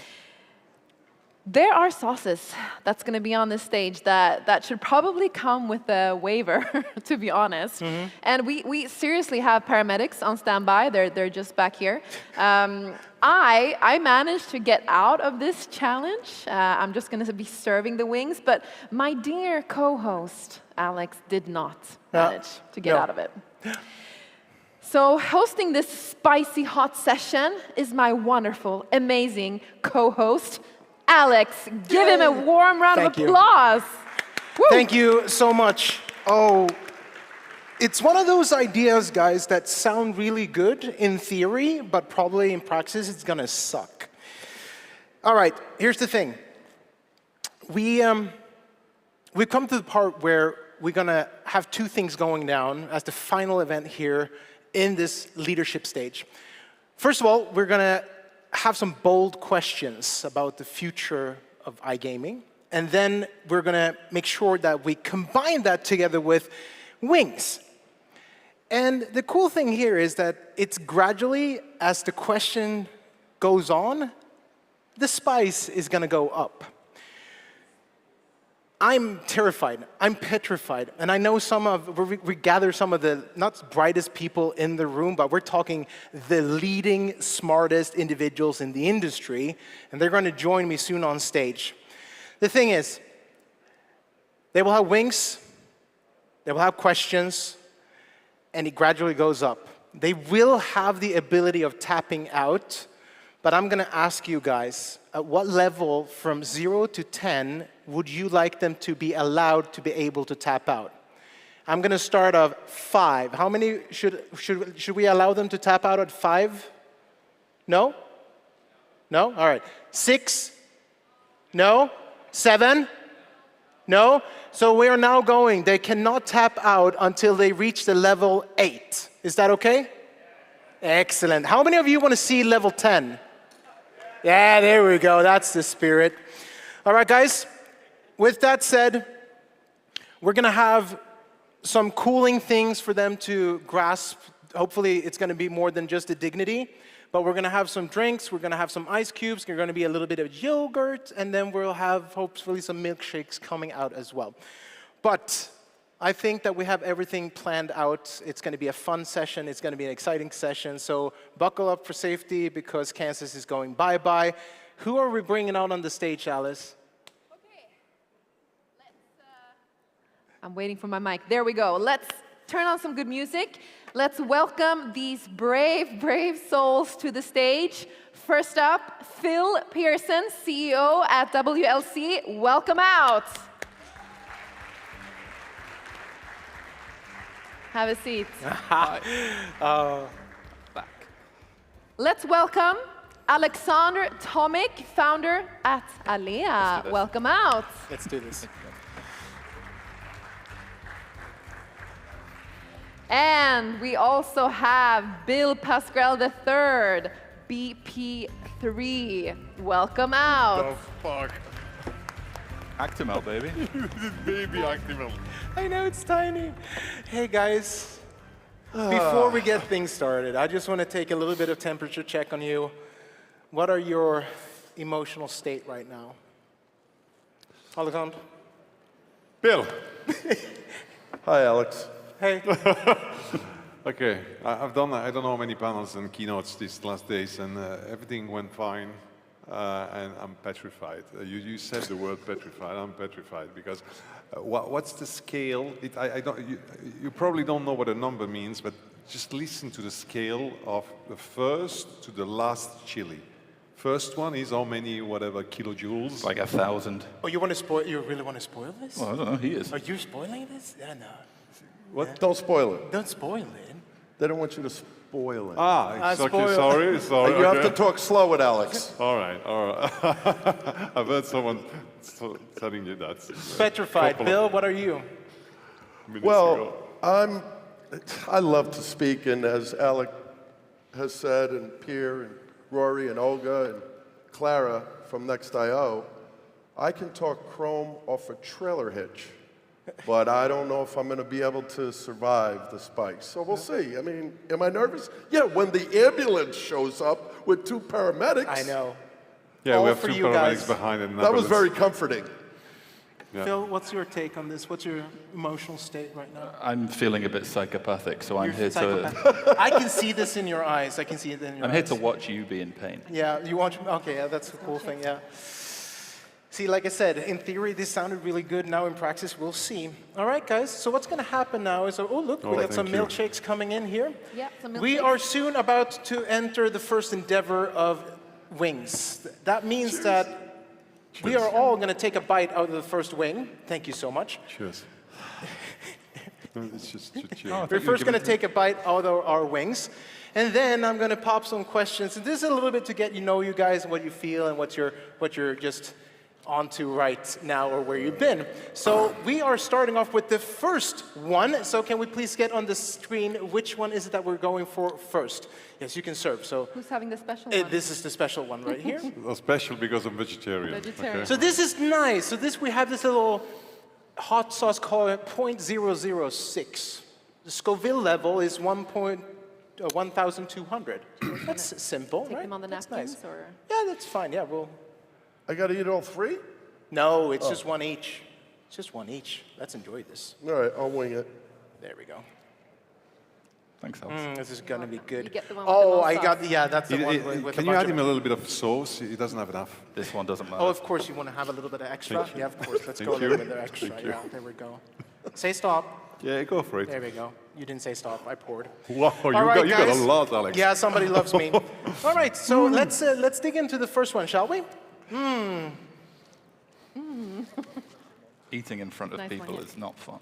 This is the nice one. Yeah, it's nothing. Wait a second. Oh, the point zero. Yeah, Wait a second. It gets worse than this?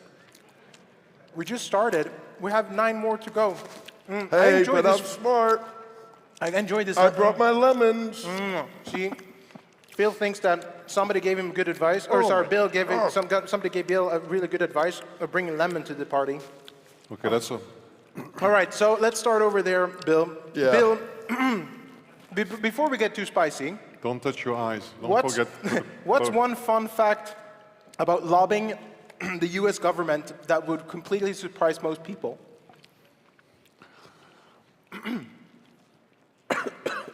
Yeah. Come on. Well, I'll tell you one thing. This is the toughest thing I've done in my life. Oh, we're just getting started. And we're just getting started. Yeah, thank you. As I said, I'm going to try to wing this. U.S. government is interesting. It's a collection of folks that I think try to do the right thing. But they often are dealing with so many different issues. Alex, I know you're going to tell me to shut up, but I'm trying to buy time so we don't have to get to 8, 9, and 10, okay? We have time. Thing, Bill. I have a Do your strategy thing. here. Do your thing. No, most people in the industry think that politicians know everything about everything, and it's our job to educate them on it. So that's the biggest challenge. Oh, good. Phil, I heard your entrance into the gaming world wasn't exactly by the book. Can you tell us how you stumbled into this industry? Accidentally. I just randomly moved to Malta thinking I'd be good at it because I used to play poker and I understood it. Yeah. Got a job at a platform and worked our way up into building this. Nice. Simple. Simple. Alex, I also heard that you grew up in a small village in France. Yeah. What's one thing from that life that shaped you as an entrepreneur today? I come from a modest, to not say poor family that emigrated from Serbia to France in the 70s, early 70s. I believe I was conceived in Serbia and born in France in 71. And we came from a poor suburb, so basically, I don't know how to say it differently, I wanted to escape from there. I didn't want to. I wanted to escape from there. I didn't want to get back there. And when I was introduced to the gambling industry, I thought it was a real good opportunity for me to, how you could say different, get rich and don't go back to poverty. Yeah. Oh, nice. Thank you so much. This was just level 1. I think it's time for us to ant up the bets and bring out level number 2. Can we see what we're eating now? Fuck. Ooh, so we're bumping it up from Scoville level 1.6 to 5.6, or 5,600. Lift off, that's nice. Love that. Shit. So we'll see how we manage to do this. Another set of hot wings. Oh, this has a nice color to it. Looks good, delicious. That's nice. All right. So everybody, what the hell I was thinking doing this. Are you guys ready now? So we're round number 2. Now we're going to go more into like industry trends. So let's have a little bite, shall we? Don't forget to get that green thing inside of your mouth. That's what she said. Oh, it's not too bad. Oh, it's not too bad. Oh, wait. That was quite mild. It kind of. Hey, by the way, you like my hat? I love your hat. You know what it says? No, G-E-R and the backwards Z. Jersey. Smart. Okay. That was pretty nifty. Yeah, that was nifty. Right. I think this was kind of weak, wasn't it? Thank you. Actually, this was easy. This was easy. No, actually, I'm surprised. It's not that bad. With 5,600, you would think it was hard. They're fun till level 5, then it's less fun. 5,600. Guys, I would like to hear a little bit about what's the hottest trend in iGaming right now? So is it the sportsbook expansion, the poker revival, or something that we aren't seeing yet? What do you say, Phil? The hottest trend? The battle between social sweeps and the real money Okay. industry. I think that's the hottest thing going. Yeah. I mean, we can name 20, but Sweepstakes poker is a big thing right now. Yeah. Obviously, the demise of America's card room isn't going well, but WPT just launched their own.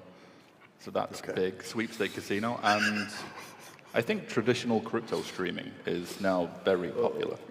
Like, look at how most crypto people are getting their players. It's all socials streaming. It's big.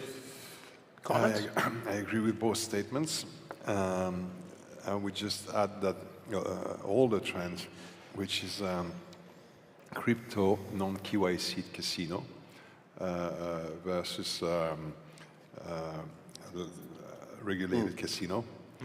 And the amount of money and GGR and profit that they're making versus the regulated one, and the people that we're seeing from our industry that are moving from regulated operations to crypto non-KYC operations. And when we have operations like Stake, backed up by people like Drake or Rubet and Snoop Dogg, if these guys are doing it, why wouldn't we? I imagine, I'm saying that people from our industry, and I've seen people that have been working 20 years for regulated operations, UKGC, going full crypto, full black now. So I feel that our industry is moving toward black. So we can, there's, let's say, greed. I mean, there's more money. A non-crypto operation will make 5, 10, 15 million GGR per month. A crypto one will make 300, 400, 500 million GGR per month. We would have a 20% profit. On the other side, they have between 5 and 10% profit. So it's a very big difference. And on the other side, we could say that regulator did a pretty bad job. Especially, for example, in the UK, where all the big VIP players excluded themselves from GameStop, and now they have no other choice than going on non-regulated casinos. And that's part of the conversation you had with Christopher Daly, and to be honest, I agree more with him than with you.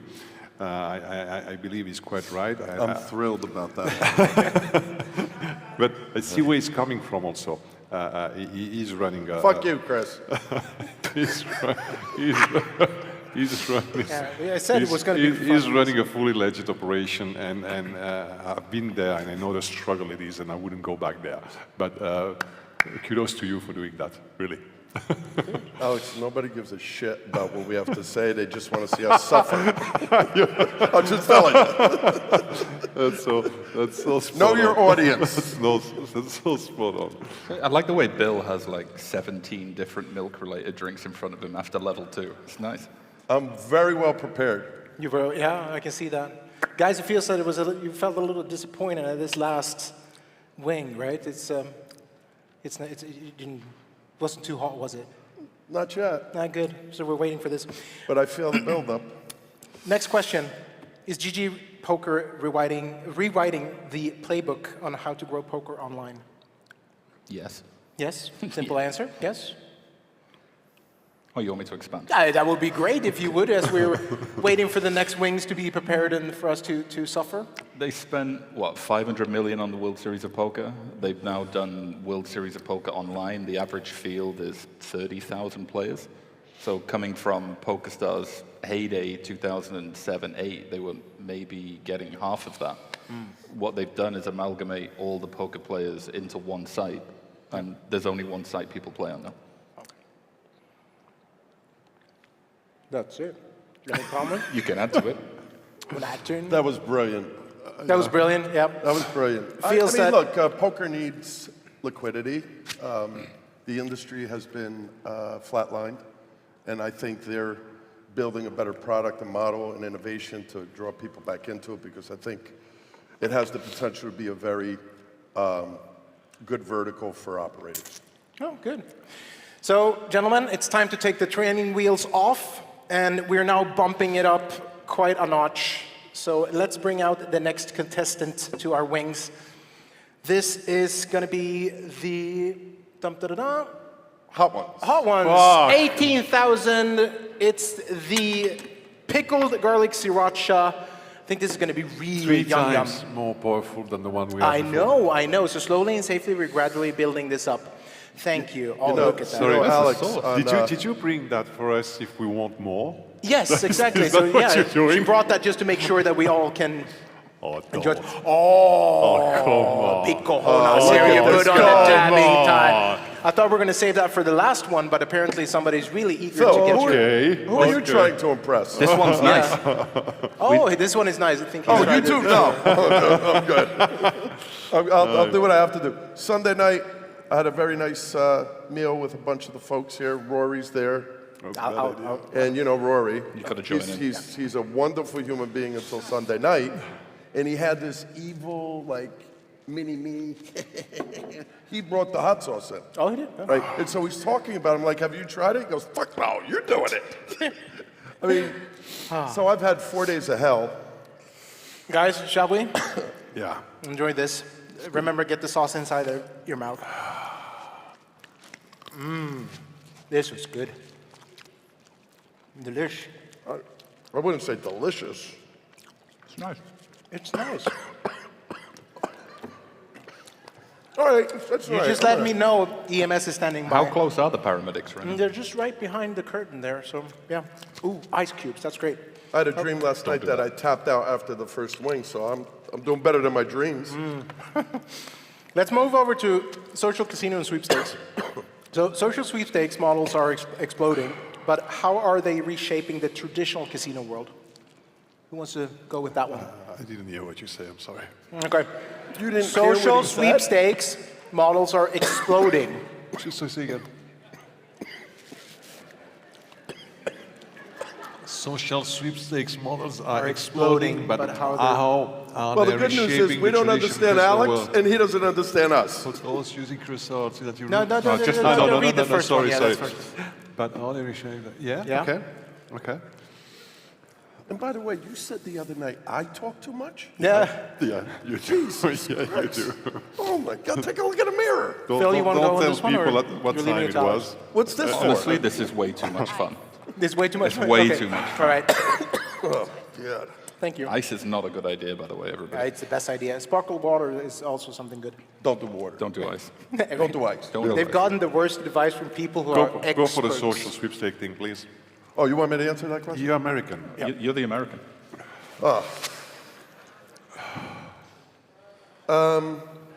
What the hell was the question about social sweepstakes? Social sweepstake models are exploding. Yes. Yeah. But how are they reshaping the traditional casino world? Well, I would think, and I've advised them, but they're not warm to it, that they should get ahead of the curve before they're banned and work to sit down to be regulated and taxed. But their player acquisition is tremendous. They're scaling heavily. But the issue is they don't have any of the other challenges and barriers that the regulated real money industry has. So I'm a big supporter of them, but if they're going to just fight and block regulation, I think they're going to have a shorter-lived life than if they get ahead of it, where I think they can really become a part of the regulated culture. Is a ban state or is it federal? It's per state. Okay. Yeah, it's per state. Unlike prediction markets. But go ahead, Alex. We can see where you're coming from. You're coming from someone who is defending the real money gaming industry, and as an American. Okay, so now if we have another point of view, and if we don't care about the real money gaming industry, and if we don't care about the US market, sweepstake is taking the world out. It's Australia, it's going to be Brazil, it's going to be a lot of big countries. It's not just US. I wouldn't go compete with US sweepstake operators because they know their market better than I do. But sweepstake is a big thing that's going to explode outside of the US. I agree with you that at some point US are going to regulate it. New York probably is going to be the first state to do it. And things are going to change there. But let them rise for the moment. I mean, it's a very good thing that's happening, at least for me. I don't see competition between sweepstake and real money gaming operations because it's two completely different demographics. They're not even a threat for real money gaming. It's just that real money gaming could be jealous because they could say, oh, you're not paying taxes, oh, you don't have to pay a license, etc., etc. But then who is the real competitor? It's Fortnite. It's these video games that are making billions, not millions, billions on underage players with gambling, with loot box and skins and stuff like that.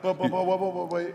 You just agreed with that, that gentleman. Well, that's the wrong word. I don't remember you. You agreed with Chris. Okay. How are you going to incentivize, encourage, without regulation and licensing, the sweeps and social casino companies who I'm not opposed to, without regulation in terms of problem gambling, responsible gambling, player protection, all the things that are important to create a more sustainable industry? I agree with you. Okay, then we're... No, I do. Next.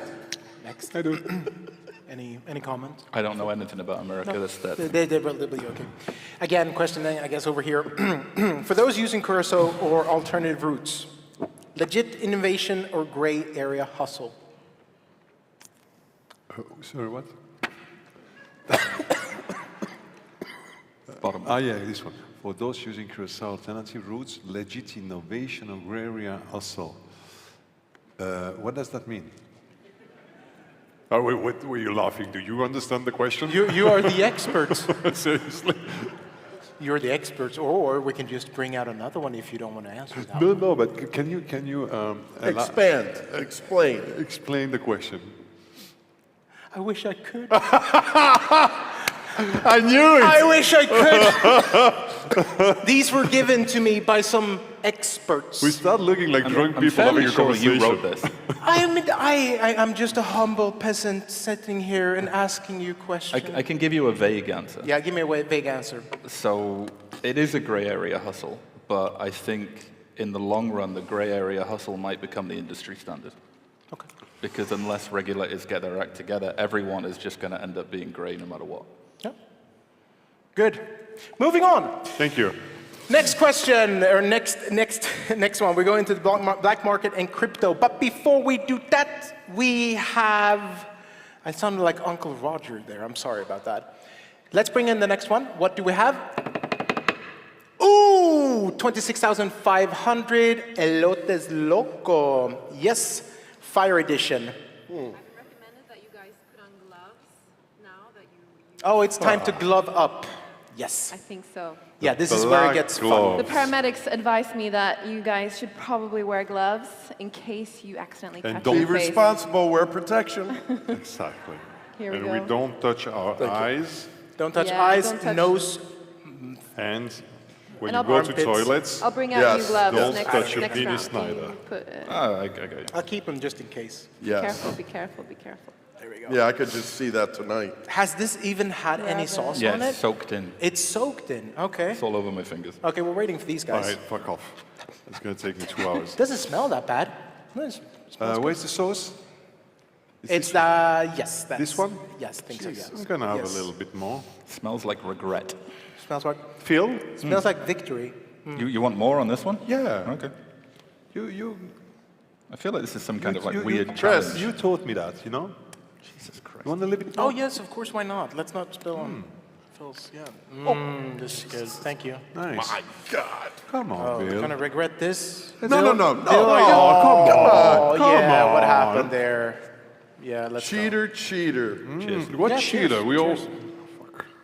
You can't get these gloves on, they're useless. We might need to eat first because Yeah. Bill Wanna might have fall a- obviously. you wanna That's have a- why there's so many let's- babies in Malta. Let's go. Oh, this looks wonderful. This is 26,500. Okay. Really want to get the flavors going inside. It takes a minute. It takes a minute. This one was quite It builds. What does this go? What, you going to tell us what we go up to? Yeah, this is Elotes Local Fire Edition, 26,500. That's enough. I did my bite. Is this the last one? No, this is not even halfway. This is one. This You is got 4 more? 1%. No, we got 6 more. No, come on. You're The last one is 100 times harder than this. 100? Oh, thanks, yeah, Phil. 100. Who invited him? All right, Come on. guys. joking. Is the rise of crypto gaming good for innovation or just bad for consumer trust? Are you okay? No. No, okay. All right, let's go. Is the rise of crypto gaming good for innovation or just bad for consumer trust long term? Good. Good? Can we move on? Oh, it's good, it's good for gaming. Like, look at like. You're not eating your wings. Yes, I am. No, you're not. I have to eat the whole wing, Alex? You were right. This is gonna just transverse into ludicrousy in a He's minute. wasting all the good stuff already.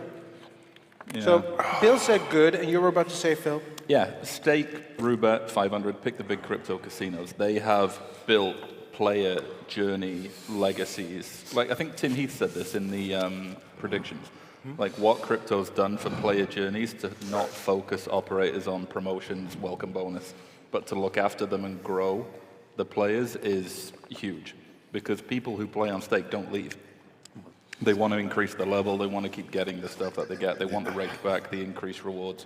So you can end up getting 30% back on your losses every month just by staying loyal to a place, whereas on everywhere else you're getting, what, 10, 15 on some 0, and the affiliates making all the money. All right, I'm good. Are you okay? Are you okay? I mean, mentally. We're getting there.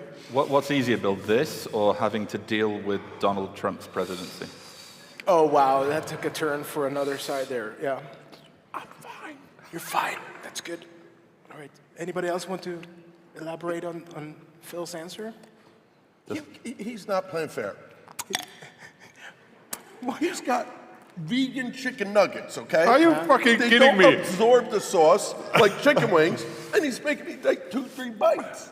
Did he just produce No, an wait. ice cream? There's no Where did bones that come there. from? I think you he have a lot of produced bones. I have to eat everything. You Yeah. don't.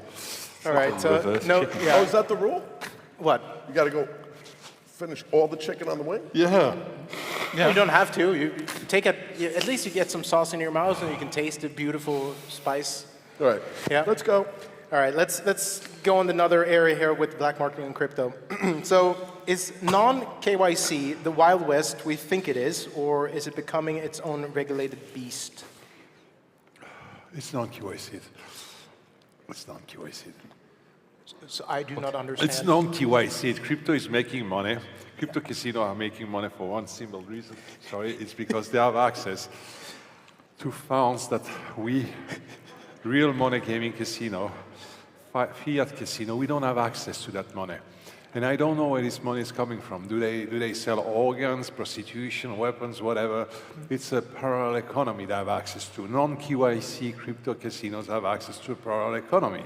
We don't have access to. A casino can't make $500 million or to $1 billion GGR per month with fiat. There's not enough player having that amount of money to spend this money on 20 casinos doing that amount. So it is coming from a parallel economy. And we don't know where this money is coming from. It's obvious. We all know that. Right? No, it's true. On one of the sites we run, we had a guy deposit €1 million, and it took 6 weeks of KYC, bank confirmations, everything to get it. You do it on crypto, you can do it in 4 minutes, and you just have to send them your passport. Wow. Easy. Easy. Oh. I can see you guys are, you're bubbling of expectations, what's to come.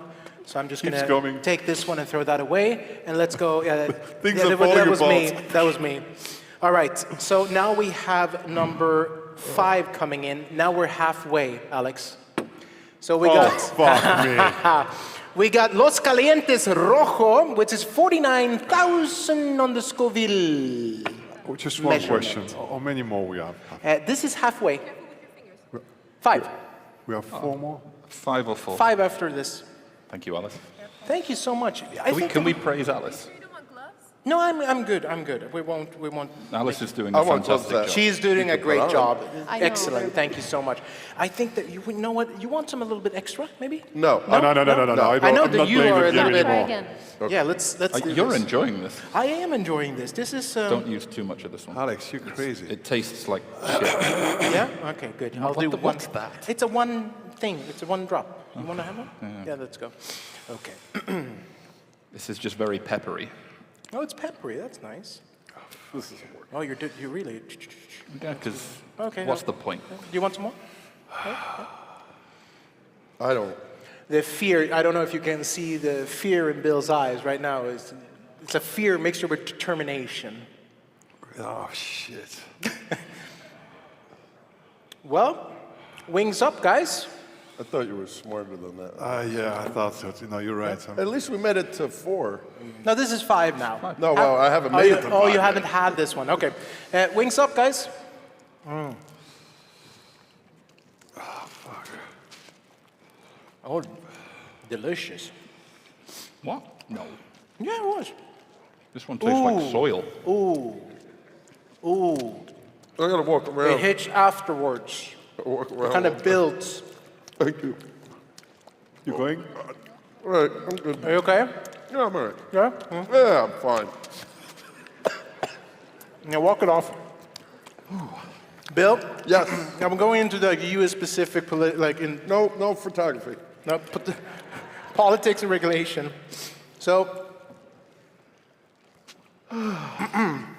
paint us a picture, please. How is the current U.S. political landscape really impacting the future of iGaming, sweepstakes, crypto, and predictive markets like Kalshi? You don't want it on your fingers. All right. Take your time. So, I'm going to tell a story I told a couple hours ago with Chris, whatever, Dali, whatever. Salvador Dali, whatever his name is. This is getting nasty. So I put a yellow post-it on my passport, and my wife, who, by the way, is Colombian, so I know what Las Caliente means. And when she says it, it's not good. I put a yellow sticky on my passport because I flew through New Jersey to Frankfurt. And I thought the German Border Patrol would get a kick out of it. And it said on the yellow post-it, "Don't blame me, ... I didn't vote for him." But, hindsight's 2020, I should have written it in German. Not that I speak German, but I would have used ChatGPT and it would have sorted it for me and probably pumped it out of my phone. So the Border Patrol guy looks down at it and he grimaced. And I said, "Oh, I'm And he looked up and he smiled. He said, come on in. So I didn't vote for him, not in 16 or 20 or 24. And I know he's upsetting things. The argument for him is that he's upsetting things because things have gotten out of control in terms of tariffs, which I don't agree with, in terms of what we support in other countries, in terms of the wars, in terms of what he's doing to cut government. But at the end of the day, I think what he's doing with crypto, we should have done a long time ago. I think the American public and the Biden administration, remember they put that commission together to study crypto. I think they could have done a much better job getting ahead of it. And as is the case with iGaming, Europe is way ahead of the US, so we're playing catch up. The same thing's gonna happen with crypto. It is something that can be extremely transformational, but you know, people don't like to upset the status quo, if you will. So I feel good about it. It's the one thing I support him on at the moment. Sorry. And he doesn't like hot wings either, by the way. Did you eat some of that wing? What? Yeah. Oh, you did? Oh, okay. Just You want me making to eat the other half of it? All right. You're Yeah. breaking my balls. Oh, you really got into that I don't one. know if they can pick it up from there, but Bill is physically shaking. Yeah, I know. Eating Yeah, these he's like hardcore going into this.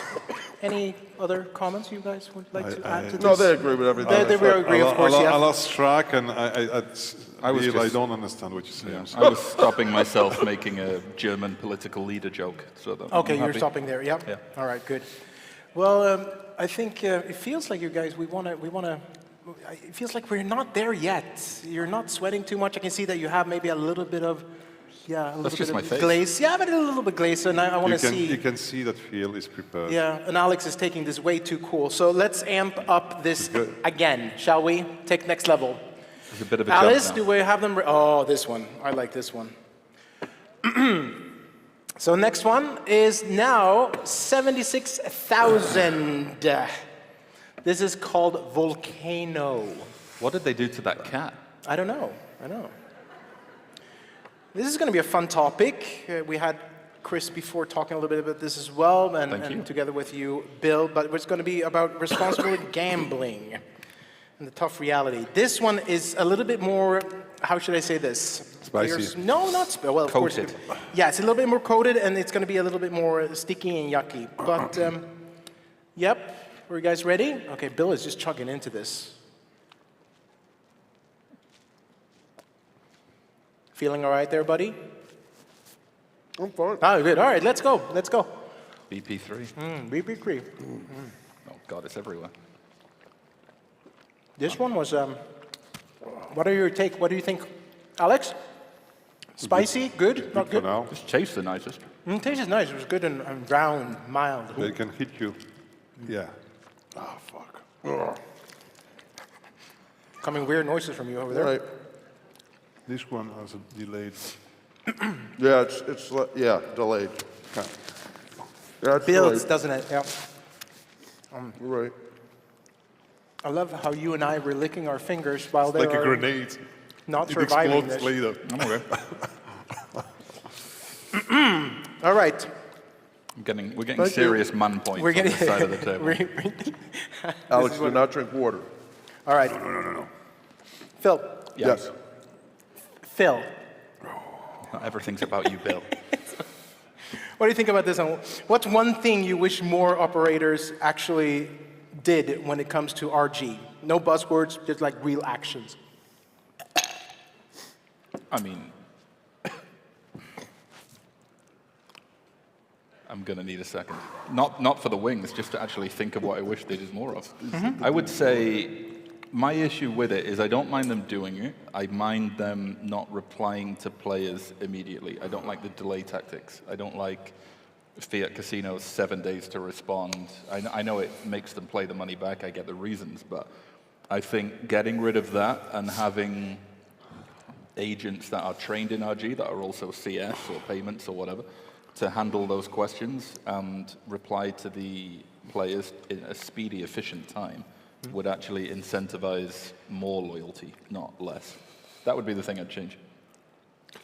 So coming from a background of being a UKGC, SGA regulated operator back in time, what I can tell you, what I've told them many times, you are GAMSTOP, okay?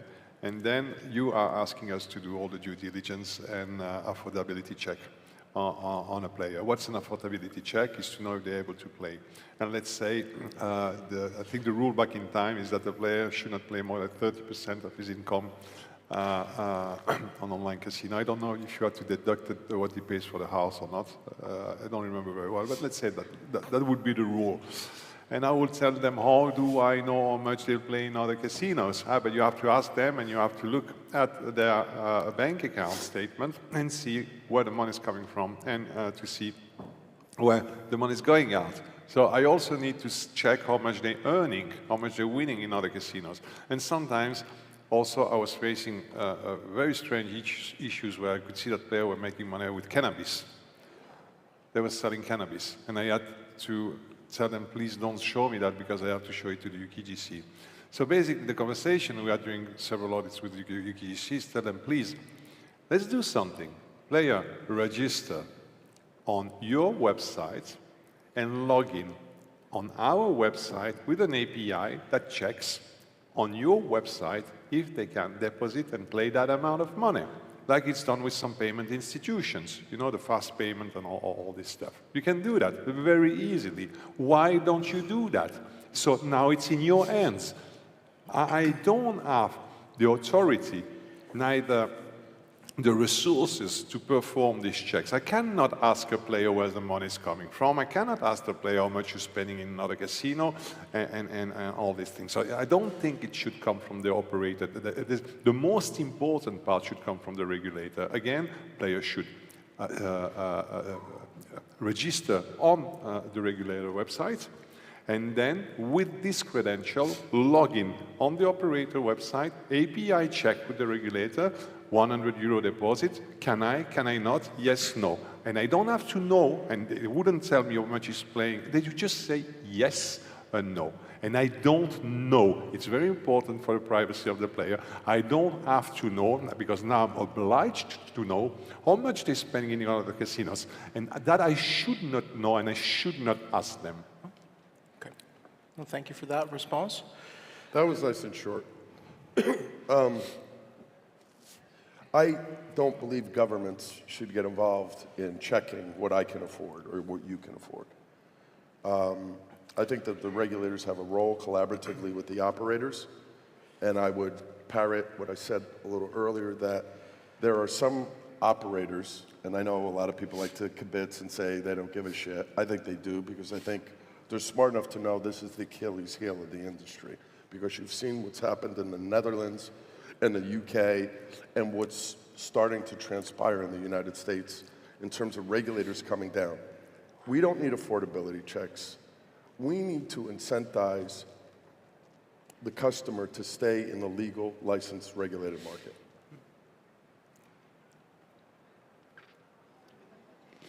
I'm not touching my No, it was Alex. We all kind of panicked there. He was timing me. He wanted to see. Yeah, he was just waiting. We're like, don't touch your nose, don't touch your nose, and it's always going to. So before he could press his watch, I stopped. Yep. I was just checking. They don't give a shit about what we have to say. I was just checking my heart rate. Thank you so much, gentlemen, by the for way, those it's answers. not bad here. Whatever you do, I just accidentally started licking my lips. Don't. That's not a good idea. Just to give you a little heads up. Yeah, thanks for telling us that in advance. Yeah, we have done 1, 2, 3, 4, 5, 6. So let's bring out lucky number 11. So number 7, Alex. Whoa! Good movie. It's a great movie. Yeah. Yeah, this so one now, sucks. 131,000 on the Scoville level. That means that we're having a beautiful hot house hot sauce.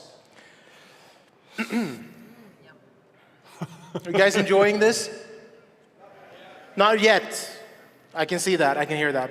This is the one I think Bill's gonna puke. Yeah, no, not puke. Not puke. So for the fun of it, let's just dig deep into this one and eat as much as you. Oh not wow! like. You really soaked this one. Thank you. Oh, Yeah, this there we one go. is Yeah. dripping. Not in a good way. Oh no.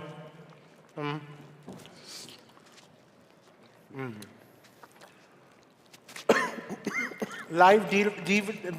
What? I can't speak English anymore. Live dealer is exploding. Now, live dealer evolution, like future focus. Honey, if you're watching at home on YouTube, keep the children away from the screen, please. This was probably invented by the Americans when waterboarding was banned. Oh my God. Why? This is what they should have did this instead of waterboarding. Why are we? This is really growing. Shit went on my nose. Hey, we're still here, Alex. I know. Okay, so let's We're go. good. We're You're good. still here. You're not allowed to tap out until next one. Bring it on, man. Live We're dealer. here. We're Yeah, doing it. I know. Hey, give them a round of applause. They're still here. That's good. That's amazing. All right, let's go into the That one's hot. All right, yeah. Live dealer is exploding, but with AI on the rise, will we soon have live AI dealers? If yes, how does that change everything? Yeah, it's been built. It's been built. There's people. Elaborate that too. I have an NDA. Hang on. So there's a company invested in by people I know, which is building AI dealers that can be customized by the user. Okay. Which I can't say any more than that, but it's cool. Would I trust it? I don't know. Okay. Because there's a difference between watching a woman that 97 men are hitting on in a live chat on Evolution compared to an AI person who you do or do not know if it's pre-recorded. Okay, so follow up that question. Is there still room for the personal human touch, or is it pure efficiency going to win in the long run? Always. Yeah.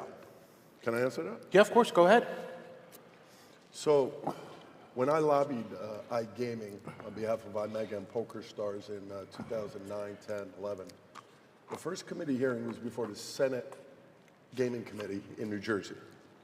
Senator Shirley Turner, God bless her, she's a bit up there in years, but she's still a senator. She was concerned about cannibalization. And so I did a real quick, not jerky or like sarcastic, but I said, Senator, like you, I have a beautiful kitchen at home full of food, no hot wings or hot sauce, but full of food, microwave, stove, barbecue and all. But yet we still go out to dinner. We still go out to dinner. So I believe that we're social animals. We want to replicate the social interaction with this, when we're not able to socially interact, right? This does have impact. Live dealer is exploding in America, particularly in New Jersey. We have 26,000 jobs in the state of New Jersey. The majority of them are live dealer in the iGaming space. So I think it's a positive thing. And I think we will matriculate like a lot of the retail casinos have with virtual slots or blackjack tables and craps tables, right? But I still think the social interaction is important, both for brick and mortar and for the online space. Now disagree with me, Alex. Yeah. Go ahead. So there's no social interaction with live dealer. I'm sorry Sure there is. Of course there is. What's social interaction You're with the French. live dealer? What do you know? Wait. Online. Let me just finish. There is a company that does live dealer. Let's say the second one on the market. I won't name them. Its owner has invested in virtual reality avatar company, 4 million euros. So they're going to roll out a product which is basically AI-powered live dealer. They're indistinguishable already today. Technology makes them completely indistinguishable from human beings. So the only caveat that we have here is coming from Asia. People play live dealer. Why? Not because of they have a live dealer in front of them, but because there's a physical device that they trust. They don't trust their NG device. They trust the physical device. Okay. So now, when you're gonna have AI live dealer that are gonna be completely indistinguishable from human being, but you will have to say that it is not a live dealer. The problem will be the fact that you are playing on an RNG. But if you have a mechanized, automatized physical machine with an AI live dealer, you obtain exactly the same thing that we have with the live dealer today. And why live dealer is so complex to manage today, it's a question of logistics. If you go in a live dealer studio, there's hundreds, if not thousands of people working in a crowded space. The operational costs are completely crazy, which means that tomorrow we're going to see a lot of companies that are going to be able to access this vertical with a very low entry cost. So the entry barrier cost is going to drop down dramatically within a year or two. And the technology is already here. It's not a problem of technology, it's a problem of just putting them together and doing the proper UI. So yes, I believe live dealer is going to completely change within a year or two max. Thank you. Good. Well, thank you so much, gentlemen. We are now leaving the safe zone, and we're now entering the I can quit if I want to zone. So we're going to bring out something that I'm petrified towards. And due to that we're entering the new zone, normally we do something called the final dab. But in this case, that comes on level 10, but we're going to start that on level 8. Would you agree that this makes sense? Of course. So now on, we're going to do final dabs on each question that is coming till the end. That means that even if Alice has been really great to already prepare them, we're going to dab a little bit extra from this level and forward. So now we enter round number 8. That means 8. So we're getting the bomb. Yes. This fucking sucks. This is RIP. That's nice. That's perfect. So I will assist on this one. Yeah, we have the EMT standing by as well. The Scoville level didn't go up. That's the last one, right? No, there's 3 more. Oh. Yeah, you're lying to us. What? We're doing final dabs here. I hate this sauce. I hate this one as well. You hate this? This you know is this horrible. sauce? I had this once. Look at you, look at me, okay? All right, guys. Yeah. See the difference? You're taller than me. Yeah, I'm taller. You can handle more. So here we have No. Get the fuck out of here, Alex. Don't even try. No. Play by the rules. Okay. You did it. Gentlemen, I want And you cheated. You played this game before. I want to say this. We're new. I didn't do it on purpose. We're rookies. I want to say this. It's been a real honor to fight this war up to level number 8. This is the bomb. The paramedics are standing by. It's time for us to jump into this one. Oh, that's and remember, really comforting. There's 2 more after this as well. Loving the music. Yeah, I know. So let's join. Let's do this. How come the ambulance guy's getting closer now? That's just for you. Real? Go ahead. Oh. Look at this. This is fucked up. This is... No. Oh, fuck. Oh. It's really it hits home.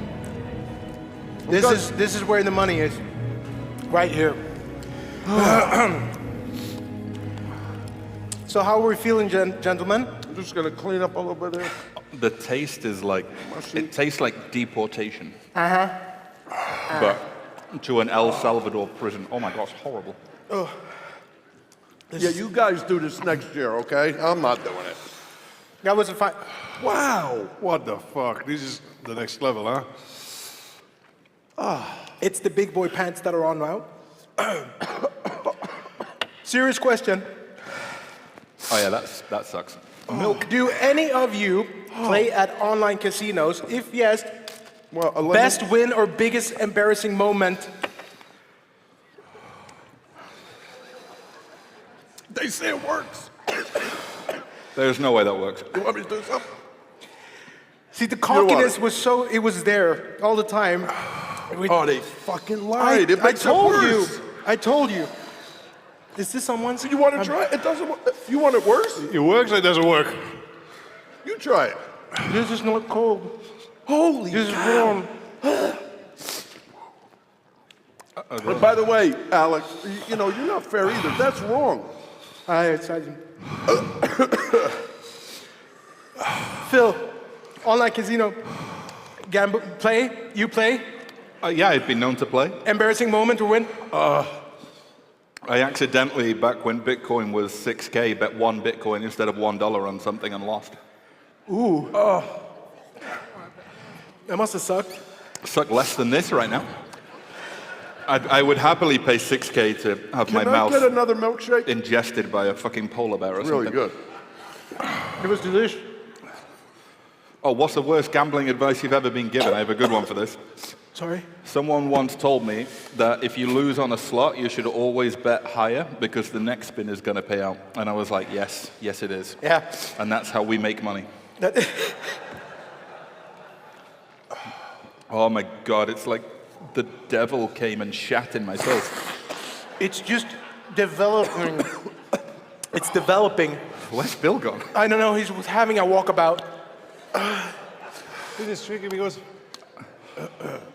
You enjoy this, Alex? It Yeah. lasts longer, but it's developing. It gets worse. It's not... Oh, fuck. So, Bill, Yeah. what's the worst...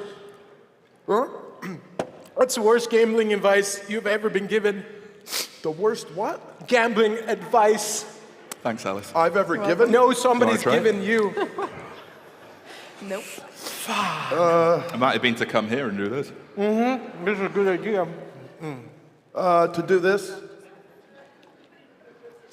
and to get involved in this industry because they're nuts. Mm-hmm. That's the worst. I can't feel my face. Alex, do you play in any online casinos? What's the biggest win or most embarrassing moment you've had? Of my life. No, gambling. Now?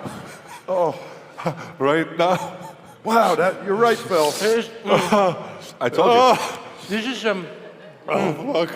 Do you want to try this? He'll Jump look up after and you. down. jumping up and... It helps. Yeah. Okay. Jump Yeah. up and down. Did you have lemon? Move around. I need to try the lemon thingy. The what? Lemon thingy. Oh, here. Yeah. Come here. Oh, Ready? oh, this is such... That's a stupid idea. All right, never mind. Oh. Fuck No, you, it Chris. doesn't work. It doesn't work. It That's doesn't work. fucking horrible advice. I told you. It's just worse. No, they say it's not going to help your tongue. I mean, you know anything about science? It's going to help your belly later. Now yeah, my you belly's are. fine. You are going to have to do this on a plane. I know. I'm taking Right a now. flight out of here at 9. Hey, we only have a minute and a half to go, so Yeah. I didn't tap out. I've hit the curve. It's getting better. Oh, my stomach. Oh. Okay, you guys It was ready? the last one, huh? Is anybody tapping out? No, nobody's tapping out. All right. That was some good. That was some good answers to great questions. This would be fun if we got all the people that worked for iGaming Next to No, try my all of them. Oh, yes. Oh, shit. Who?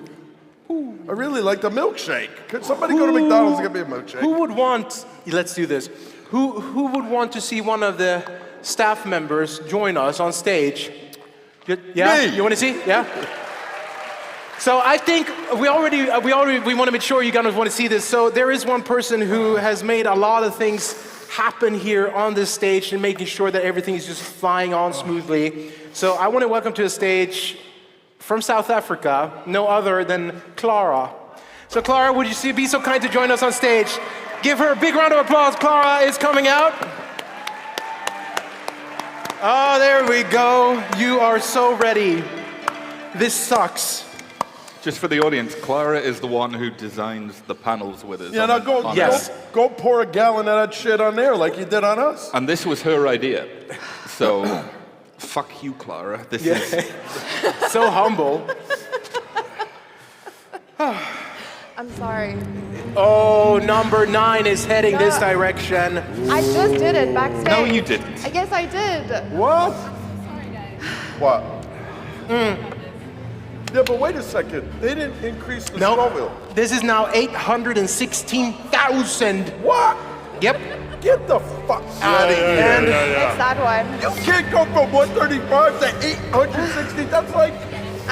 Now we got Queen 7 Majestic. times. Sicilian Scorpion Hot Sauce.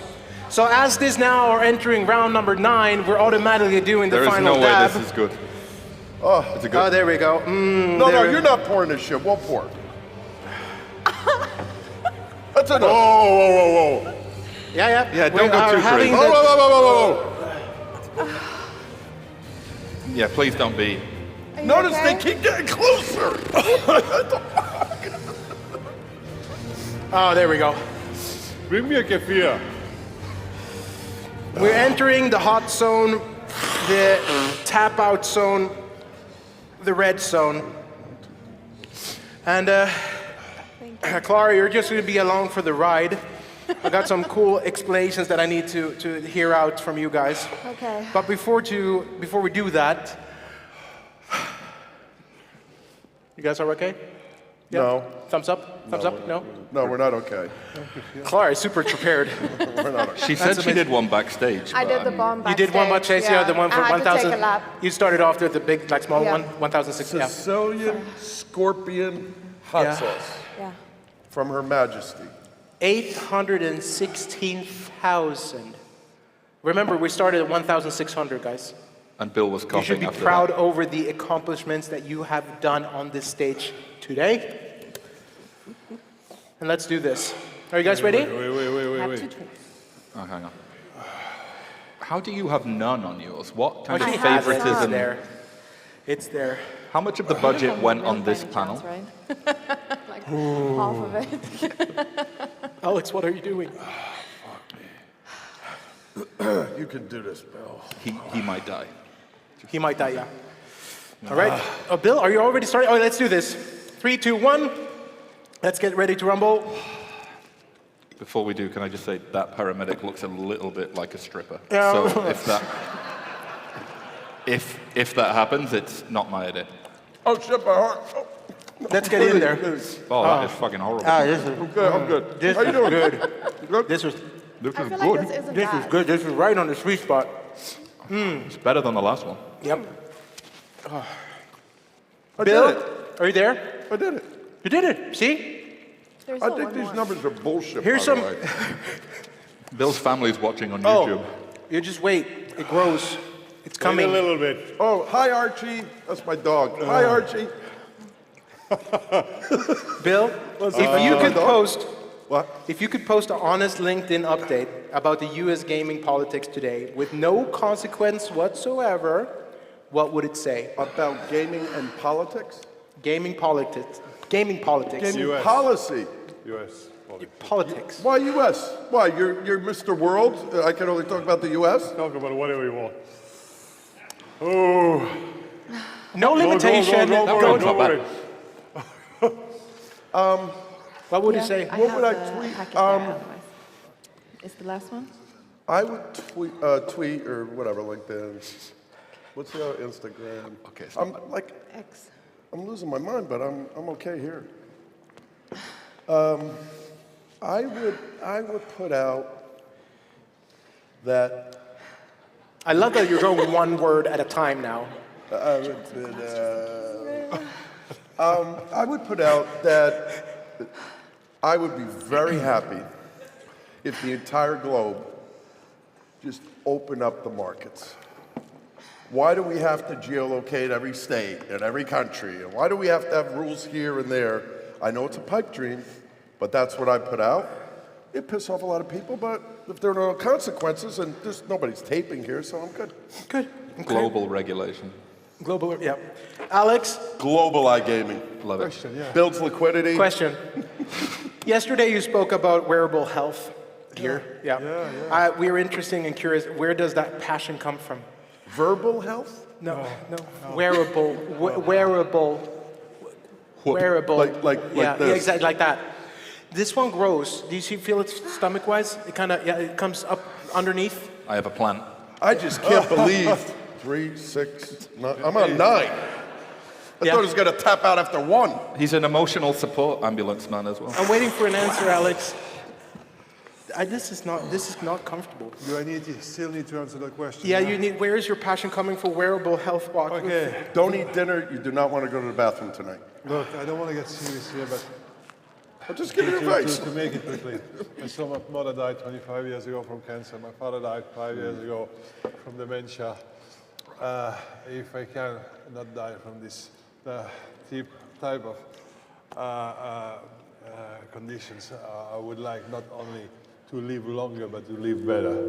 Yeah, if you see what I mean. Very nice. So That is it's very about nice. Not die at 80 or 90 years old, but not dying like a vegetable.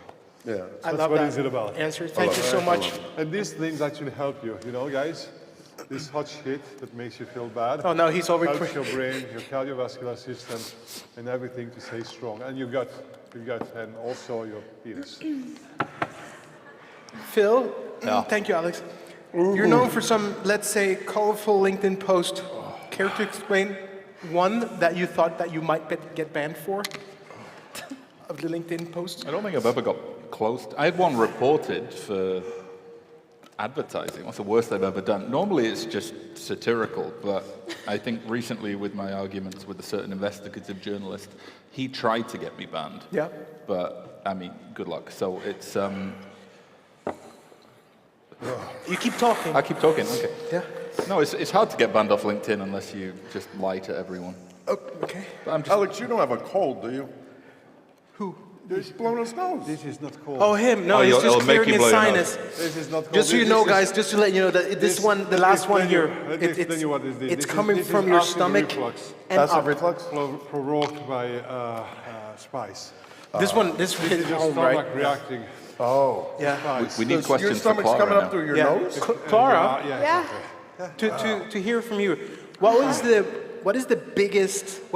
the biggest challenge of setting up this like day 1 and day 2 event on Next.io 2025 here in Valletta? Working with Phil Pearson. That's been one of the... Working with Phil? Okay, that's great, yeah. Yeah? No, I'm joking. There is no way she had one backstage. If this Don't is be the honest. reaction. I think I work remotely. I work in South Africa, so that's a challenge. But the company is remote first, so everyone kind of works from all over. But in terms of challenges, it's just trying to get all of the teams on the same page, making sure we all have meetings beforehand in terms of operations, video and tech, and agendas and research and speakers, and making sure everyone is on the same page all the time and trying to find extra hours in the day in order to make sure everyone is good and organized and put an event together. Can I ask a question? I'm on the advisory panel with this gentleman and also this gentleman. When it comes to setting up the agenda, do they give you free rein to do whatever you want? Do you only take our advice, or does Pierre like iron fist you a little bit? That sounded wrong. What do you think? It's the content team works together on this. Olga, Rory, and we work together, and we put in a lot of hours before an agenda even gets written to research, to see what's going on in the market, and then to talk to you guys as an advisory board to kind of quality check what we have going on for you guys to tell us, no, that's a shit idea, or actually go ahead with this is really cool and relevant. And a lot of the times we have to completely change what we're doing last minute because there's a massive update going on in the industry and we want to stay relevant or as relevant as possible, and then we add last minute additions to our agenda. In terms of what Pierre wants, is he just wants really cool, forward-thinking content and not just traditional panel discussions. We are always trying to do something differently, hence this session. Brilliant. This session was your idea. Yeah. It was Alex and I's idea. Haha, in your face. What? All right. This was your idea? Yeah, not your idea, it was my idea together with... idea. Yeah, it's his idea, maybe it was Bill's idea. It was not my idea. All right, people in the lovely audience, we have come to the final round. This is where we separate the kids from the adults. Let's bring in contestant number 10. What the fuck? No, this is over, no? No, now that's it's 9. coming. Oh, fuck 3, off. 2, This is a different 1. one. We got a 2 million Scoville level. No! Yes. No! So this. Oh, we have Thank you. Trinidad Moruga Scorpion Pepper Sauce with 2 million Scoville. No, it's on already. And we're going to do the final dab with the put it on great the table, honor. fuck it. Get out of here. There we go. No. Final dabbing No. this. And I want to see, is anybody you want to Alex, be a little bit... No, stop it, stop. Yes, No, I did. Leave this here. Don't touch this. Alex, for mine. Bring me something. I was wondering... No, something real. No Milk. water, no shit. You want milk? No. Yeah. I need something real. So, Let me see what I can do. I think still that this has the best response, didn't it? Thank you. Yeah? Keep this. Would anybody would like to see a little extra special dab? What? A little extra dab? All right. No, you're not no. putting both. That's 2.8 million. Okay. Just a little one. Yeah. There we go. We got some No, what rapid... the fuck are you doing? I'm having fun. So No! are Okay, but go on that side. you. Right there. Okay, yeah, that's good. Right there. I'll blend. Oh my god. All right, we're having a blend now. So This we is have not cool. one. you leave just it was all it the was milk? not enough. I'll All put right. it here, okay? For the next one, guys, Can we're you gonna get me a have cow? listen in. It's very careful that you listen. We're gonna have rapid fire now. You're gonna get one question. I want a quick response, no delays, and then I'm gonna give you another one as well. Wait.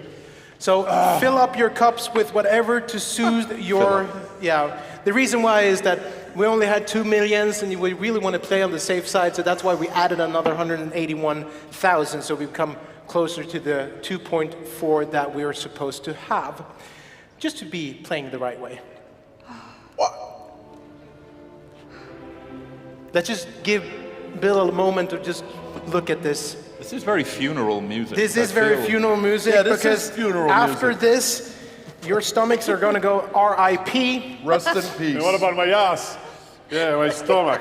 That is for everybody. That's Yeah, for you you to laugh. know and everybody else to figure I'm gonna out. start insulting everyone here. Hey, Do you have an app that tracks your ass as well? Clara, Bill, Alex, Phil, it has been a genuine Alex pleasure to just sit here. We have a couple more things to go through, but now let's get prepared for this one. Over 2 million Scoville. Enjoy.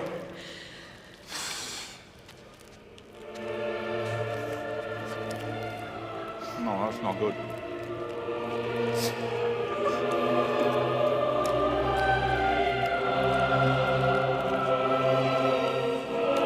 Trying to get the bones off.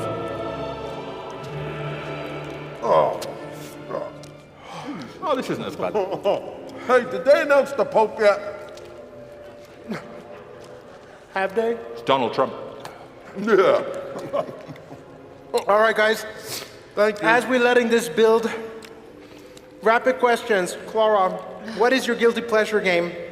I survived. The one that you're slightly embarrassed to admit that you love playing. What are you asking me? We can't hear you. We don't even give a shit what you have to say, all right? We don't even know if Clara plays games. Stay alive. What is your guilty pleasure game? The one that you slightly... The whole stage just moved. What is your guilty pleasure game? The one you're slightly embarrassed to admit that you love playing. Like any game? And whatever. The kids' version of 30 seconds, because I don't understand the adult version. Good. Thank you. Bill. Whack-a-mole. Whack-a-mole. I don't know what you're talking about. Say Game, playing games that you like. Which one Like do you board like? games. Board games, whatever game in life.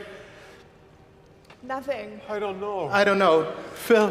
What, you want a casino answer? It doesn't matter. Whatever game it is that you're embarrassed to admit that you love playing. Moon Princess. Moon Princess. Thank you. Pong.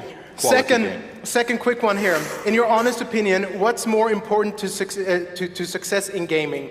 Luck, skill, or knowing the right people? No, I don't know anything. Good. Bill. Knowing the right people. Yeah. Alex. Know the right people too. Luck. Sorry, luck? Luck. Beautiful. Oh. Final thoughts, guys. I had a magical time. I had an amazing time. I see that these are having issues. Final thoughts. If you would give a non-BS bullshit piece of advice to anyone launching a new gaming brand in 2025/26, what would it be? Don't. And, I don't know, invest in something that exists already. Oh my God. Yeah, it grew there, right? And it just hit your face. I was about to burp and I can feel it returning. Oh, that's nice. Yeah, that's not nice. Alex, advice? Do something simple. Don't try to reinvent the wheel. Don't multiplayer. Virtual reality shit stuff. Do like Sprite did. Take a game that existed for 20 years, like Aviator. Crash game. Change 2 or 3 things and give your soul to it, and it will work. But don't just try to reinvent the wheel, man. Simplicity. It's simple. Bill? Shift to protected markets.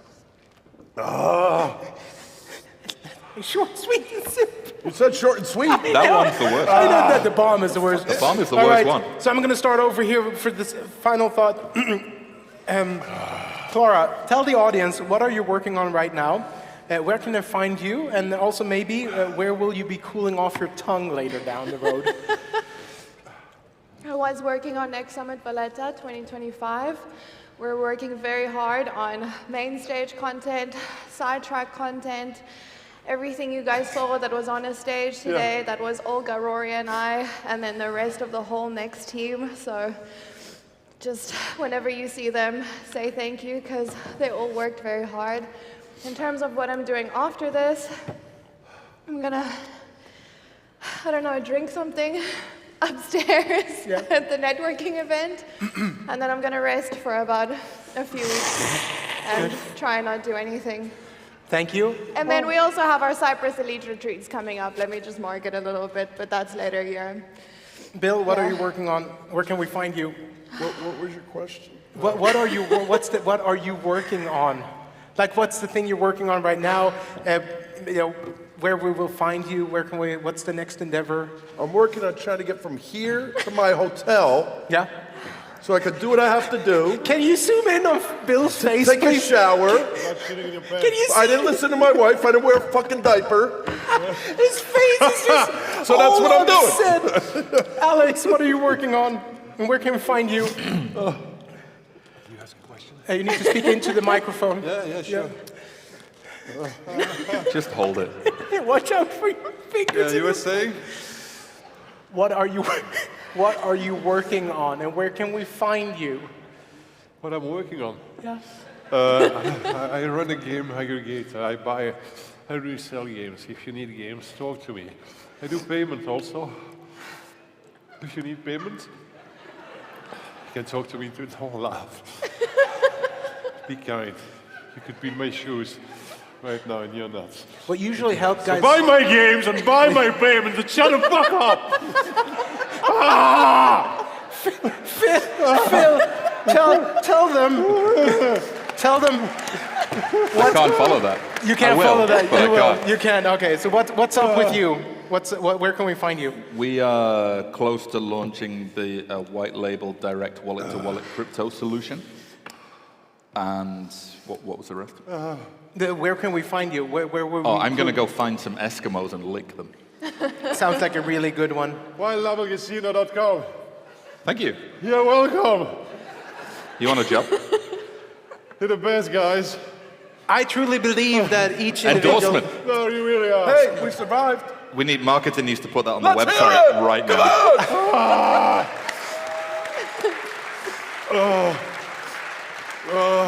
I truly believe that these 4 brave individuals will have a shitstorm heading their direction later this night. Ladies and gentlemen, people in this beautiful auditorium, we have come to the end of this Hot Ones.